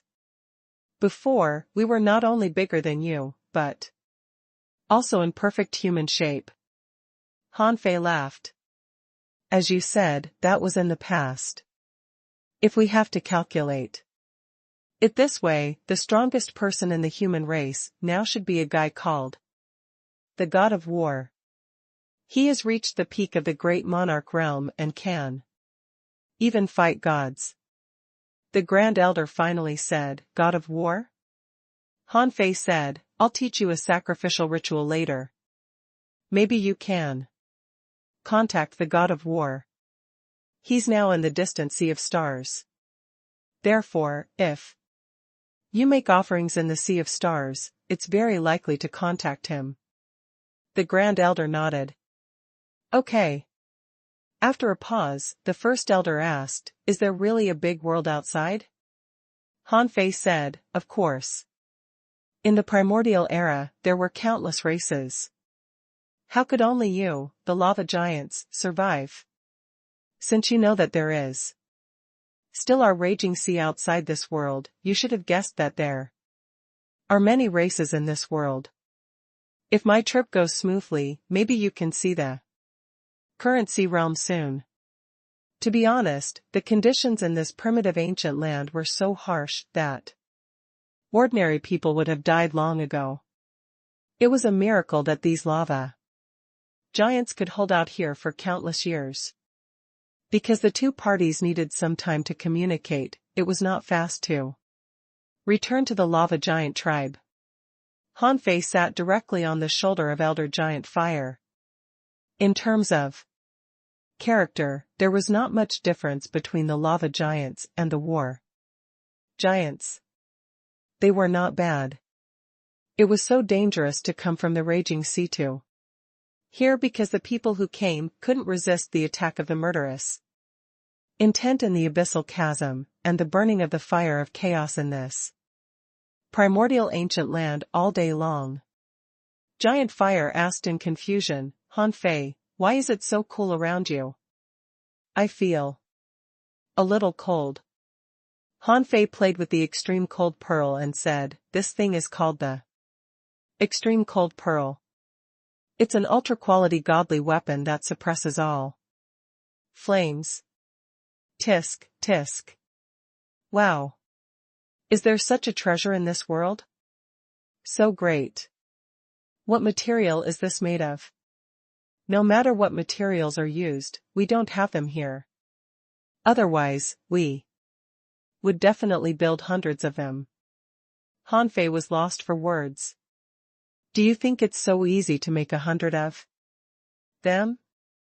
However, Han Fei found that the weapons, accessories, and beads on these people's hands were all godly weapons.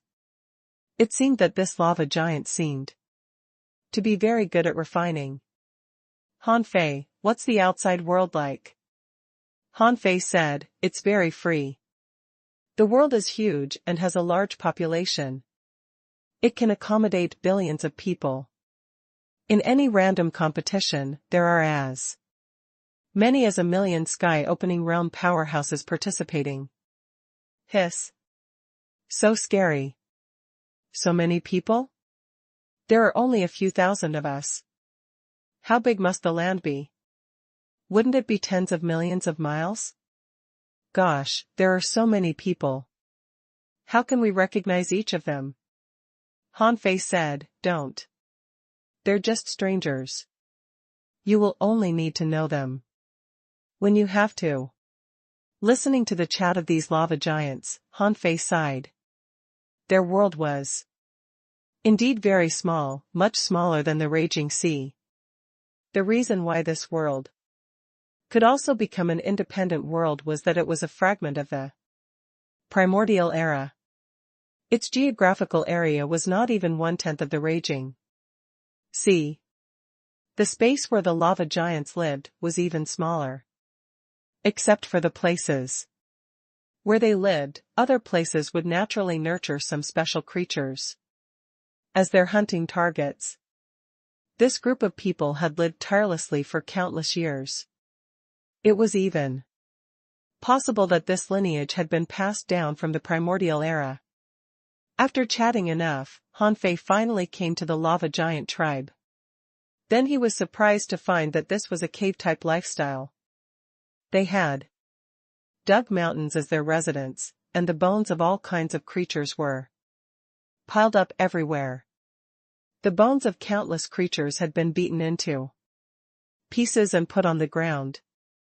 It looked very backward, but when Han Fei saw their living facilities, he was speechless. Even the F***king fences of this lava giant tribe were godly weapons. The row of totem pillars were all godly weapons, the kind that would automatically protect them. Here, there were mostly refining stone tables. Han Fei could hear the clanking sounds from afar, because there were enough godly weapons forming guardrails. The energy released by knocking on the refining tables was blocked by the guardrails, so it wouldn't affect their lives at all. Seeing Han Fei and the others return, many strong young men immediately rushed over. Someone shouted, "Huh? Grand Elder, when did you go out?" Someone was surprised. "Hey, how did you catch a fiery flood dragon?" Someone saw Han Fei on the shoulder of giant fire and immediately exclaimed, "Wow, an outsider, it's an outsider." With this exclamation, countless people put down what they were doing and scrambled to run to the huge square, paved with broken bones. Where is the outsider? Hiss. This outsider is so small. Huh? It's so cool around this outsider. Wow, I'm freezing to death. This outsider doesn't have any flesh armor. He's really strange. The hidden races were always inexperienced. When they saw an outsider, they would chatter with a curious expression, which reminded Han Fei of the war giants. When he went to the war giants, the little giants were the same. They treated him to meat every day and even held barbecue parties. They were extremely enthusiastic. Now, after the initial hostility, when this Grand Elder appeared and confirmed that Han Fei was not an enemy, the lava giant's enthusiasm soared, making Han Fei a little shy. Simple people were like this. He didn't expect to see such a simple race after experiencing so many dangers. However, now was not the time to chat and eat meat with these lava giants. Han Fei jumped off from Elder Giant Fire, carrying Lu Qianxi, who was slightly trembling, and said to the Grand Elder, "Let's go straight to the place where the ancient essence blood was stolen." The Grand Elder seemed to hesitate for a moment and said, "The things have been stolen. Will it help if we take a look now?" Han Fei said, "Grand Elder, I've been chasing him for 58 years. I have my ways." In the end, after the Grand Elder was silent for a moment, he decided to take Han Fei to take a look. He wasn't afraid of what Han Fei would do, but it wasn't easy for him to meet a powerful outsider. He didn't want to let him go so quickly. The Grand Elder said, "Everyone, go about your business. I have something to do with the guests." A moment later, the first elder, Elder Giant Fire, and a dozen other elders traveled tens of thousands of kilometers and came to a place that emitted a faint purple light. This mountain had a crack halfway up the mountain, leading to the inside of the mountain. At the entrance, Han Fei saw another monarch. Yes, although this world was not big, it could give birth to two monarchs.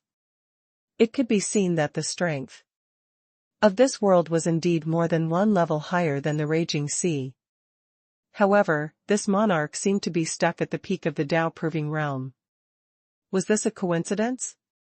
Or was it the upper limit of cultivation in this world? When Han Fei walked into the cave, he saw a humanoid corpse sitting cross-legged in the middle of the mountain. It was the kind of corpse that was only skin and bones. If it was bandaged, it would look like a mummy.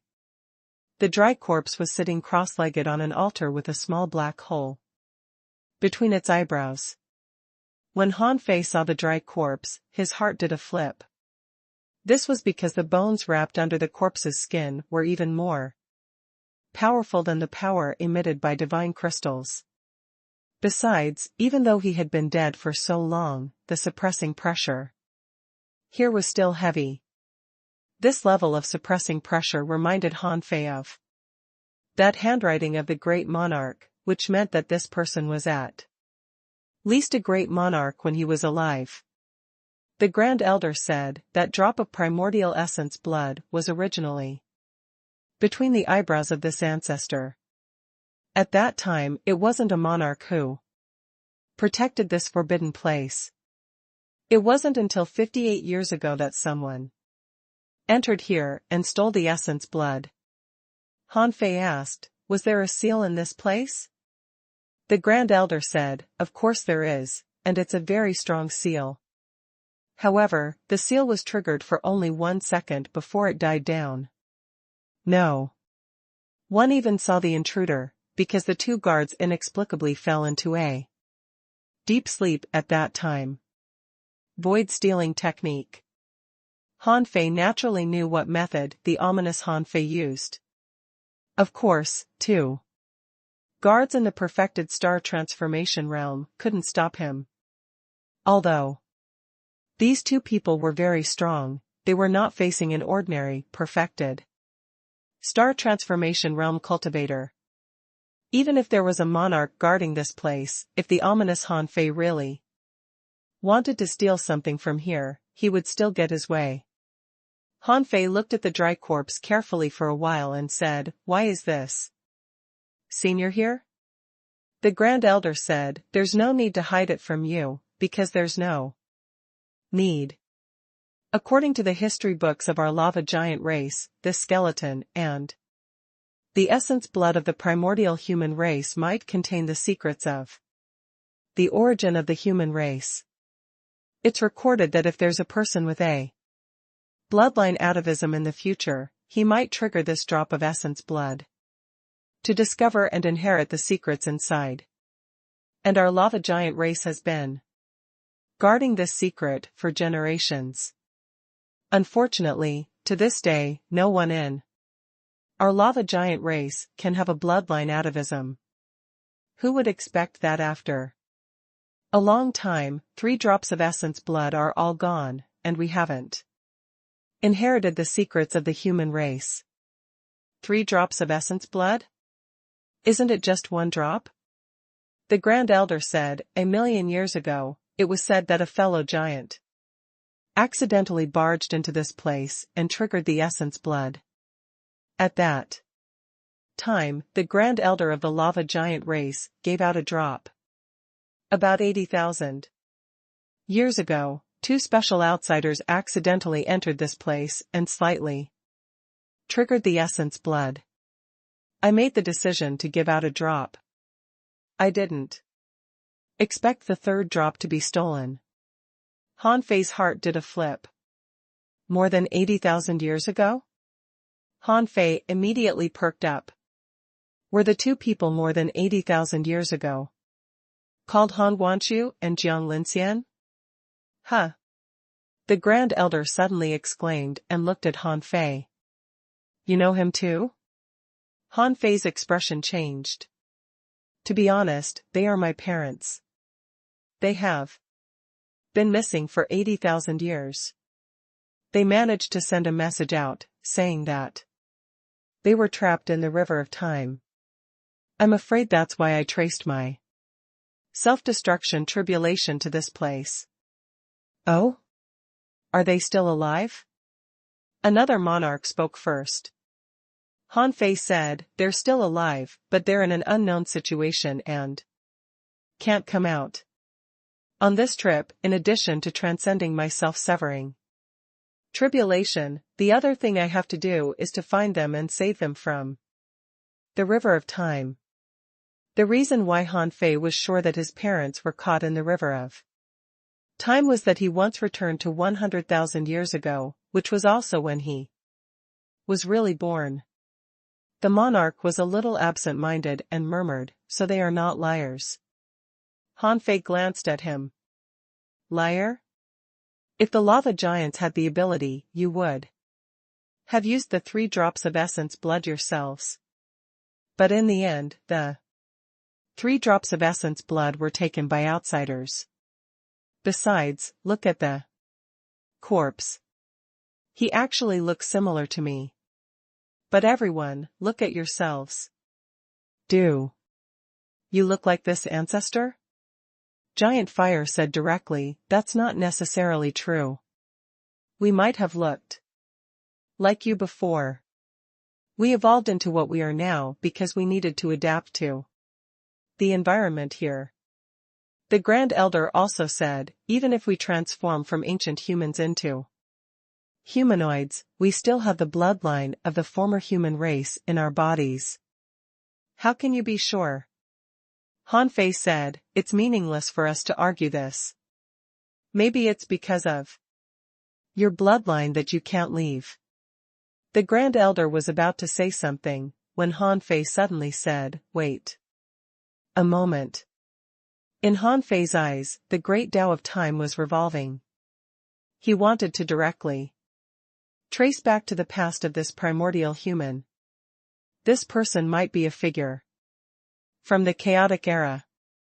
God knew how many years had passed. If he could see a trace of his past, he might be able to directly understand the secrets of the primordial human race. However, when Han Fei looked back, before he could see through the mist of time, he heard a cold snort in his ears. Then, his mind suddenly collapsed and he spewed out a mouthful of essence blood. F***ck.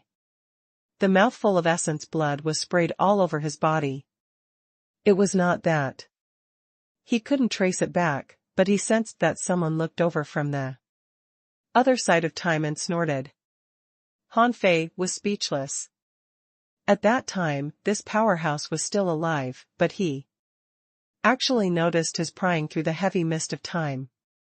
Seeing Han Fei vomit blood, the Grand Elder, Giant Fire, and the others felt their hearts skip a beat. The Grand Elder said, "Were you using the great Tao of time just now?" Han Fei felt that his head was a little painful. He coughed and said, "Yes. Maybe this strong master was too strong, so I suffered a little backlash. It's a small problem." Han Fei casually stuffed a mass of liquid divine light into his mouth. After a minute, he activated the great Tao of time again. This time, he didn't trace the skeleton, but this space. However, the ominous Han Fei wasn't stupid. He messed up the time when he was here, so Han Fei could only see some broken and blurry images. In the images, his ominous body seemed to have stepped into the river of time. Han Fei frowned. Did he enter the river of time to kill him?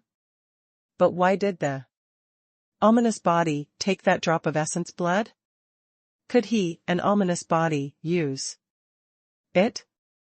Several possibilities popped up in Han Fei's mind. First of all, the ominous Han Fei must be able to use this drop of essence blood. It was exactly because he triggered this drop of essence blood that he came to steal it. Secondly, it was not the ominous Han Fei who triggered the drop of essence blood, but Xia Xiaochan. After all, what flowed in Xia Xiaochan's body was divine blood. In the end, the ominous Han Fei didn't want him to trigger this drop of essence blood, so he took it away in advance. Of these possibilities, the first was the most likely. The ominous Han Fei might not have the opportunities Han Fei had, but it didn't mean that the ominous Han Fei wouldn't have any opportunities. The essence blood of the ancient human race was obviously not simple. There were only 3 drops of it since ancient times, but it was stolen. Unfortunately, the ominous Han Fei also mastered the great Tao of time, so he messed up time and made Han Fei unable to see what happened here back then. So now he could only chase after him with the vast ocean navigator. However, the ominous Han Fei obviously knew something he didn't know, such as why he stole this drop of essence blood. Since the Grand Elder had never met the ominous Han Fei, how could he know how precious this drop of essence blood was? Han Fei asked, Grand Elder, I would like to ask, did anything happen 58 years ago, except for the theft of this drop of essence blood? The Grand Elder shook his head. No, I have explored every speck of dust here. If anything happens, it can't escape my eyes. Han Fei frowned. When my parents were here 80,000 years ago, did they do anything? How did they leave? The Grand Elder said, I remember that they left by opening a void door. As for where the void door leads, I don't know. But the void door, definitely, doesn't lead to the outside world, nor can it carry us into it. Only the 2 of them can use it. As for what they have done, I don't think they have done anything else. I only described the ancient human race to them and told them some well-known ancient legends. Ancient legends? Han Fei's heart did a flip. Grand Elder, can you tell me about it too? Giant Fire said, there's no need for the Grand Elder to waste his breath on this. Let me tell you. It's said that since the beginning of the chaos, the world has been in darkness. In the darkness, all creatures and treasures were quietly born. It's said that at that time, a new green vine gave birth to 6 fruits that ripened after billions of years, which respectively gave birth to the ancient human race, ancient demon plants, ancient strange beasts, ancient demons, ancient insect eggs, and a stillborn. These 6 creatures are collectively known as the innate 6 lineages. The 6 lineages give birth to all living beings. The 6 lineages begin the journey of creation in the chaotic era. After a pause, Giant Fire continued, after the 6 lineages, all living beings coexisted. All kinds of races were born in the chaos, and an exploration and battle that lasted for countless years began. For example, there was a supreme nature treasure, the yin-yang mirror, that once fell into the hands of the primordial human race and could reverse life and death. It once accompanied the primordial human race to conquer all places.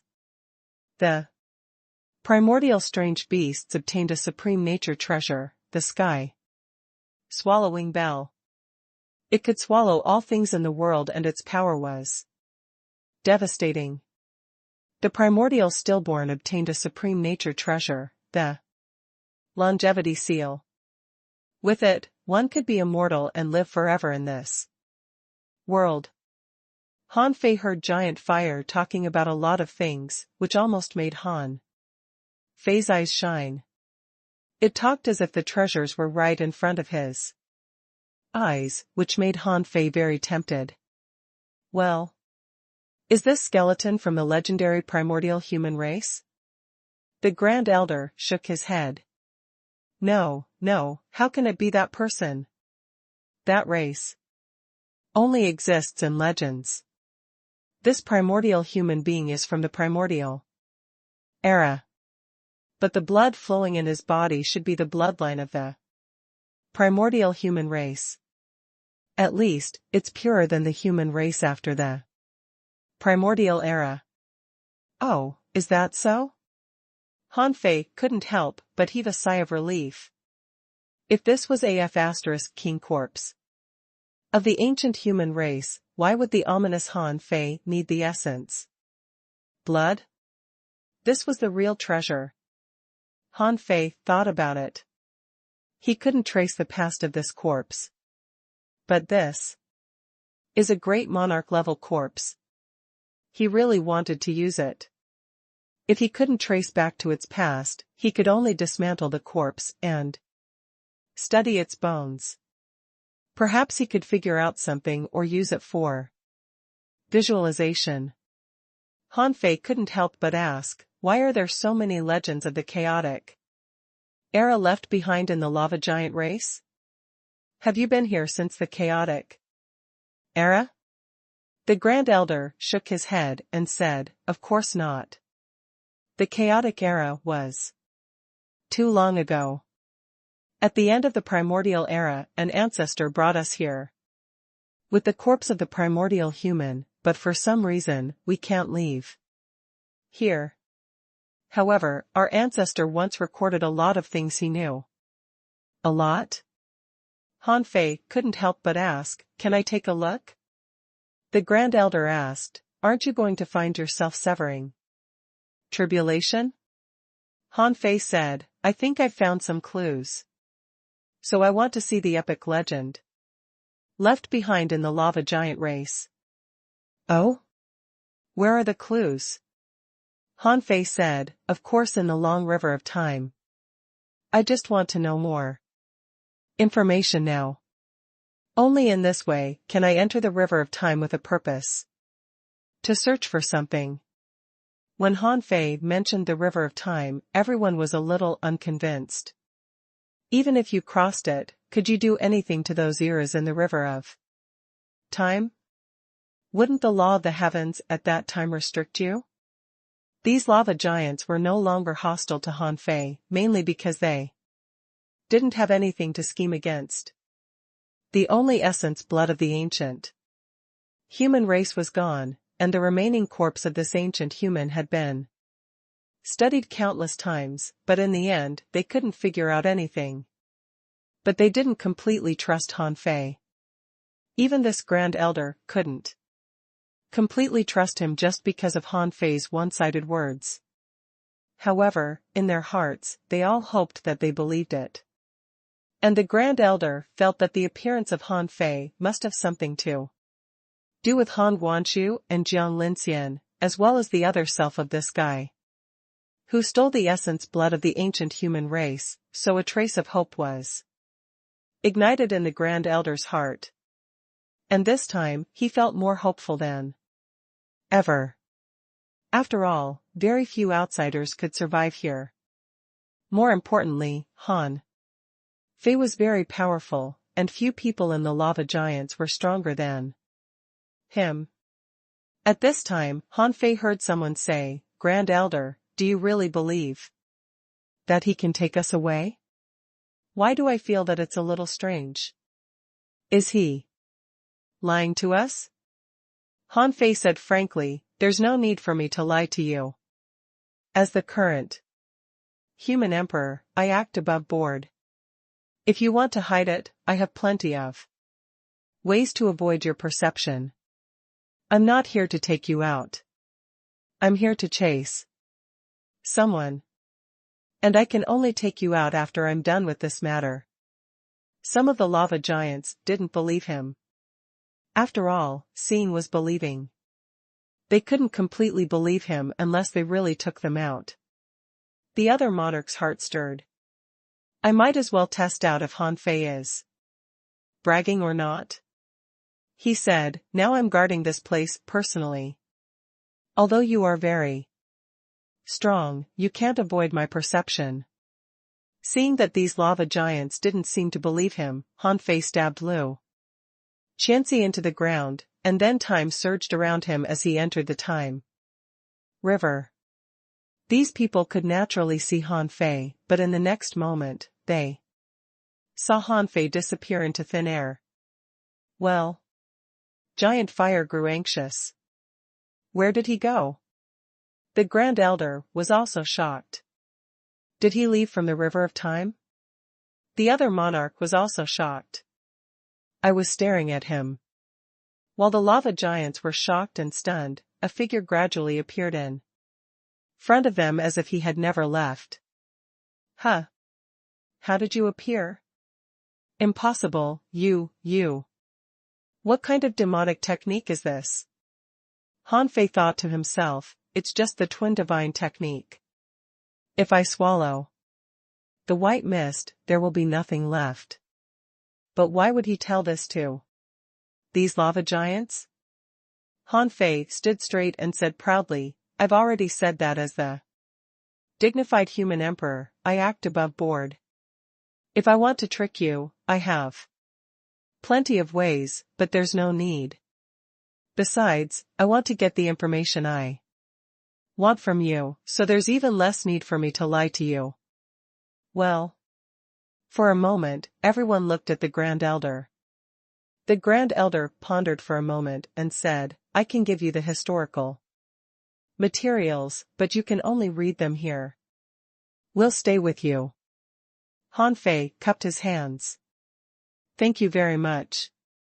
After all, this was a small place with a population of only more than 4,000. Han Fei obtained the historical records about the lava giants only 100 seconds later. Han Fei didn't read any history after the primordial era. There were very few records about the time before the primordial era, but there were many legendary stories in them. Because the stories were very legendary, it was used by these lava giants to tell children stories. The records in this aspect were actually not large, like the work of a single person. About the chaotic era, they were all legends. Han Fei even saw the description of supreme primordial treasures. It was said that its value exceeded that of nature treasures. Then Han Fei discovered that, in addition to the 6 ancient lineages, there were actually descriptions of many races. However, these 6 lineages seem to have appeared the earliest and rose the earliest. Later, there were records of the birth of dragons, such as how big the appetite of dragons was, and how they could swallow a race's food in one go. 2. His surprise, Han Fei saw the records of the Emperor Sparrow. Legend has it that the Emperor Sparrow was born in the primordial chaos and happened to be in the middle of a battle. It was born from the endless aura of death on the battlefield. When it tweets, its voice was like cries that tore at one's heart. The Emperor Sparrow controlled the emotions of all things and liked to fight. It liked to devour the aura of death of living beings and eat the grievances of all living beings. With the frenzying eye, it can drive people crazy. The Emperor Sparrow had obtained the secret of longevity and could reincarnate generation after generation. The heavens won't take his life. The description was quite true. Just from this description, Han Fei felt that much of the information in the records of the lava giants was true. Otherwise, how could they know so many characteristics of the Emperor Sparrow? After reading a lot of secrets, Han Fei suddenly saw in one of the records that the primordial human race developed rapidly, expanding the territory and opening the primordial land, creating a huge race. The powerhouses thought that the human race had expanded too much and conspired to exterminate the human race, a race with such a powerful reproduction ability. In the end, they killed the primordial human king in the East Mountain Nether River. Then, the primordial human race declined. TSK.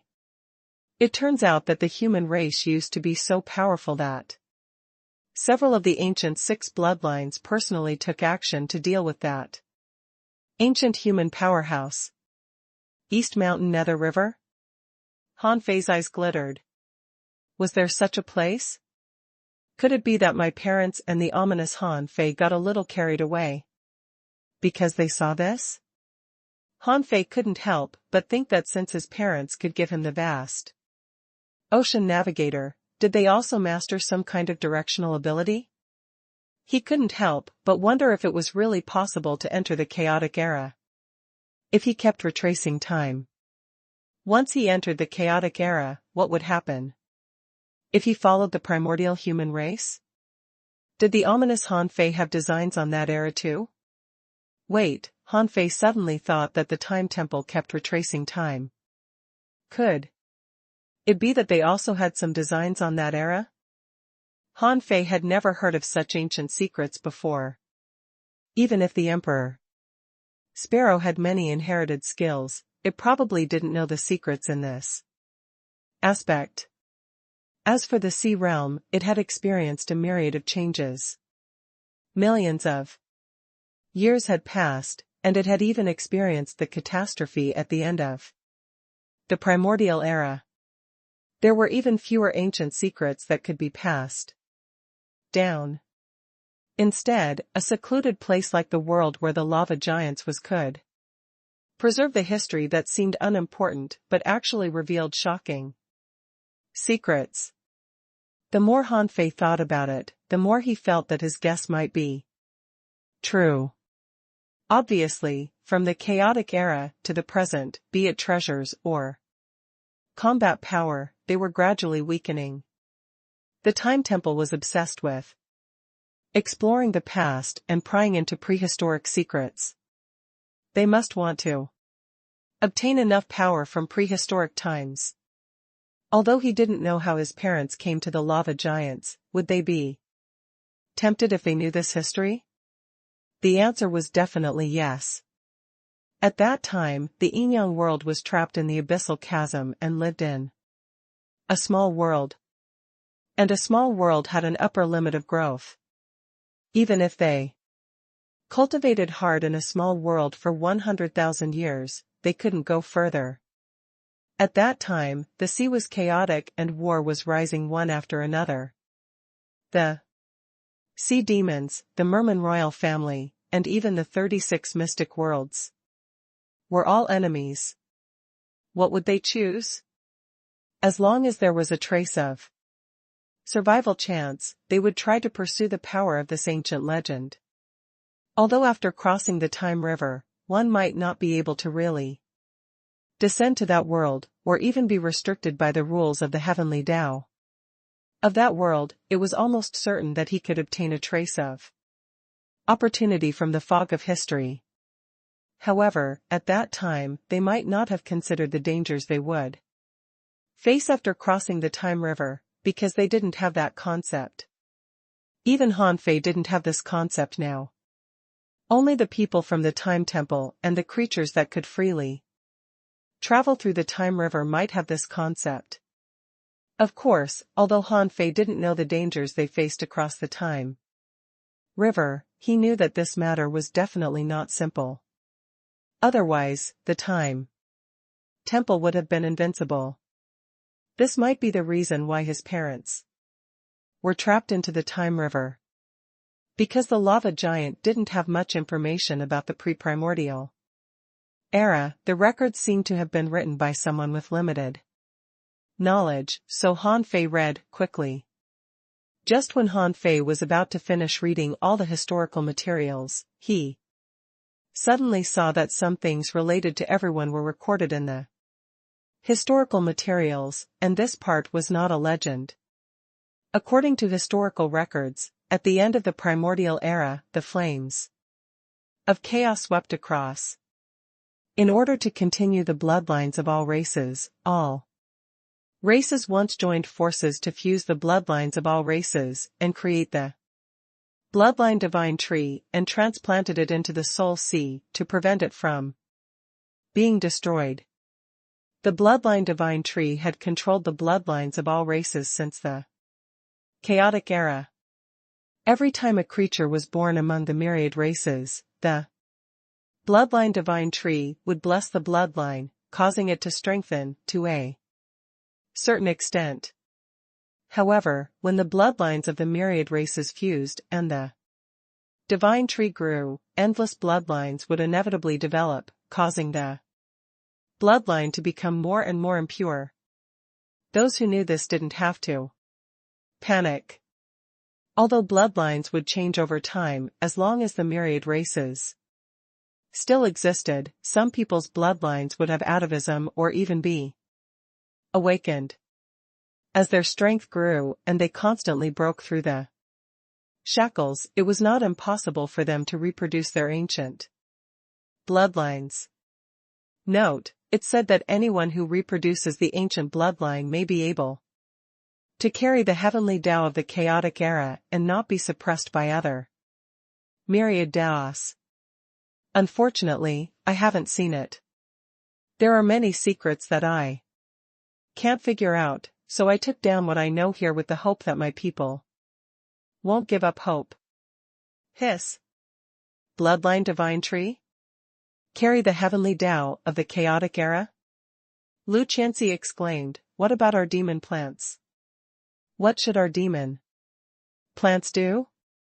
We can only give birth to new lives by giving birth to seeds. Wouldn't our bloodline become more and more impure? Han Fei asked, can you demon plants do that thing after transforming into humans? Lu Chanxi asked, what thing? Han Fei said, well. Lu Chanxi?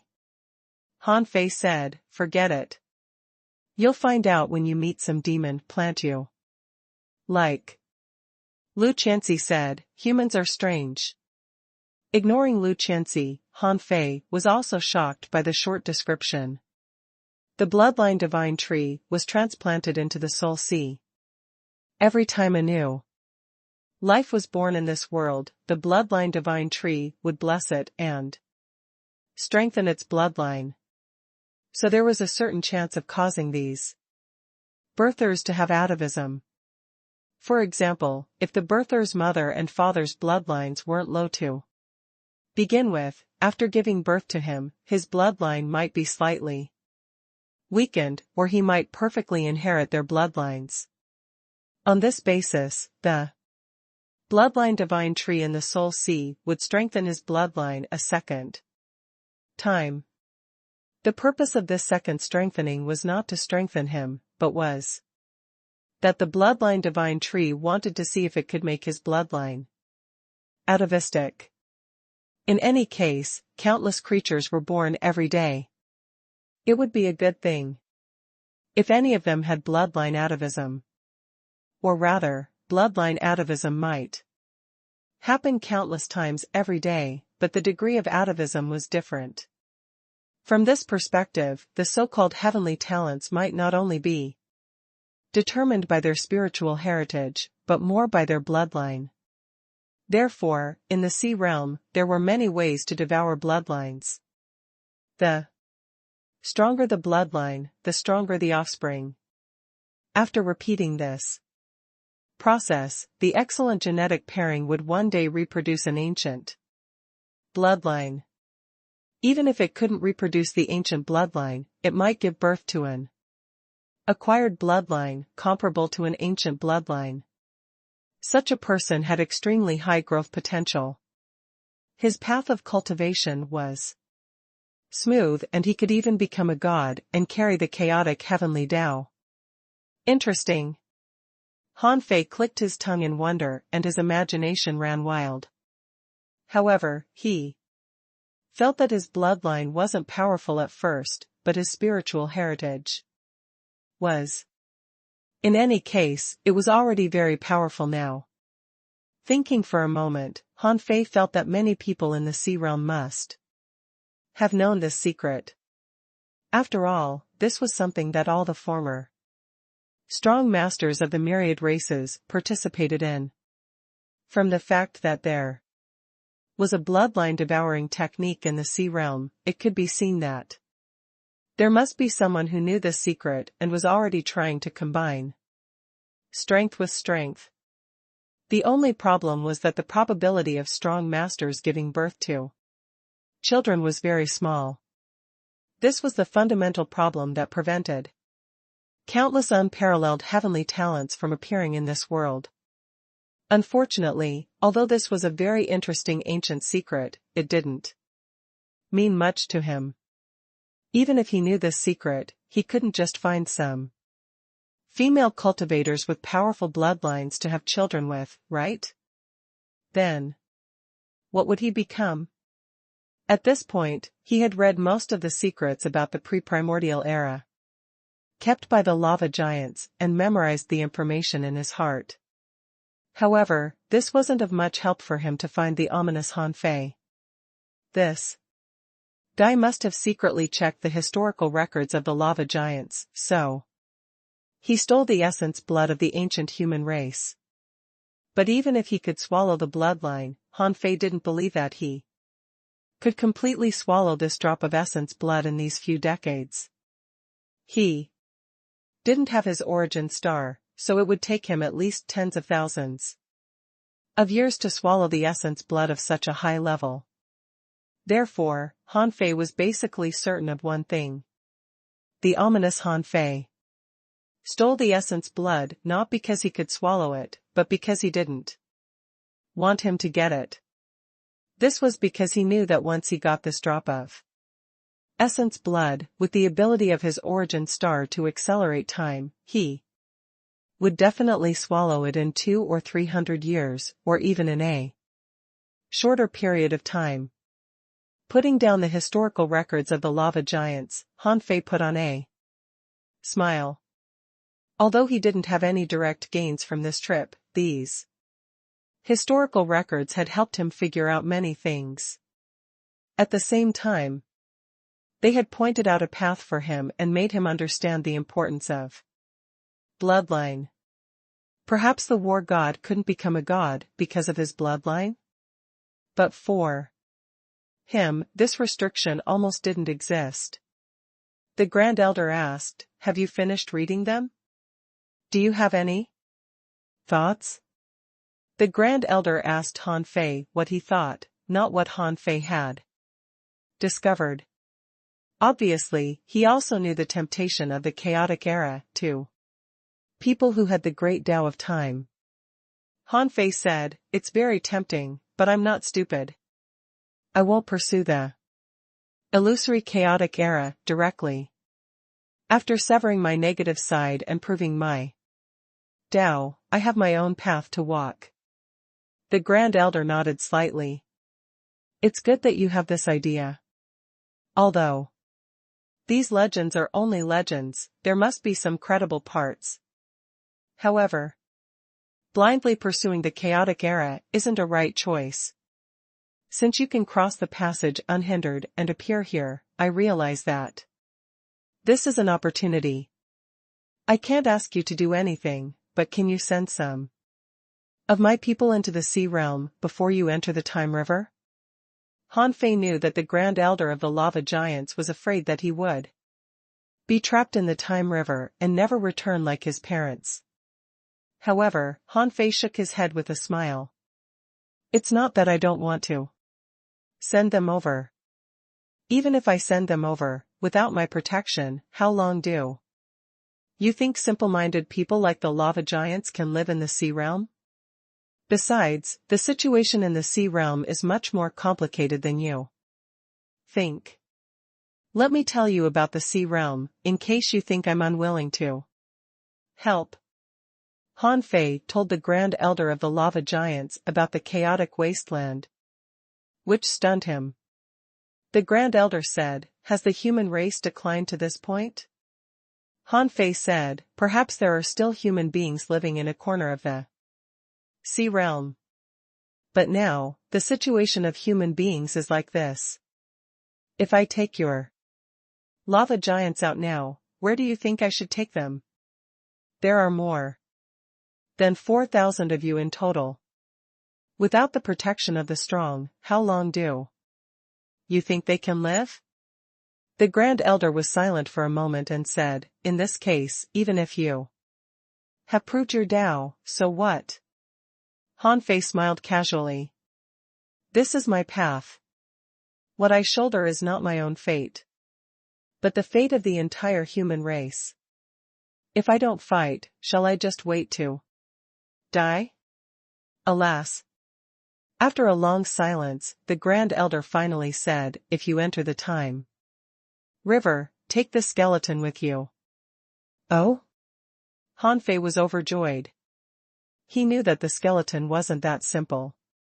If the drop of essence blood of the ancient human race was important, what was the use of this corpse? If the drop of essence blood was important, just preserve it. But why was the entire corpse put here? Hanfei wasn't in a hurry to leave and even told the Grand Elder about the situation he was facing, because he wanted to see if the Grand Elder would reveal some other secrets to him, such as this corpse. He even wanted to make the lava giants one of his trump cards. After all, he was the only chance for this Grand Elder. If he missed it, they could only continue to muddle along on this fragment of the primitive world. Hanfei pretended to be surprised. He looked at the corpse and said, "What's the use of a corpse that has been sealed for tens of thousands of years?" The Grand Elder looked at the corpse with a leisurely gaze. "This corpse alone is indeed useless. But if you can find the drop of ancient essence blood, you can use it." "What do you mean?" The Grand Elder seemed a little emotional and even his voice was a little tired. He said, "After all, it's the essence blood of the ancient human race. If you use the ancient blood sacrifice method, you can use this corpse once. However, it can only restore 50% of this ancient human powerhouse in a short period of time. When that drop of essence blood is burned up, this corpse will disappear from this world." Hanfei couldn't help but raise his eyebrows. This was beyond his expectations. Could this thing be used in combat? However, when he first saw this corpse, he did sense that the bones in his body were much stronger than the heavenly Tao jade essence or divine crystals. From the looks of it, this should be the last power of this corpse, and the last role he could play. The Grand Elder said, "If you can't find that drop of essence blood or get caught in the time river, I don't have any requests. But if you can return, I hope you can give the lava giant race a future. You have to swear an oath." Hanfei said, "Okay. But I heard that in the West Sea divine realm of the sea realm, there is a wild ancient race, who are the descendants of the god of war that I mentioned. I will tell you the way to communicate with the god of war. If I succeed, I can take the lava giants to the West Wilderness.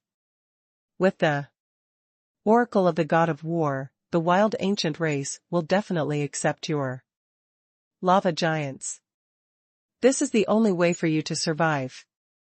Grand Elder, okay. The moment the Grand Elder of the lava giant tribe came out of the forbidden area, the time river surged in the forbidden area. In the next moment, Hanfei was nowhere to be seen. What disappeared with him was the corpse of the primordial human race. "Grand Elder, how is it going?" Someone came up to greet him, but his eyes kept glancing at the forbidden area. The Grand Elder said, "Prepare the bonfire." Buzz. In the time river, time passed. A big cocoon intertwined with the great Tao of time was swimming against the current here. It was also the first time that Hanfei had truly traveled in the time river. If it weren't for the vast ocean navigator, he wouldn't know where to go. Therefore, the first use of the vast ocean navigator was to point out the direction he was looking for. The vast ocean navigator didn't disappoint him. As usual, going against the current in the time river, Hanfei could judge time by the passage of time on his big time cocoon. Through the time river, Hanfei could vaguely see some blurry world phantoms outside the time river. As he had stepped into the time river in the world of the lava giants, what he saw was the phantoms of the primordial world. After traversing 10,000 years, Hanfei discovered that he had consumed Nearly half of his spiritual power.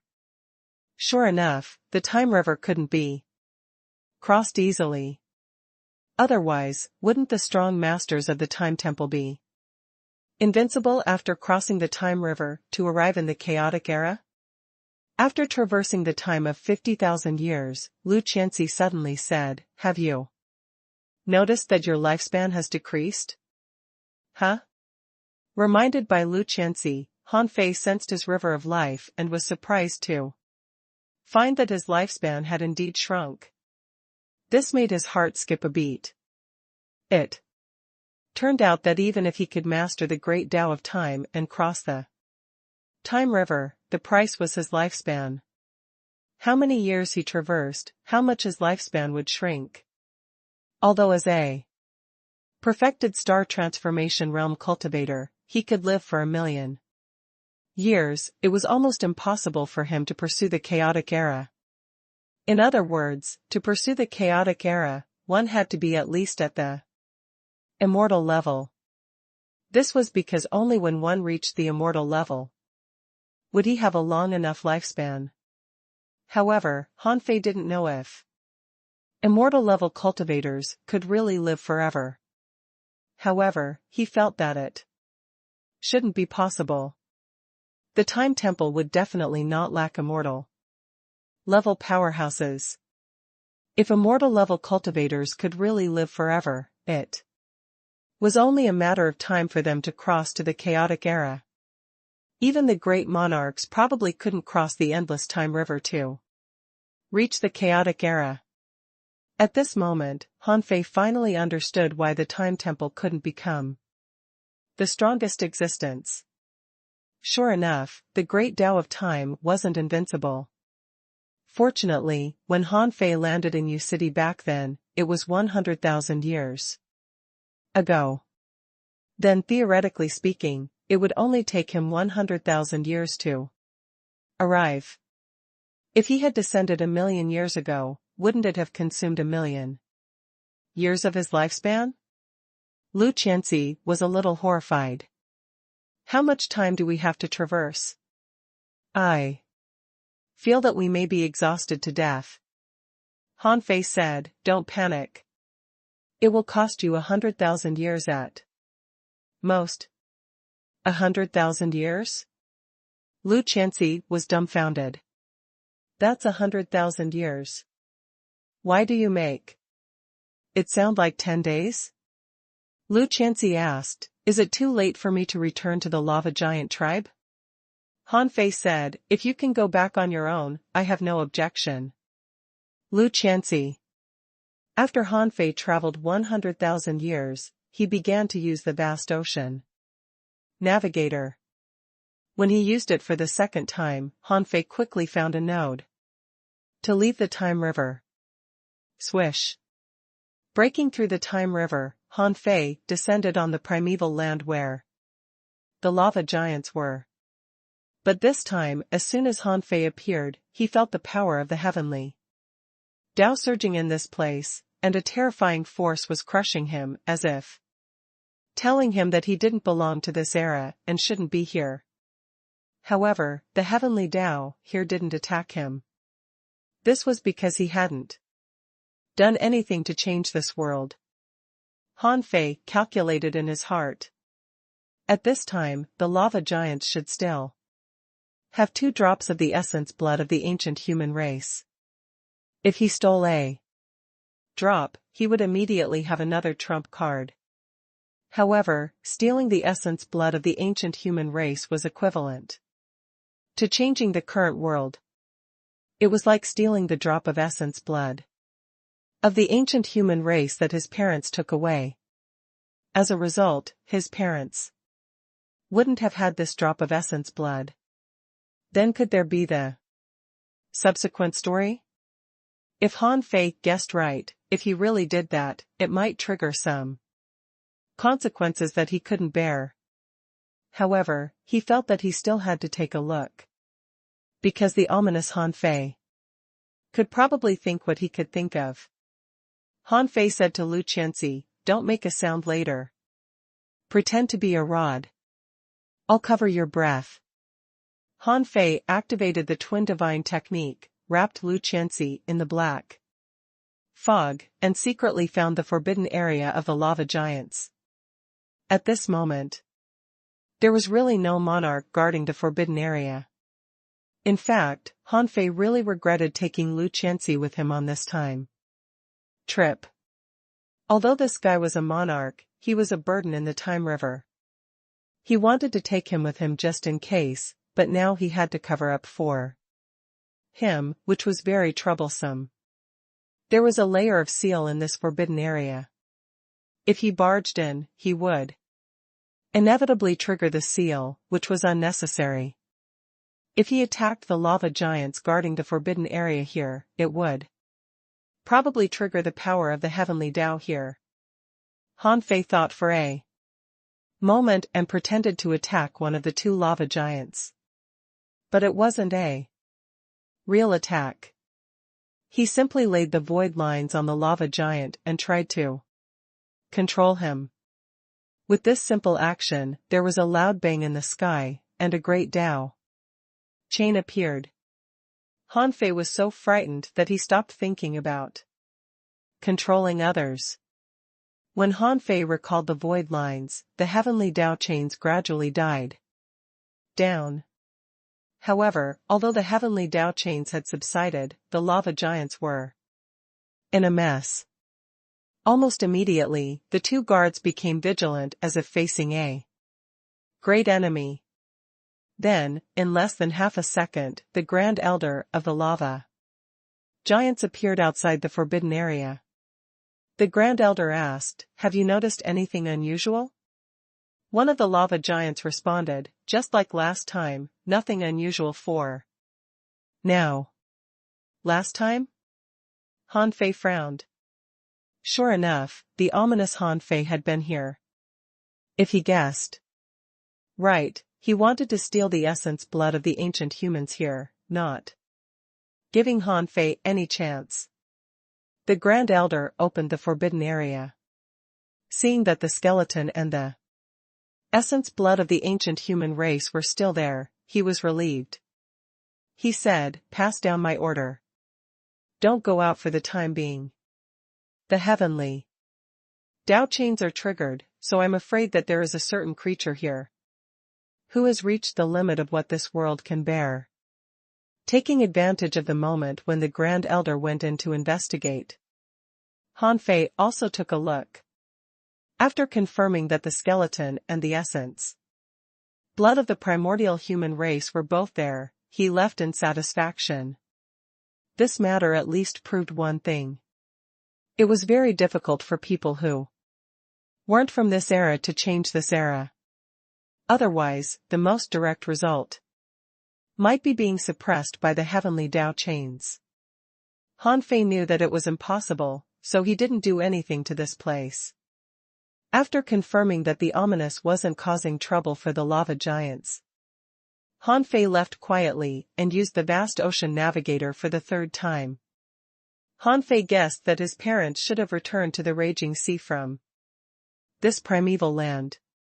This was because Yu City was definitely not in this primeval land. Sure enough, as Han Fei expected, the vast ocean navigator pointed to the entrance to the raging sea.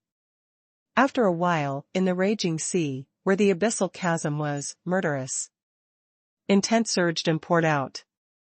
Similarly, Han Fei felt the suppression of the power of the heavenly Tao again, but no heavenly Tao chains appeared.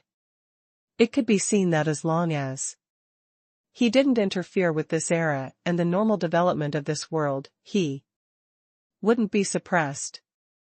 However, Han Fei quickly discovered the problem. He discovered that his great Tao of time was actually restricted. Yes, it was a very obvious restriction. When he wanted to enter the time river, he was surprised to find that this part of the time river was covered in a gray fog. As for himself, he was now in this mist. Furthermore, to his surprise, in this mist, he couldn't swim in the river during this period of time. However, Han Fei could clearly feel the flow of the time river. This meant that everything in this world was developing normally, but he couldn't walk freely in the time river. He could only pass this time year by year like the others in this world. Han Fei had never seen such a situation before. Huh? Han Fei couldn't help but remember that in the Tao Enlightenment Palace, the mysterious powerhouse said that he only had 800 years to deal with the ominous Han Fei. Why 800 years? Why did that person confirm that it was 800 years? Since he said so, it meant that within 800 years, he would be fine. But it only took him less than 80 years to hunt the ominous down. There was still a long way to go before 800 years. As a result, he encountered this. Han Fei pondered for a moment. The vast ocean navigator should be right. This time node should correspond to before he was born, but he didn't know when he was born. After leaving the time river, Han Fei waited for a day and reset the vast ocean navigator. After entering the time river again, he used the vast ocean navigator again. As he expected, it pointed in the normal flowing direction of time. If what the mysterious powerhouse said was right, if he didn't take action or stop the ominous Han Fei, it meant that 800 years later, he would die. There were still more than 700 years left, which meant that the ominous Han Fei wouldn't take action until more than 700 years later. But the ominous Han Fei came 58 years earlier than him. Didn't this mean that this guy had been walking for 58 years in this time? If that was the case, wouldn't his timeline be different from his? Under normal circumstances, one could cross different timelines through the Great Tao of Time. But the Great Tao of Time was invalid here, which meant that he would never be able to catch up with the ominous Han Fei. The first thing Han Fei thought of was the Blade of Hope. So far, the only thing he knew that could break through time was the Blade of Hope. Han Fei held two knives in his hand. Although activating the Great Tao of Time couldn't break through the timeline here, the power of the Great Tao of Time was still there. The Blade of Hope was filled with Time Tao runes and slashed through the void.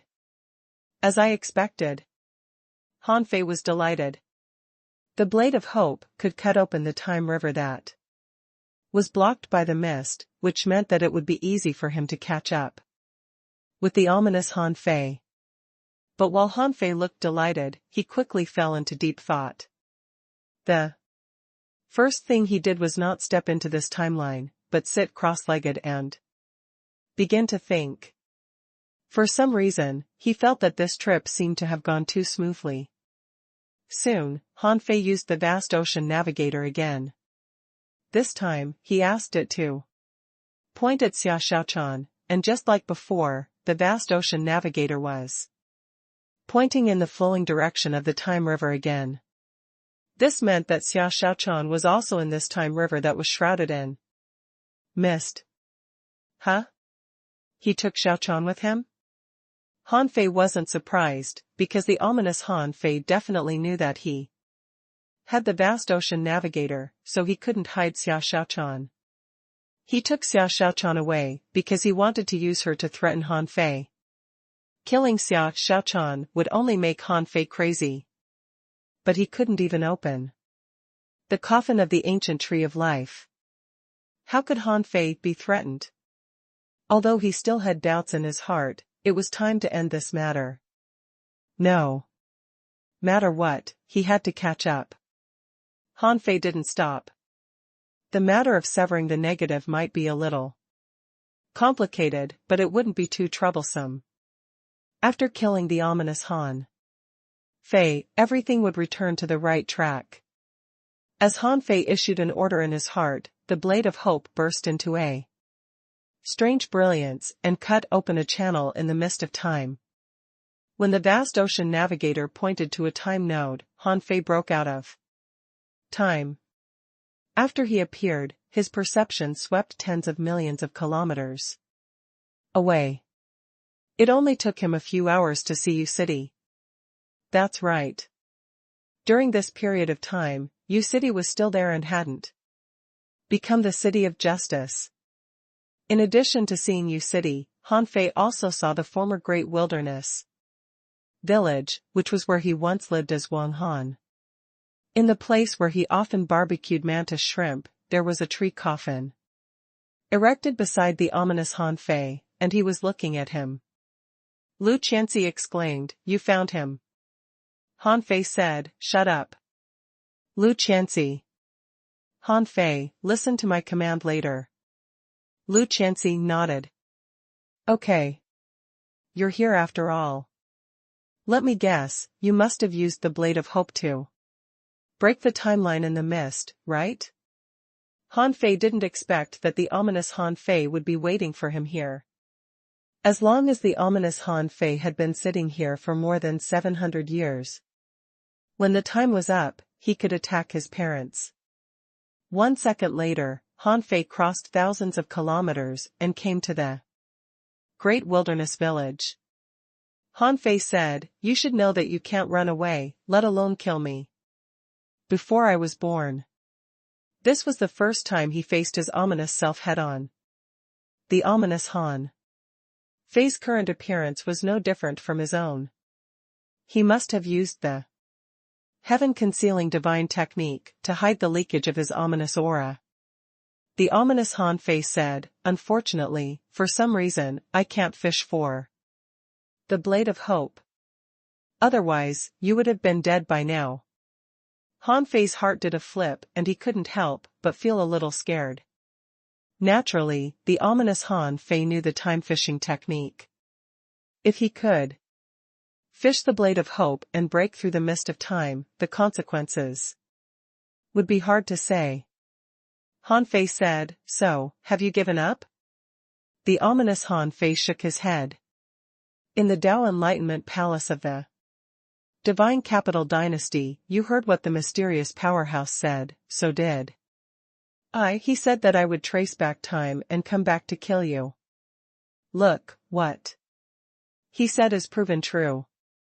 Impossible. Han Fei sneered. At the moment you were slashed out, that person only said that he gave me a karma. He didn't say that you would trace back time to come back to kill me. The ominous Han Fei chuckled. Did you forget that you mastered the ability of time traceability in the prophecy house of the Divine Capital Dynasty? Oh. That's also the first time I mastered the ability of time tracing. Heh, you left so many traces in the Divine Capital Dynasty. As long as I trace back, I can naturally know what you talked about back then. Han Fei sneered. With that person's ability, if you look back in time to pry into him, do you think he won't discover? The ominous Han Fei said, even if he finds out, so what? He just gave you a karma. As for whether I will peep on him or not and what I'll see, he doesn't care. Because this karma has been done. It was only because of his reminder that I knew I could kill you by tracing back time. This is the fruit. He even calculated that I would trace back time to see what you said. Han Fei narrowed his eyes slightly. It turned out that it was not a good thing to have too many means. The ominous Han Fei would have as many means as he had. Han Fei said, it turns out that even if you knew this karma, even if you took action in advance, I still caught up to you. Ha ha ha. The ominous Han Fei chuckled. Do you know why I couldn't open the ancient life tree coffin but still brought Xia Xiaochan here? Han Fei didn't understand this. If the ancient life tree couldn't be opened, then it was meaningless for Han Fei to take it with him. Because sooner or later, he would find it and take it back safely. The ominous Han Fei said, because even if I can't open it, someone else can. With that, Han Fei patted the ancient life tree. The coffin lid opened, and Xia Xiaochan was lying quietly inside. Buzz. Han Fei felt that his head was exploding. The ancient tree of life had been opened? More importantly, the ominous Han Fei was the ominous. Han Fei didn't dare to imagine what the ominous Han Fei would do to Xia Xiaochan. However, the ominous Han Fei continued, "Isn't it boring without anyone to accompany me? Don't worry. She's the woman you love and also the woman I love. She's carrying your child, but it's also my child. Therefore, I won't do anything to her. But why should she only belong to you?" Han Fei's eyelids twitched wildly. For some reason, he had a bad feeling. Before he said anything, the ominous Han Fei said, "Come out. I've fulfilled my promise." Huh? In the next moment, Han Fei saw a man in a gold-threaded white robe and a golden crown walking out of the time river. Buzz. At that moment, Han Fei felt as if a mountain was pressing down on him. The terrifying suppressing pressure had exceeded the immortal level. Buzz. Han Fei couldn't help but bleed from the corner of his mouth, and Lu Qianxi trembled crazily. Han Fei had planned to use Lu Qianxi as a trump card, but it was instantly exposed. "It's over. I'm dead. I'm dead for sure." Lu Qianxi almost collapsed. He was no match for this guy at all. He didn't even have the courage to resist this suppressing pressure. A mere Tao-proving level demon plant? The ominous Han Fei sneered in disdain. Han Fei's face was all dark. He had once reached the immortal level with the heaven-defying scales of the Azure Dragon and felt the power of the immortal level. However, the power this person showed was even stronger than the heaven-defying scales of the Azure Dragon, but it didn't seem to be stronger than Senior Brother Azure Dragon. Therefore, this person should be a great monarch, but he might not be so strong among the great monarchs. However, in any case, the other party was still a great monarch-level powerhouse that he couldn't resist. The moment this person appeared, Han Fei wanted to activate the void mark without hesitation. However, he was surprised to find that even if he activated the void mark, there was no response. The ominous Han Fei said, "There's no need to try. I know all your trump cards.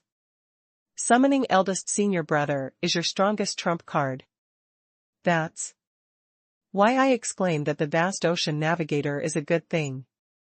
It helped me find this powerhouse from the Time Temple. I know you look down upon the Time Temple, but as one of the 3 temples that have existed side by side with the Void Temple for so many years, you more or less know the means of the Void Temple. Only the people from the 3 temples can block the void mark and Eldest Senior Brother's perception." The ominous Han Fei slowly got up. "I don't know if Eldest Senior Brother is a great monarch or a god. Although the strong masters of the Time Temple can't beat Eldest Senior Brother, I bet they have a way to block the connection between the void mark and Eldest Senior Brother. Now it seems that I've won this round." The great monarch-level powerhouse from the Time Temple looked at the ominous Han Fei coldly. "How much do you still have to say?" The ominous Han Fei said, "Don't be hasty. Let me finish." The ominous Han Fei grinned and said, "Do you really think I'm sitting here waiting for this period of time to pass? Or do you really think I have to kill you before you were born?" Although the mysterious powerhouse reminded me that I could trace back time and come to kill you, why do I have to do what he said? What if he deliberately tricked me? Anyway, as long as you die, I can return. What difference does it make if I kill you or if someone else kills you? Han Fei couldn't move at this moment, but he had a chance to resist. He still had a divine tribulation. He just didn't expect that the divine tribulation given by his senior brother would come in handy so soon. Han Fei said coldly, "Do you think you can return to the ominous after I die? The 3 temples exist to deal with the ominous. Even if the senior from the Time Temple kills me, do you think you can escape?" Tisk, tisk. The ominous Han Fei smiled contemptuously. Everything can be negotiated. He can kill me, but he also has a reason to let me go. Do you think I will ask him to kill you without ensuring my own safety? If I die, the matter of you being killed by the Time Temple will appear in the eyes of the Void Temple somewhere. This is the basis of our deal. Don't waste your time. Sometimes, the simpler the deal, the more unbreakable it is. Han Fei couldn't help but look at the great monarch of the Time Temple, who looked dignified. Hand over the double knives and the demon purification pot. Don't worry. After you die, even if he can return to the ominous, I will still kill my way into the ominous to avenge you when I rise. Besides, if you are willing to hand over these 2 things, I can spare the lives of your wife and child. This is my promise to you. This strong master from the Time Temple didn't hide his hatred for the ominous. Of course, he didn't hide his greed for the Blade of Hope and the demon purification pot at all either. Those 2 things were too tempting. The Blade of Hope could cut through all the shackles of time. If he could obtain it, he might really be able to trace back to the chaotic era. As for the demon purification pot, it was even more terrifying. It was one of the strongest treasures known to date. The gods used the demon purification pot to resist the ominous. In fact, this great monarch of the Time Temple felt lucky that the ominous Han Fei found him. This was because the 2 treasures Han Fei had were too powerful. Either of them could change the fate of a strong master. He believed that if it were anyone else, they would not miss this opportunity. Han Fei's heart sank. At this moment, although he knew that it was useless to say anything, he still said, "Senior, have you ever thought that since he dares to let you get these 2 things, will he be afraid of them?" However, the great monarch of the Time Temple shook his head slightly. "You don't understand." He doesn't understand either. In the end, he isn't the ominous yet, but in the process of transformation. Therefore, he is only your negative side for the time being. He doesn't understand the significance of these 2 things at all. You don't understand the significance of these 2 things at all. Han Fei, I know you, so if you had chosen to join the Time Temple and only exposed those 2 knives after that, no one in this world would have been able to kill you. But you didn't join. What a pity. Heh. Han Fei sneered. If I had known that the Time Temple was like this, I would have been even more reluctant to join you. The dignified 3 temples actually cooperated with the ominous. If our Void Temple finds out, you will definitely die. The great monarch of the Time Temple seemed to want to completely disintegrate Han Fei's heart. He said, "To tell you the truth, even the Master of the Void can't discover this interception.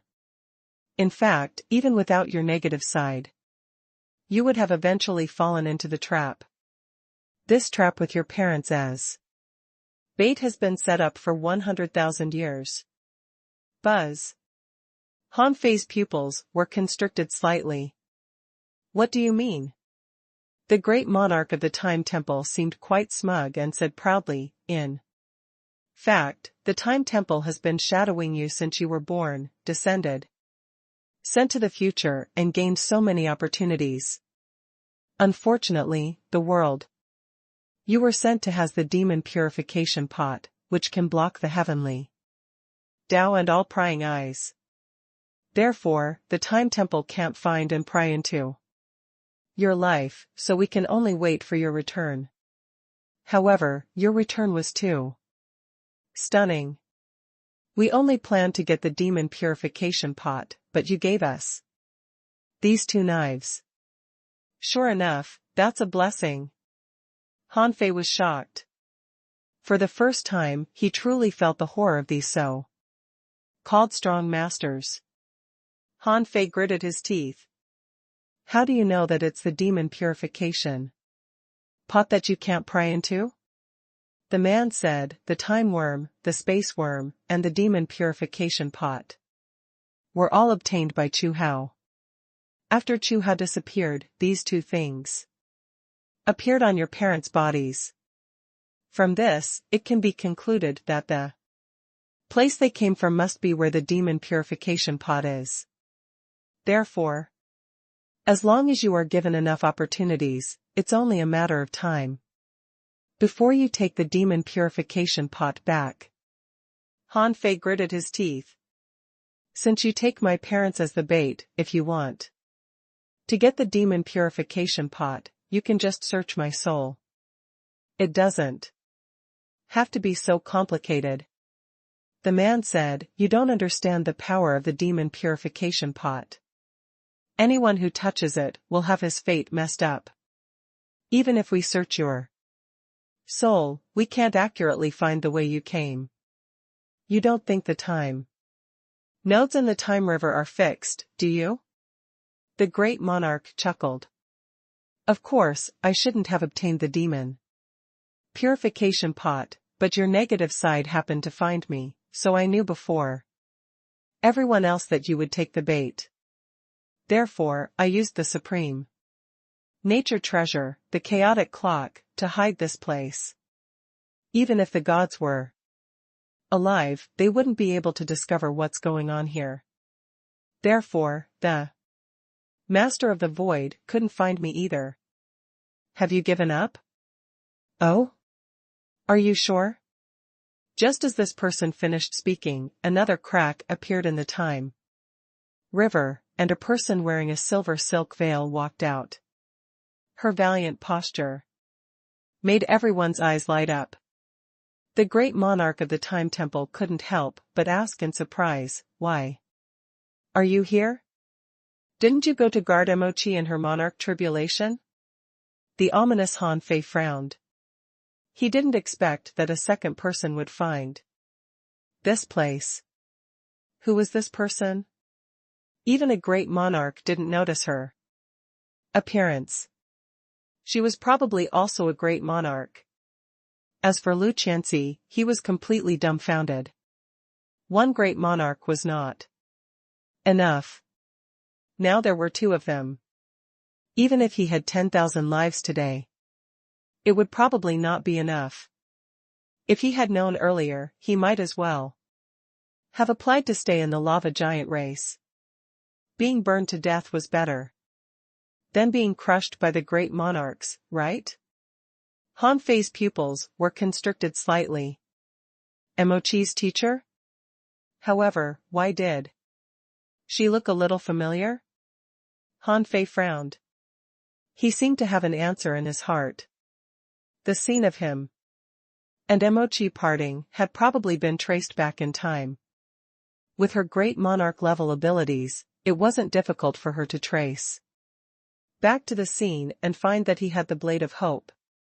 He had to blame himself for being too careless.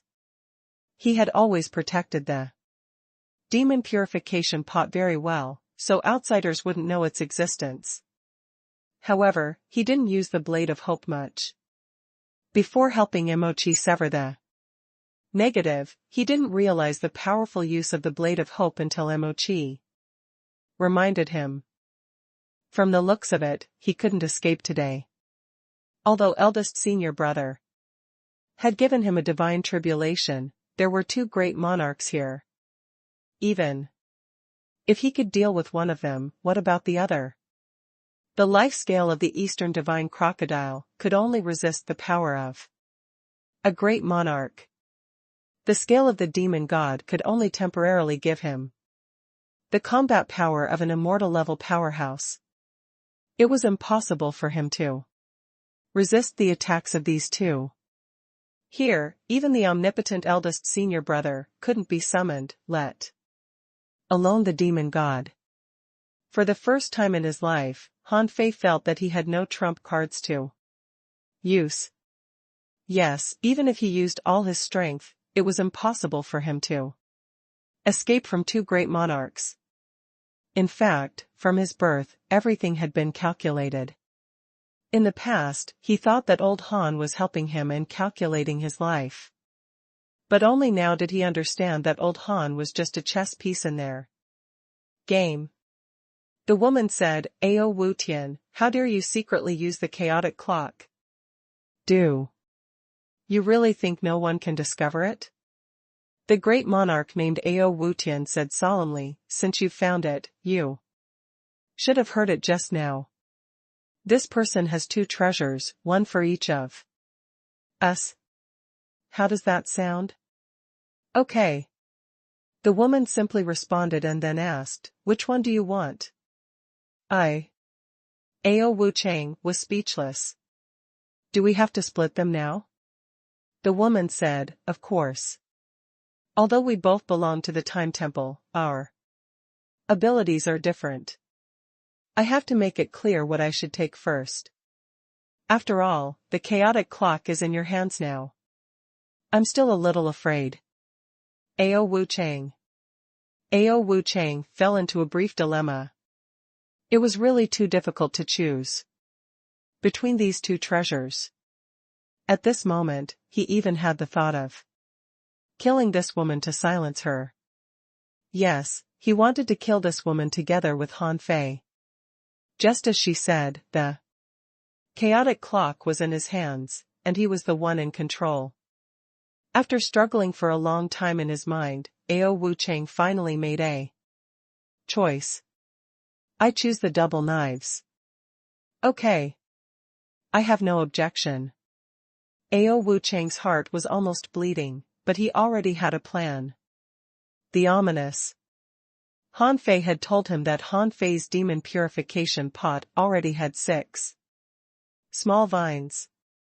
However, he knew that the demon purification pot had 9 vines, which meant that the demon purification pot wasn't in its best state yet.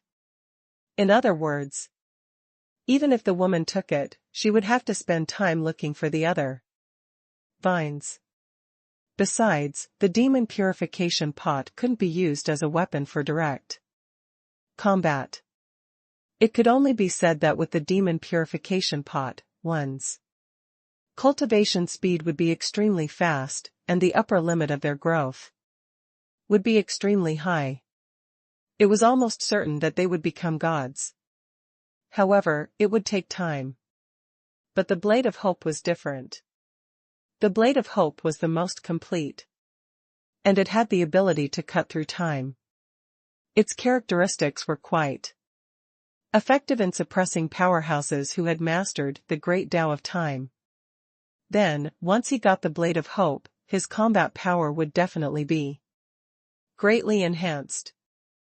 As long as he feigned civility with this woman for a while, and waited for her to find the next vine of the demon purification pot, the odds of success would be extremely high if he took her by surprise with the Blade of Hope. Ao Wu Tian quickly made the best choice in his heart. In his opinion, it was just a matter of time that these two treasures both became his. At this moment, the woman glanced at Han Fei and then at the ominous Han Fei. The ominous Han Fei immediately said, "No matter who you are, since you participated in this operation, you have no reason to kill me. Otherwise, the message I left behind will definitely let the Void Temple know that it was your people from the Time Temple who killed him." However, the woman said, "I hate threatening with girl and children the most." As she spoke, the woman reached out and grabbed the ancient life tree. It broke free from Han Fei's control and came to the woman's side. The woman looked at Xia Xiaochan in the ancient tree of life, and there seemed to be an inexplicable meaning in her voice. She said, "She's indeed very beautiful." The ominous Han Fei didn't dare to say anything. He had no choice. Although he could cooperate with the great monarch of the Time Temple, the other party could crush him with one hand. Fortunately, it didn't matter whether Xia Xiaochan was with him or not. After all, he still had feelings for Xia Xiaochan. It would be a pity if she died. So he didn't say anything. Ao Wu Chang didn't want to listen to her pretentiousness. He was originally in a good mood, but now he was in a bad mood. He had run out of patience, so he simply said, "Han Fei, take them out." Han Fei's face was all dark, but he seemed to have made a decision and opened his hands, and then the blade of hope flew out of his body. Han Fei knew that Ao Wu Tian didn't attack forcefully before just because the blade of hope hadn't left his body and was still under his control. With a thought, he could cause the blade of hope to explode. But he didn't dare to blow himself up, because Xia Xiaochan was still in their hands. Who knew if this person would fly into a rage out of anger and attack Xia Xiaochan? This kind of person couldn't give up anything for benefits. As a great monarch of the Time Temple, he could even cooperate with the ominous. What else couldn't he do? Now, Xia Xiaochan was saved by this woman. Although Han Fei was still worried, it was better than her falling into the hands of this Ao Wu Tian. At least, Han Fei believed that she would definitely give Xia Xiaochan and the child in her stomach a way out. That was why Han Fei summoned the Blade of Hope. Sure enough, the moment the Blade of Hope left his body, it almost immediately left his control and flew towards Ao Wu Tian. Puff. In the next second, Han Fei vomited blood. His connection with the Blade of Hope was severed. At that moment, Han Fei seemed to have lost something most important in his heart. Ao Wu Tian held the Blade of Hope with a burning look in his eyes. At that moment, some power seemed to be about to burst out of the Blade of Hope. Time freeze. Convert. Just as Han Fei had this thought, time stopped. And on the Blade of Hope, a small blue dragon flew out and was grabbed by the woman. It's over. Han Fei's heart sank. He didn't expect that he couldn't even carry out the divine tribulation in front of the great monarch. He wanted to kill Ao Wu Tian with all his might, but this woman found out. Ao Wu Tian asked, "This is?" The woman held the little dragon and looked at it up and down.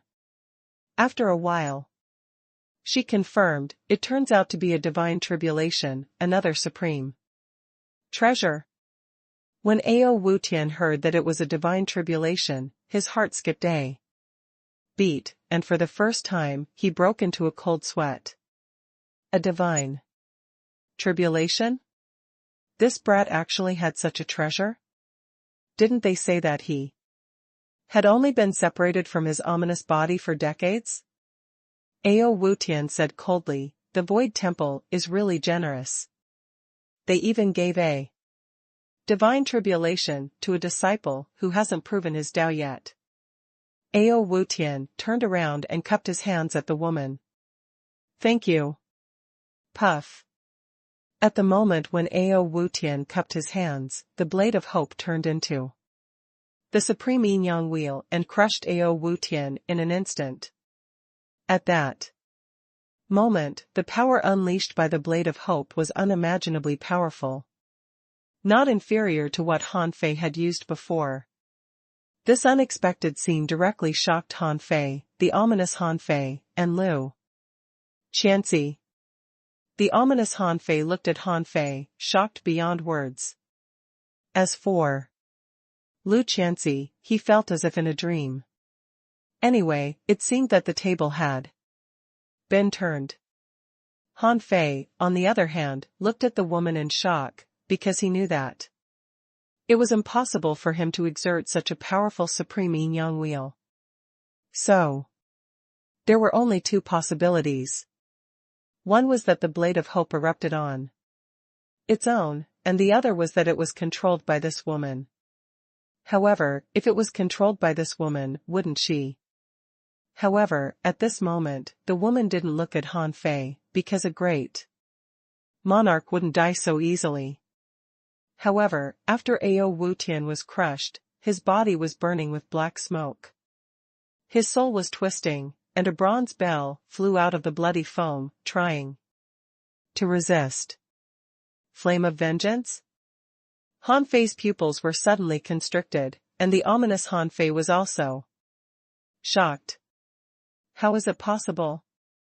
However, in the next moment, the supreme yin-yang wheel spun and shattered the bronze bell that looked at least a chaotic spiritual treasure, or even stronger.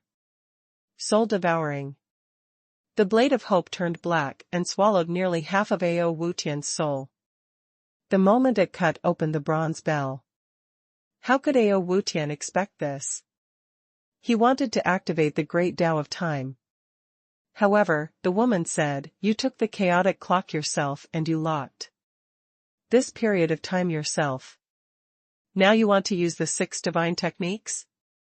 But it's too late." Ah.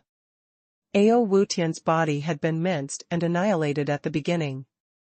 His soul suppressing godly weapon had also been destroyed, but as a great monarch level powerhouse, he still had many treasures. 7 pieces in a row, all of which were spiritual treasure-level weapons. Tried to resist the supreme yin-yang wheel formed by the blade of hope. Unfortunately, these spiritual treasures couldn't resist the blade of hope. In the blink of an eye, 4 of them shattered. Crack, bam. The 5th piece exploded.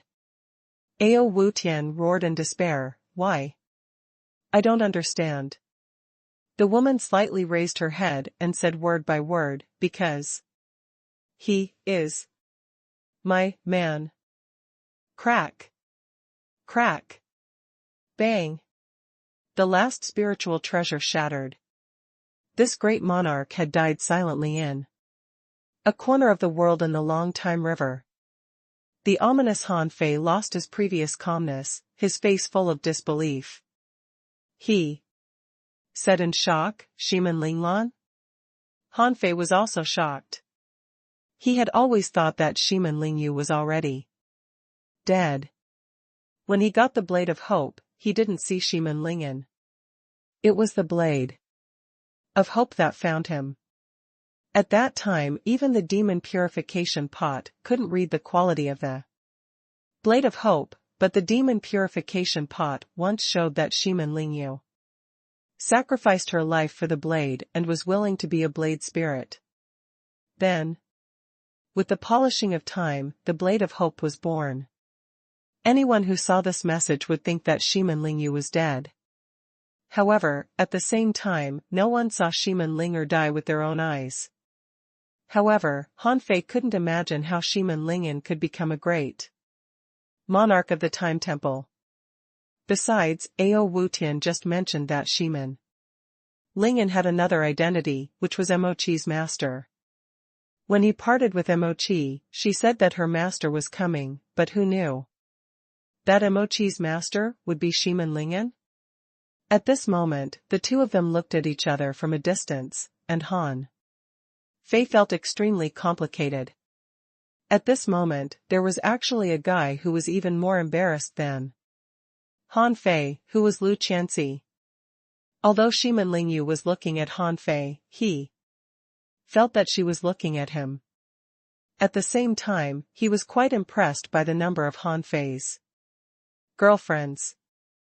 Of course, at this moment, he didn't dare to think or say anything but muttered in his heart, I am a stick, I am a stick. Just when the atmosphere slightly changed, the ominous Han Fei said ominously.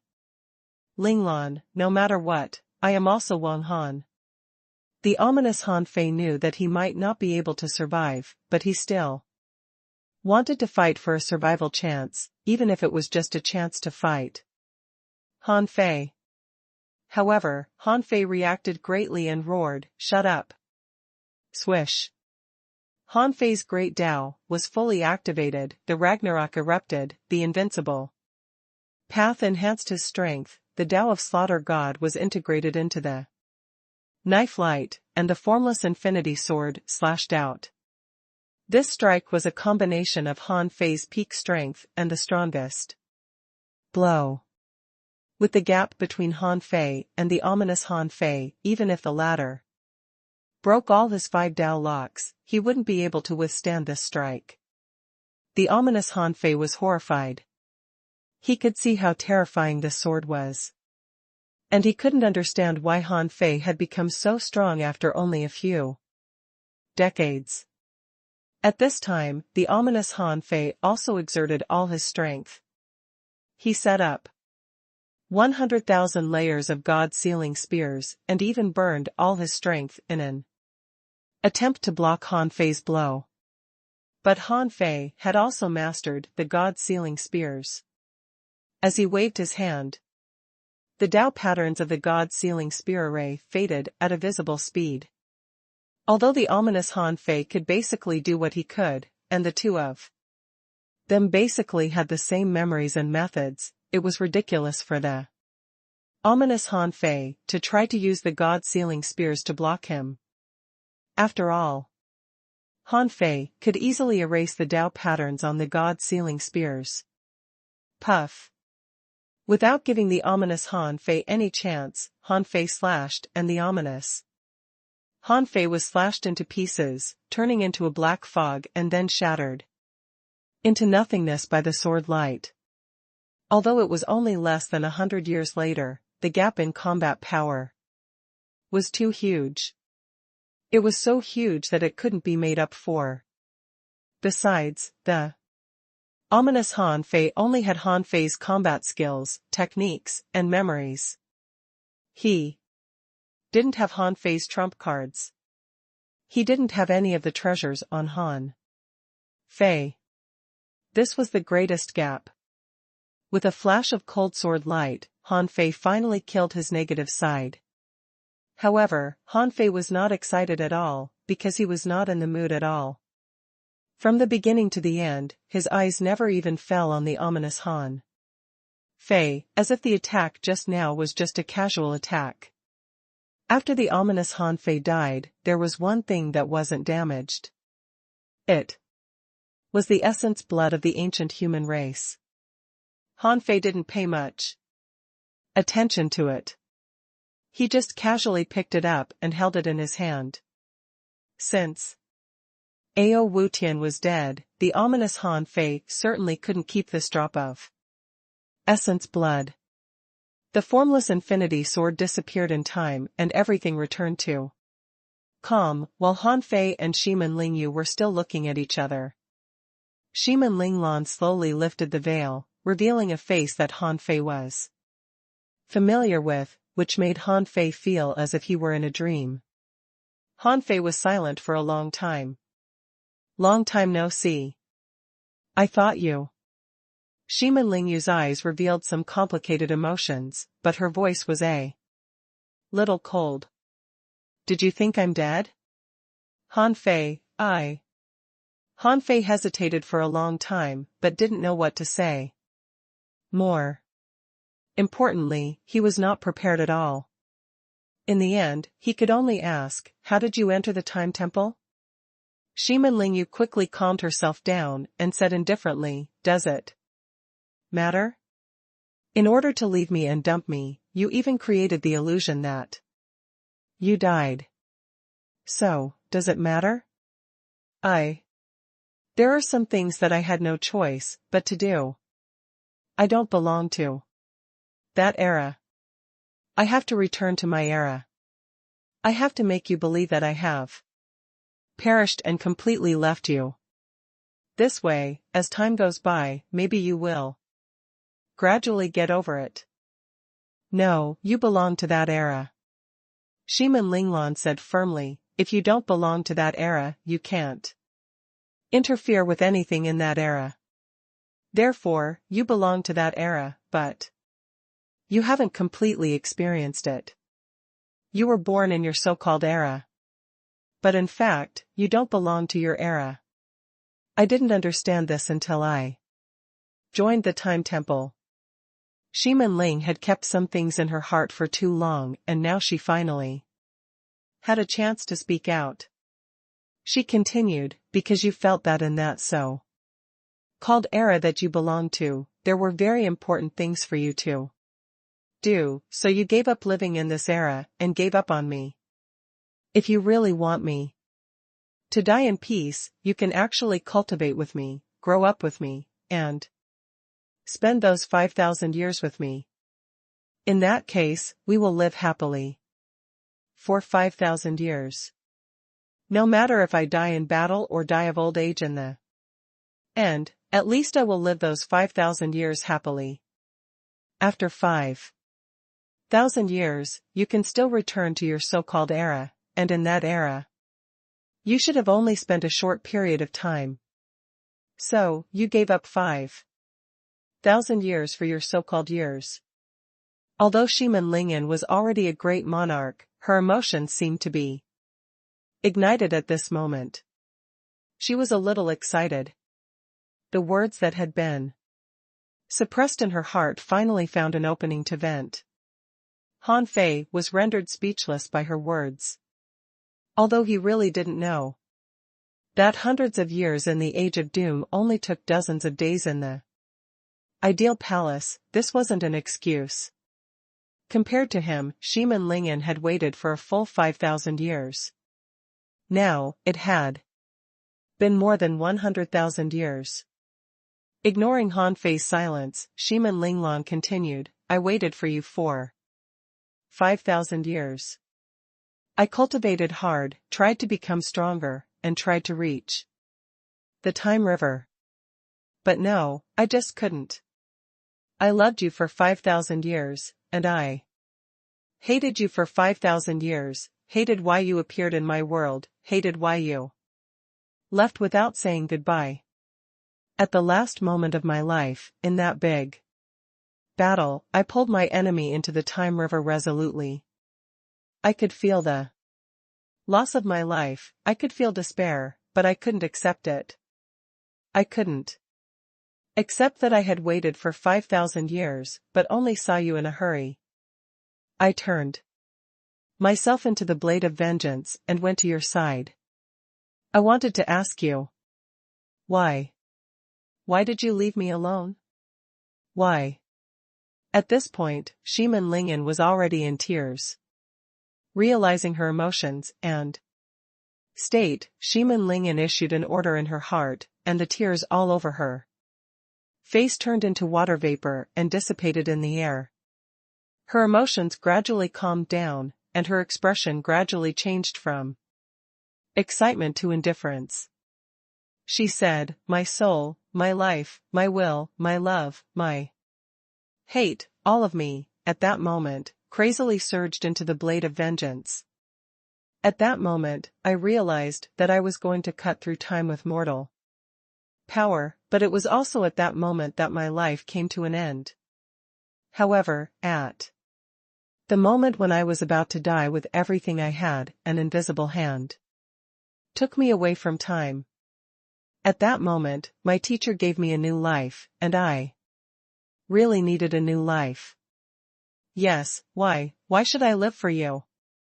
Without you, Shimin Lingyu, can still live and live better. At this point, her attitude had become extremely cold, and there were no emotional fluctuations in her words. She continued, now, I am me. I am Shimin Lingyu. I have my own way of living, my own life, and my own pursuits. Han Fei. Sorry. Shimin Linglan's words were like knives, carved into his bones. Han Fei could almost feel the despair, the grief, and the helplessness. But it was impossible for him to really feel it.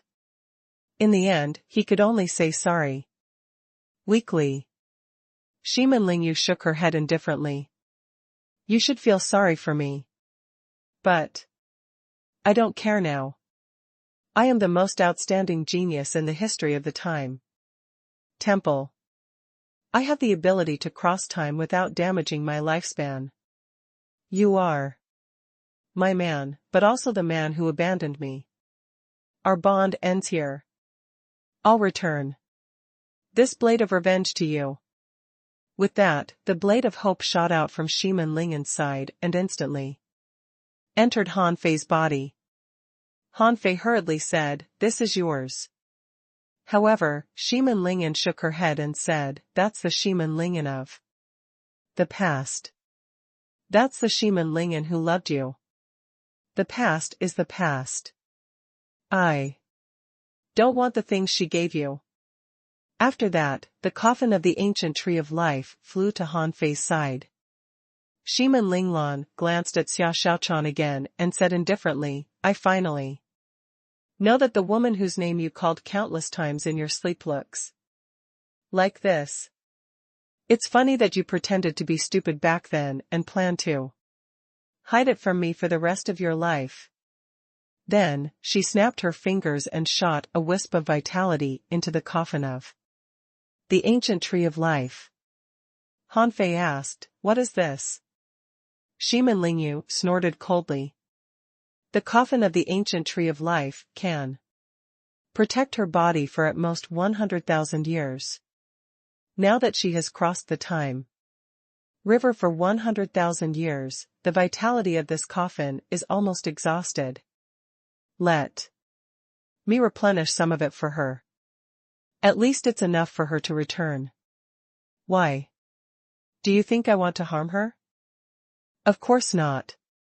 Han Fei opened his mouth and smiled bitterly in his heart.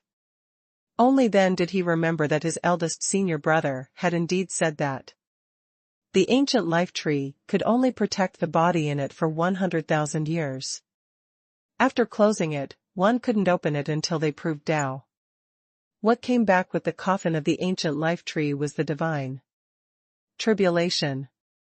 Just now, when Han Fei wanted to trigger this divine tribulation, he was stopped by Shimin Linglan, and now she gave it back to him.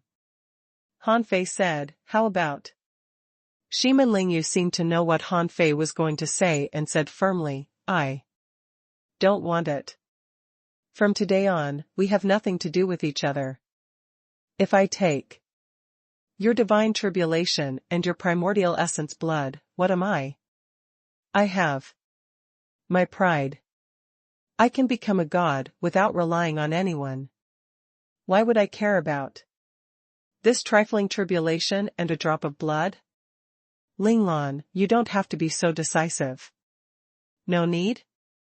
Then why don't you choose between me and Xia Xiaochan? Heh. Why are you hesitating? Indeed, women are cheap. Han Fei. Suddenly, she looked at the void and pointed her finger. A golden chain disappeared into the void from her palm. Shimin Linglan said, "Ao Wutian has perished. The Time God Temple has already known. You don't have much time left. Today will be the last time we meet in this life." With that, Shimin Lingen reached out and grabbed it. Time shattered here, and the timeline that could only be cut open by the blade of hope was like nothing in her hand. Almost in an instant, time changed here. After breaking through countless timelines, they were still on the gravel beach in the great wilderness village. A middle-aged man carrying a fishing pole was walking to the gravel beach while eating a carrot. After seeing the middle-aged man, Han Fei couldn't help but ask in surprise, "Old Han?" Yes, if this person wasn't Han Guanchu, who could it be? Han Guanchu didn't have the blade of hope, nor did he have Shiman Linglan's ability, but he had the time worm that could penetrate time and appear in this time period. However, this time period was shrouded in fog, so he couldn't directly cross the 800-year timeline. He could only start from scratch and slowly live here, waiting for the right time to see Jiang Linxian. He would have met Jiang Linxian in 200 years, but he didn't expect his son to show up in front of him. He was rather shocked. Han Guangqiu looked at Han Fei, at the expressionless Shiman Lingyan, and then at the coffin of the ancient tree of life, beside Han Fei. He couldn't sense Shiman Lingyan's strength, nor did he know her, so he didn't feel anything. But he knew Xiao Xiaochan. Han Guangqiu asked in surprise, "Why are you here? What happened to Xiaochan? Why did you bring her here?" Han Guangqiu realized that he seemed to be asking a piece of nonsense. Then he said in shock, "It's only been 600 years, and you're already here? No, even if you could come, it's impossible for you to meet me. We're not in the same timeline." Han Fei glanced at Shiman Linglan and said, "It's a long story." Shiman Lingyan was quite decisive. "Then don't say anything." Then she waved her hand and the timeline changed again. When the timeline stopped changing, she waved her hand and they appeared in a palace. This palace was exactly the same as the one Han Fei dreamed of in the past. Even the gently floating gauze curtain hadn't changed. At this moment, a beautiful woman was standing in front of a table and drawing arrays with a brush and ink. The array patterns were extremely complicated and exquisite, as if she was drawing a painting of a great world. Beside her hand was a blue and white incense burner. The smoke from the incense burner fell on the array as if there was a fairyland in the painting.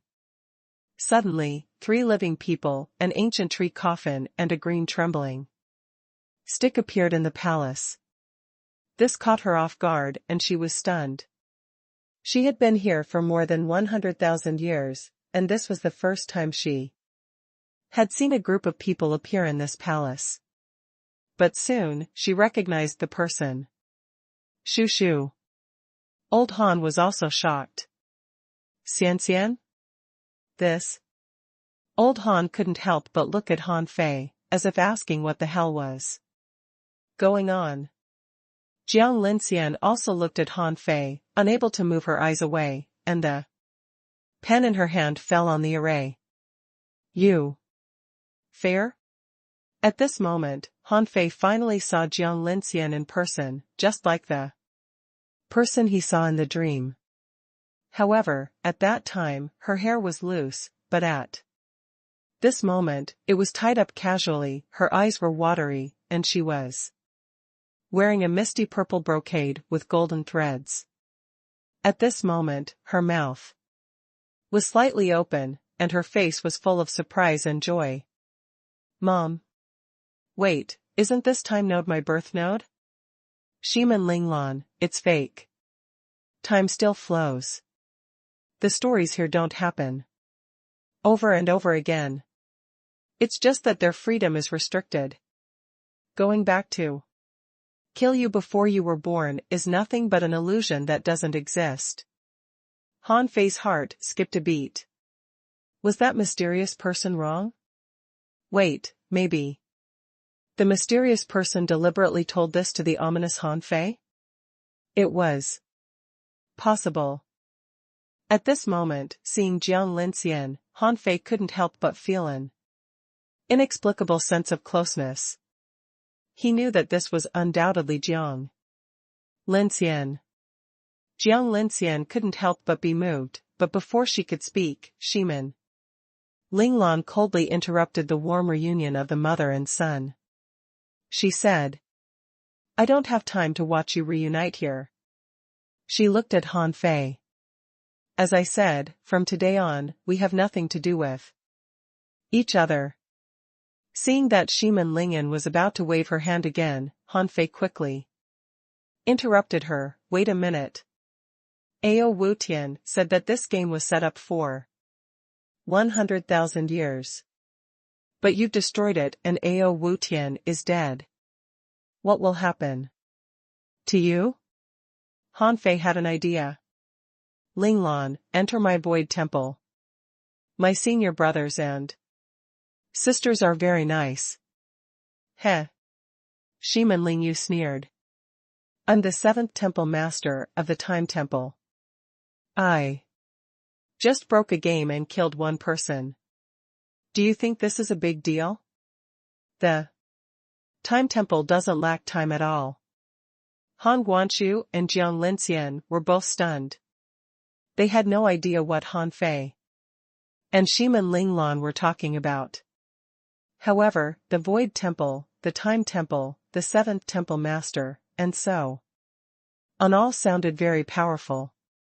After that, she waved her hand, and a golden gray light fell into her palm. Han Fei saw that it was a strange circular device that was spinning like a moon or a sunstone. Chaotic clock?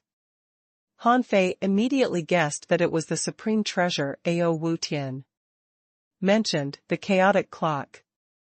Immediately afterward, Shiman Lingyan broke through countless timelines with a palm, forcibly opening a channel between this place and the time river. She said, after leaving this place, you can re-establish the connection with the Void Temple. From now on, you have your path, and I have mine. You walk to the future, and I look back. The karma between us has been severed. Linglan. Buzz. At that moment, this was no longer a palace. Han Fei, his parents, the ancient life tree coffin, and Lu Qianxi appeared in the time river. And here, Shiman Lingyan was nowhere to be seen. Cut off karma? Han Fei looked at the flowing tide of time around him, which was full of blue flowing light, and roared, shit. You think you can cut it off so easily? Han Fei wasn't stupid. He wasn't a newbie. How could he be fooled by Shiman Lingyu's words? The time temple doesn't lack time at all? The plan that they had set up for 100,000 years had been destroyed, and a great monarch-level powerhouse had been killed. Was this a small matter? Perhaps Shiman Lingyan had a high status in the Time Temple now, and the 7th Temple Master might be one of the supreme thrones of the Time Temple. However, this matter couldn't be resolved so easily. What was the demon purification pot? It was something that even the gods had to compete for. How could a great monarch let it go so easily? No matter how strong the Time Temple was, it couldn't have a large group of great monarchs. But Shiman Linglan killed one of them. How could it be a small matter? At this moment, Lu Qianxi was still trembling and muttering, I'm alive, I'm alive again. Han Guanchu hurriedly said, my son, what's going on? Jiang Linxian? Han Fei said, don't talk to me. Let me make a call. Whatever. Han Fei frantically activated the void mark. Eldest senior brother, eldest. Senior brother, eldest senior brother, eldest. I'm here. Seeing that the eldest senior brother finally responded, Han Fei immediately said, Senior brother, it's an emergency. Can you help me get someone out of the Time Temple? Blah, blah. Han Fei spoke in a hurry, and Han Guanchu and Jiang Linxian were dumbfounded, wondering what was going on. Although they didn't know what Han Fei was doing, they didn't dare to say anything because Han Fei looked so nervous, and what happened today was too strange. Han Guanchu knew that it would be at least 200 years before he could meet Jiang Linxian. But the woman just now waved her hand, and he had crossed 200 years in that time that almost couldn't be crossed. Then, the woman waved her hand again, and they came out of the palace that was Almost impossible to come out of and return to the time river. More importantly, there seemed to be a complicated relationship between the woman and Han Fei. At this moment, Han Fei and the eldest senior brother finished speaking. The eldest senior brother was silent for a few seconds before saying, "Little junior brother, I can't take this person back." Han Fei asked, "Why?" "Eldest senior brother, you are so powerful." Eldest senior brother said, "Some things are not as simple as you think. Just now, I felt the anomaly of the master of time. This person's strength is no weaker than me. Secondly, according to what you said, Shimen Linglan might be punished, but she definitely won't die. Not everyone can be a temple master of the Time Temple. No mortal in the history of the Time Temple can become a temple master of the Time Temple. If she comprehended time, it's very likely that she didn't just comprehend time, but directly comprehended the divine path of time. Therefore, this woman must be the strongest heavenly talent of the Time Temple in millions of years.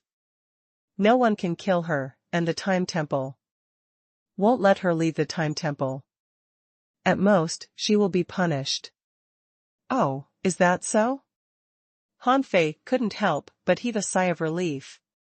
He didn't know that Shimen Lingen was such a heavenly talent. In that case, he was at least a lot more at ease. As for the matter between them, although he couldn't do anything for now, he didn't believe that they would never meet again. Now that he knew that Shimen Lingen was still alive, how could they have nothing to do with each other? However, this matter couldn't be rushed. Since nothing big would happen to Shimen Lingen, he could at least be at ease. As for how to make it up to this woman, Han Fei seemed to have already had an idea. However, eldest senior brother continued, "Although I can't bring Shimen Lingen back from the Master of Time, I can't let go of the fact that the Time Temple schemed against the disciples of the Void Temple and even used the chaotic clock. Little junior brother, go do what you should do. I'll talk to the Master of Time." "Okay. Eldest senior brother, please ask the Master of Time not to punish her severely. Just let her stay in seclusion for 100 years. It was Ao Wu Tian who stole the chaotic clock and plotted against me. Although he's dead, he did this *** thing." Eldest senior brother said, "Everyone has their own fate. It's her business. How she should be punished. Everyone needs to experience countless tribulations to have great achievements. No one is an exception.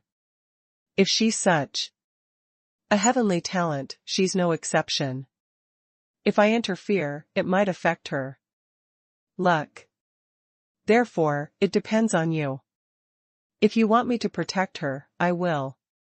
Han Fei pondered for a moment. Will it affect her becoming a god? The corner of Han Fei's mouth twitched. Well, then forget it. Since eldest senior brother said that he was going to talk to the Master of Time, it must be a deep talk. Eldest senior brother didn't mention the void mark, and he was going personally. This talk couldn't be simple. Unfortunately, Han Fei probably couldn't see it.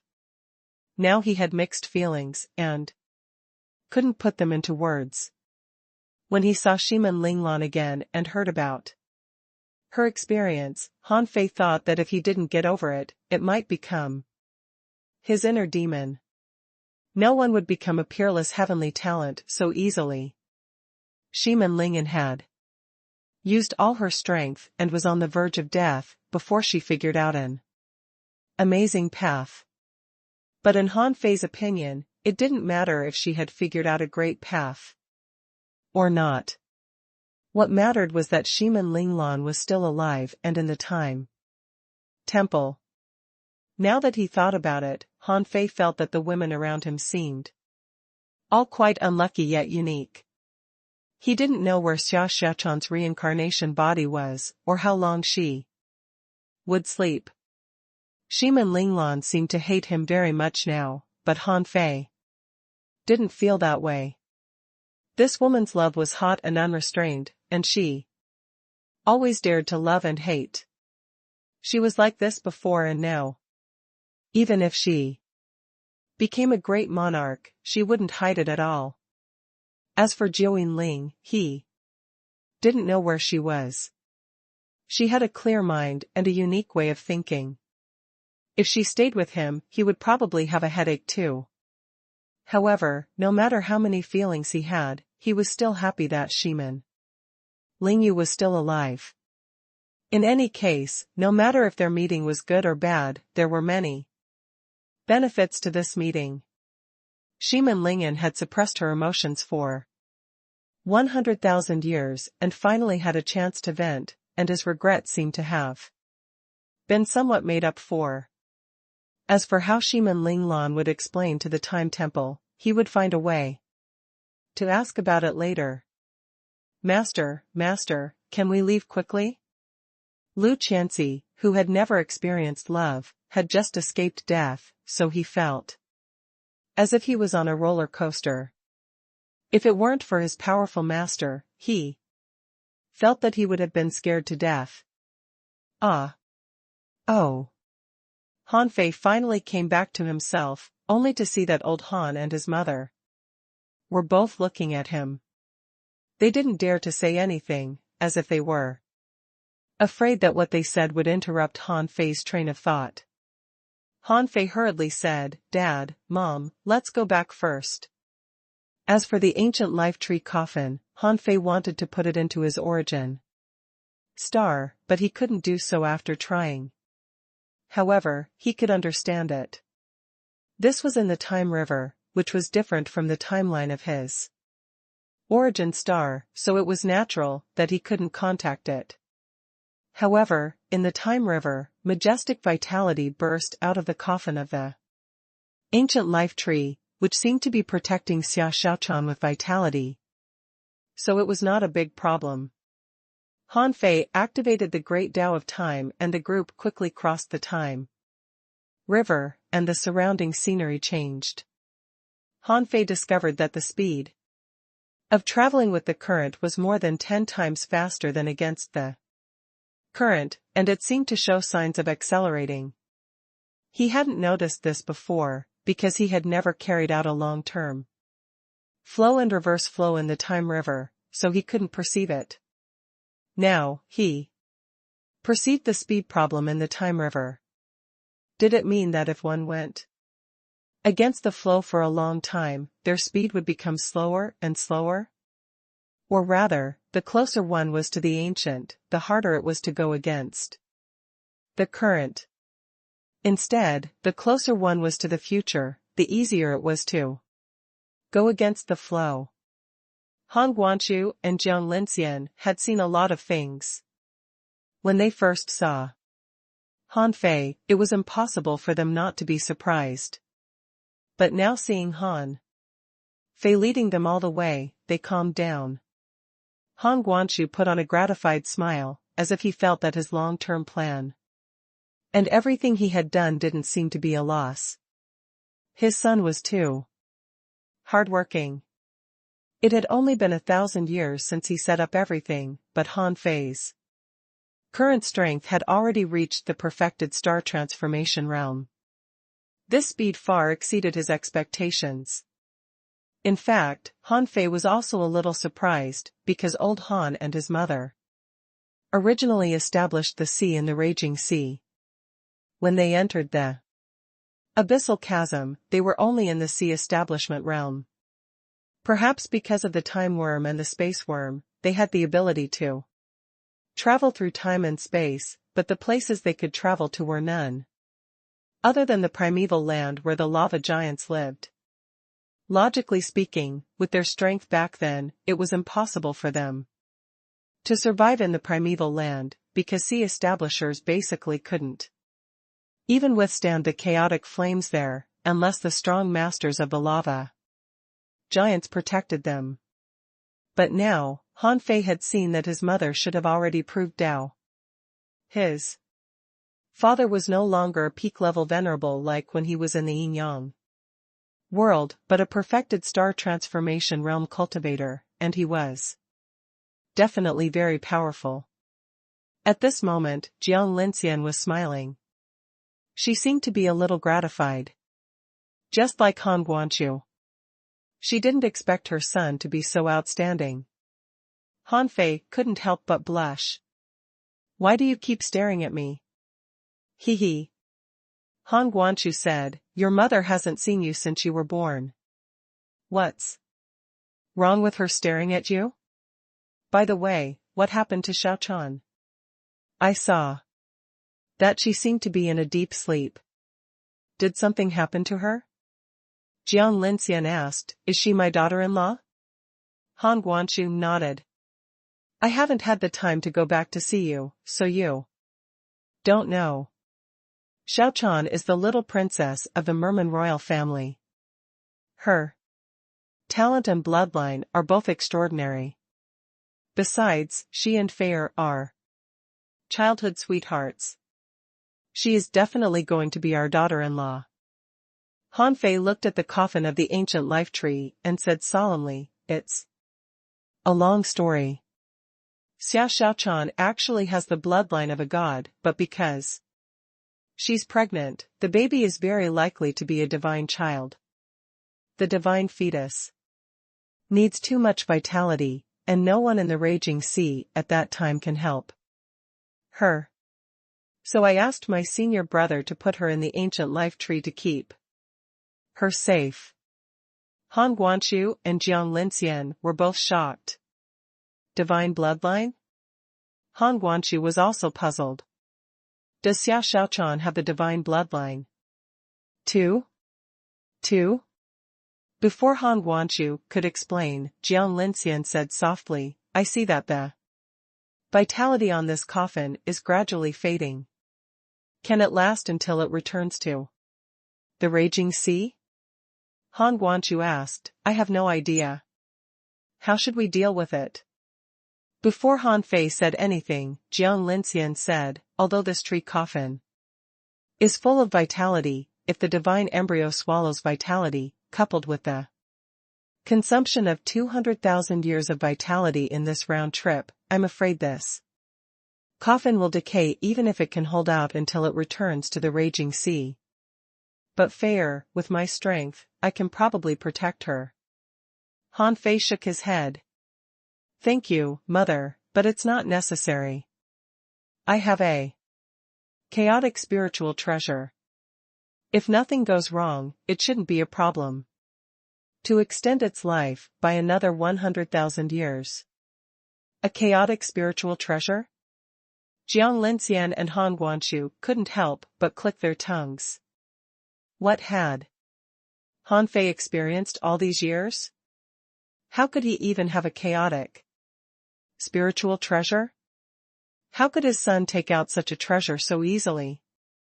By the way, who is this?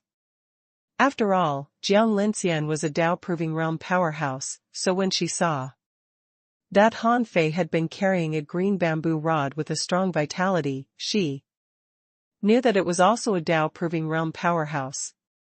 Han Fei, oh. My follower, Lu Qianxi. Lu Qianxi trembled.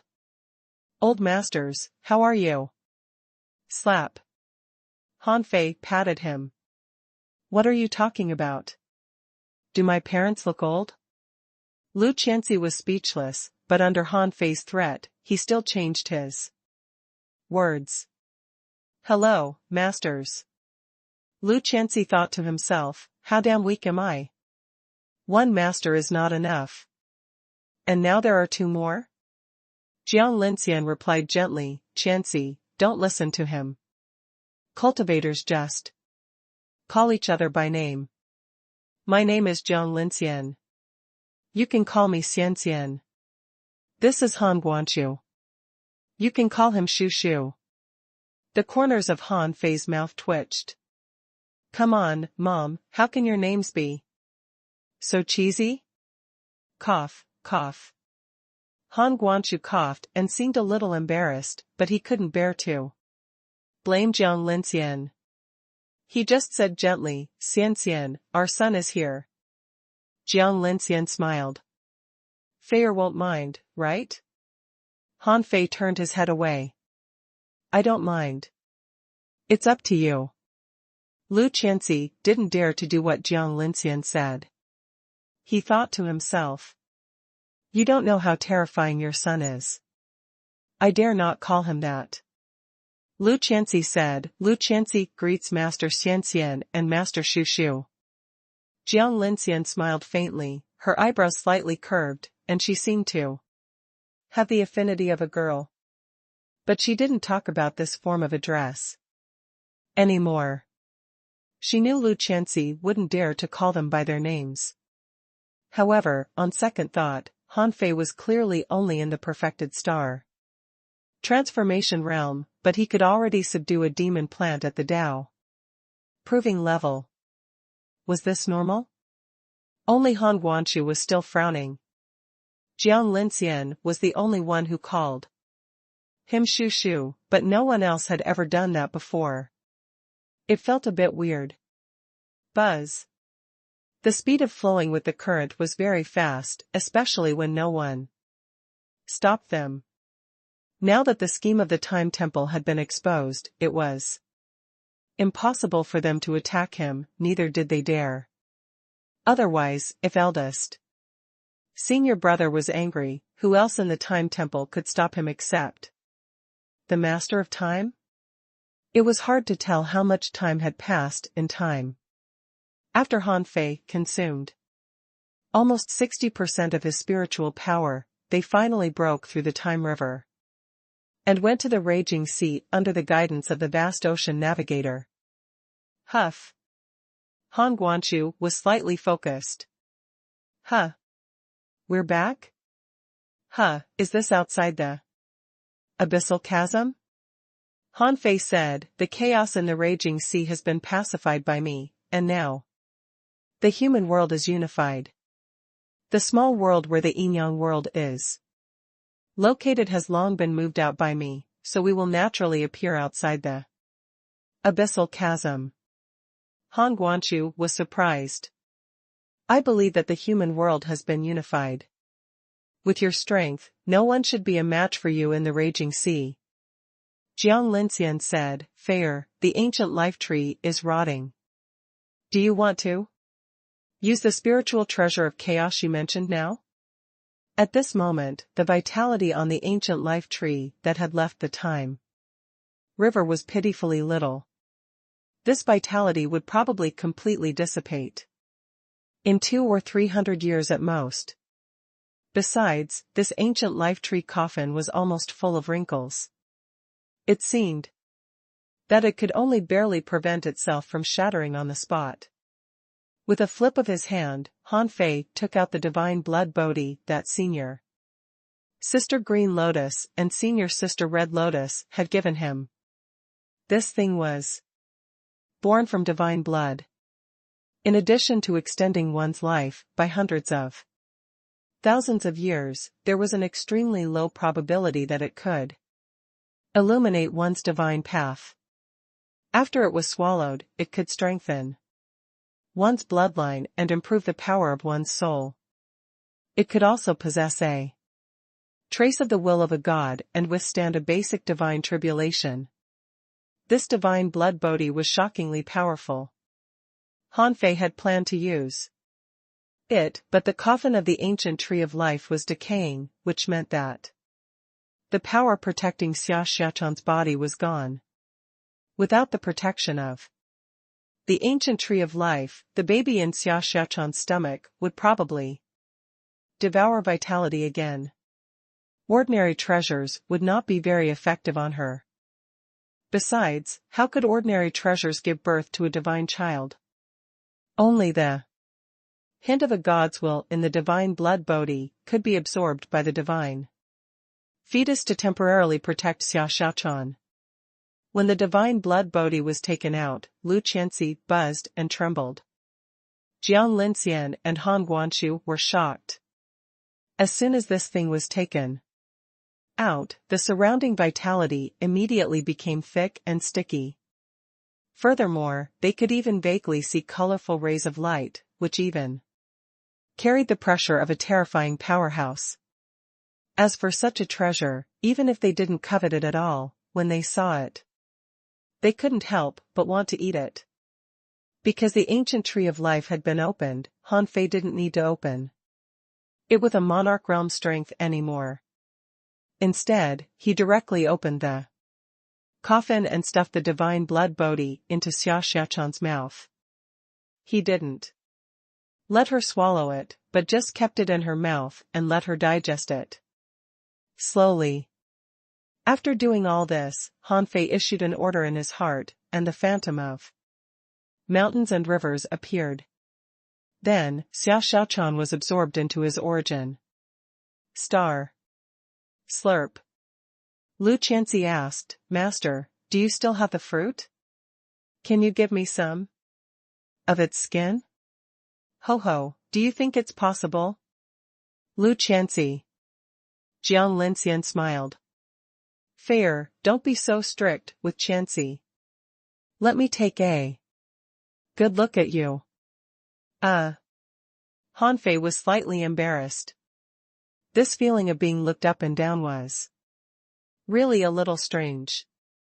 Jiang Linxian walked around Han Fei and then grabbed Han Guanshu's hand with a smile.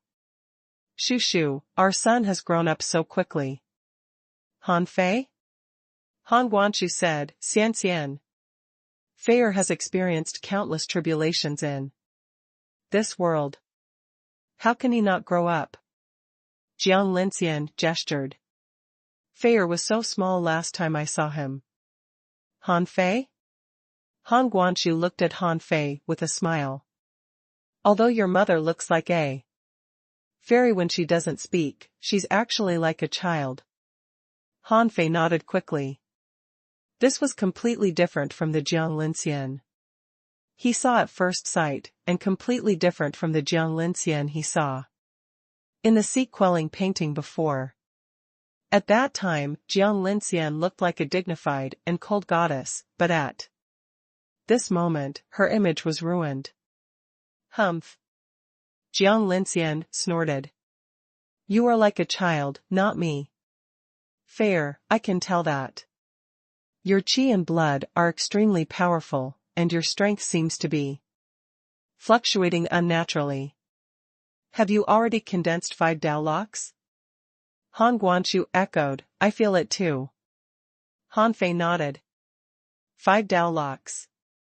I have to prove Dao within 100 years. Or my current body won't be able to carry my strength. Han Guanshu chuckled.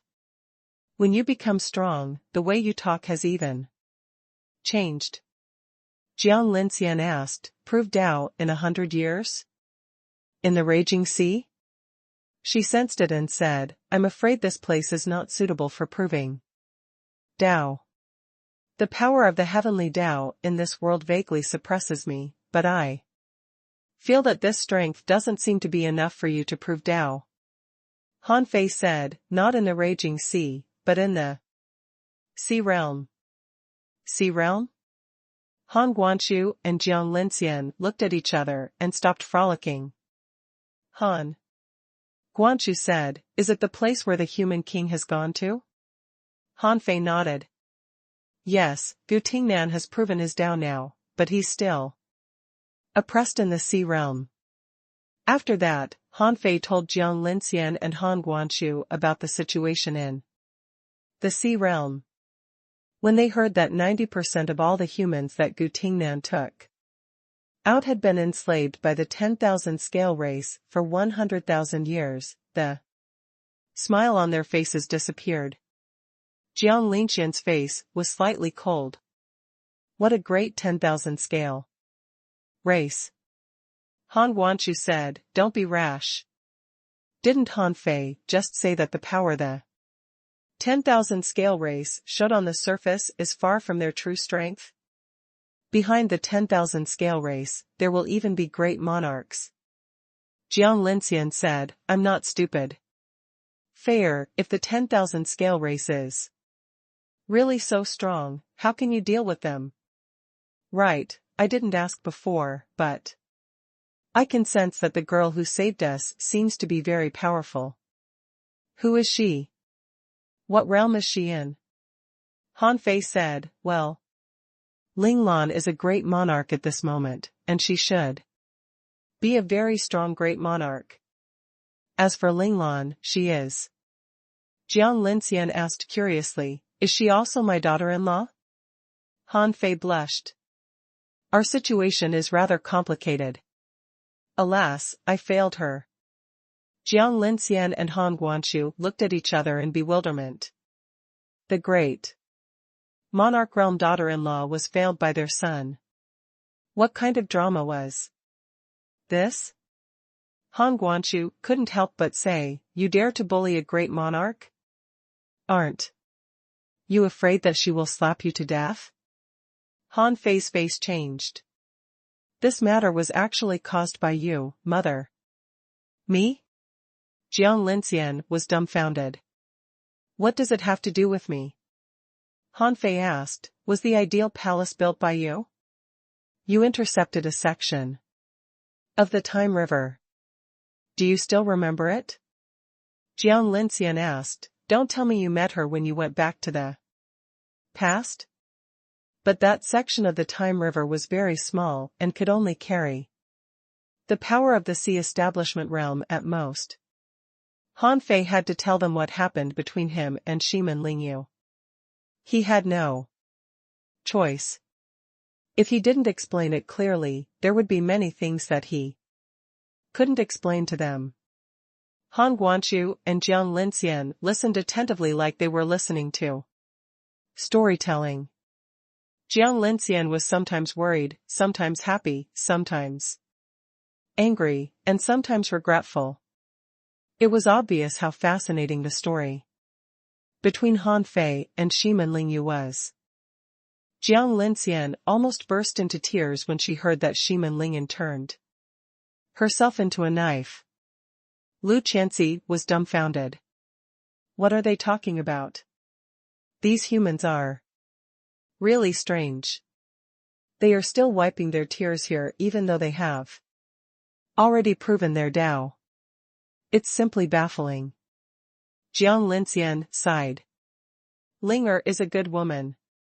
If that's the case, it's not bad to have two daughters-in-law. Han Fei. In fact, Han Fei was also thinking about this problem. But after thinking about it for a while, he felt that the two women were not in good shape.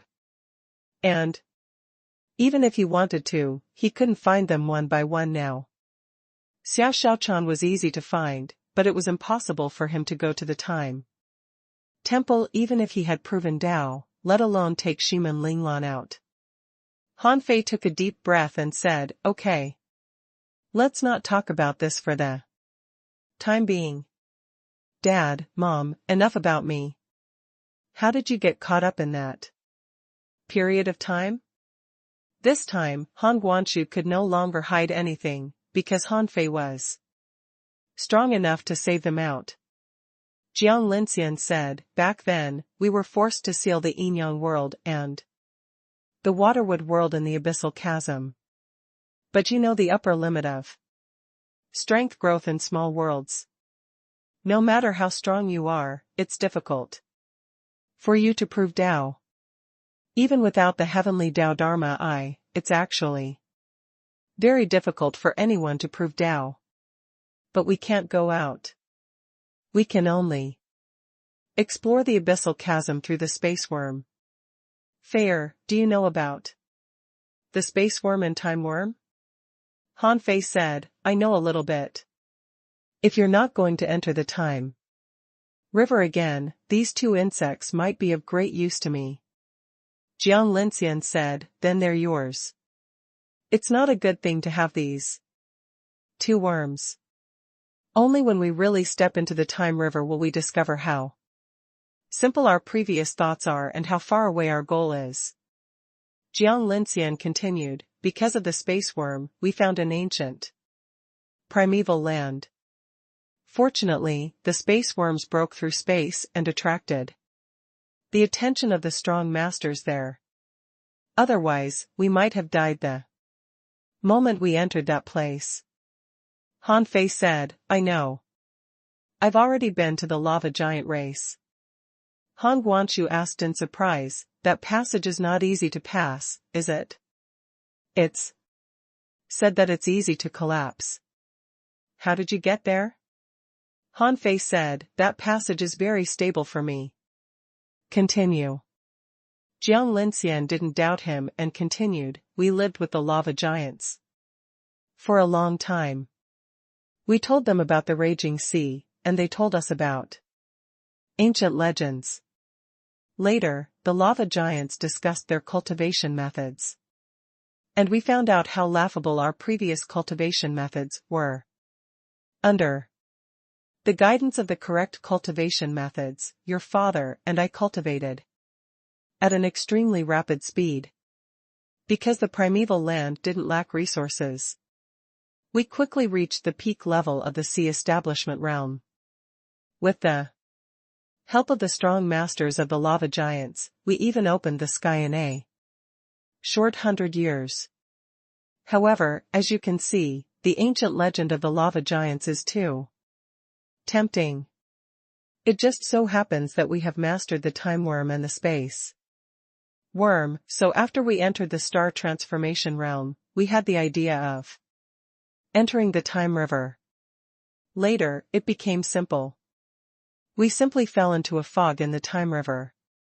Although we could walk out, we could only give the space worm and time worm to one person at a time to let him slowly walk out for a period of time, and the other person could only wait in the palace. Han Fei nodded. From that moment on, his father and mother had already been schemed against. It was just that they were relatively weak at that time and didn't know that they had been schemed against. Han Fei wasn't in a hurry to tell them now. He just said, by the way, since we're back, let's go to the lava giants first. I have an agreement with the Grand Elder. Jiang Linxian smiled. Okay. I miss them too. Just when Han Fei and the others decided to go to the lava giants first, a trial regarding Shiman Lingyan was going on in the Time Temple. A powerhouse whose face couldn't be seen clearly with time flowing on the surface of his body was sitting on a towering throne. Below, 11 strong masters who were enshrouded in the law of time looked at the young woman who was bound by the lock of time in silence. The strong master on the throne said, Shiman Lingyan, do you plead guilty? Shiman Linglan looked up at the strong master on the throne and said simply, yes. The latter continued, I'll give you a chance to prove your innocence and even a chance to make up for your mistake. As long as you can bring that person back, I'll forgive you. A faint smile appeared on her face. I'd better plead guilty. How dare you? Shiman Lingyan, don't think you can be unscrupulous with your master protecting you. I have nothing to say. I killed Ao Wu Tian, stole the chaotic clock, and set that person free. I'm willing to be punished. Although Shiman Lingyan didn't steal the chaotic clock, since Ao Wu Tian was dead, she didn't bother to explain. Bang! The person on the throne slapped the throne angrily, and the temple masters of the Time Temple all fell silent. The man shouted, you don't know repentance. You're giving up your bright future for a man. Foolish.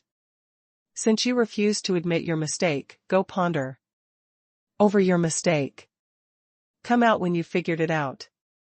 The person on the throne shouted, Shiman Lingyan, the 7th temple master of the Time Temple, stole the chaotic clock, killed a fellow great monarch, Ao Wu Tian, and secretly destroyed the 100,000-year plan of the Time Temple. Her crimes are unforgivable. She was exiled to the river of eternal darkness for 100,000 years, suffering bone-burning and soul-tearing pain every day. Before the time is up, no one is allowed to plead for mercy for her.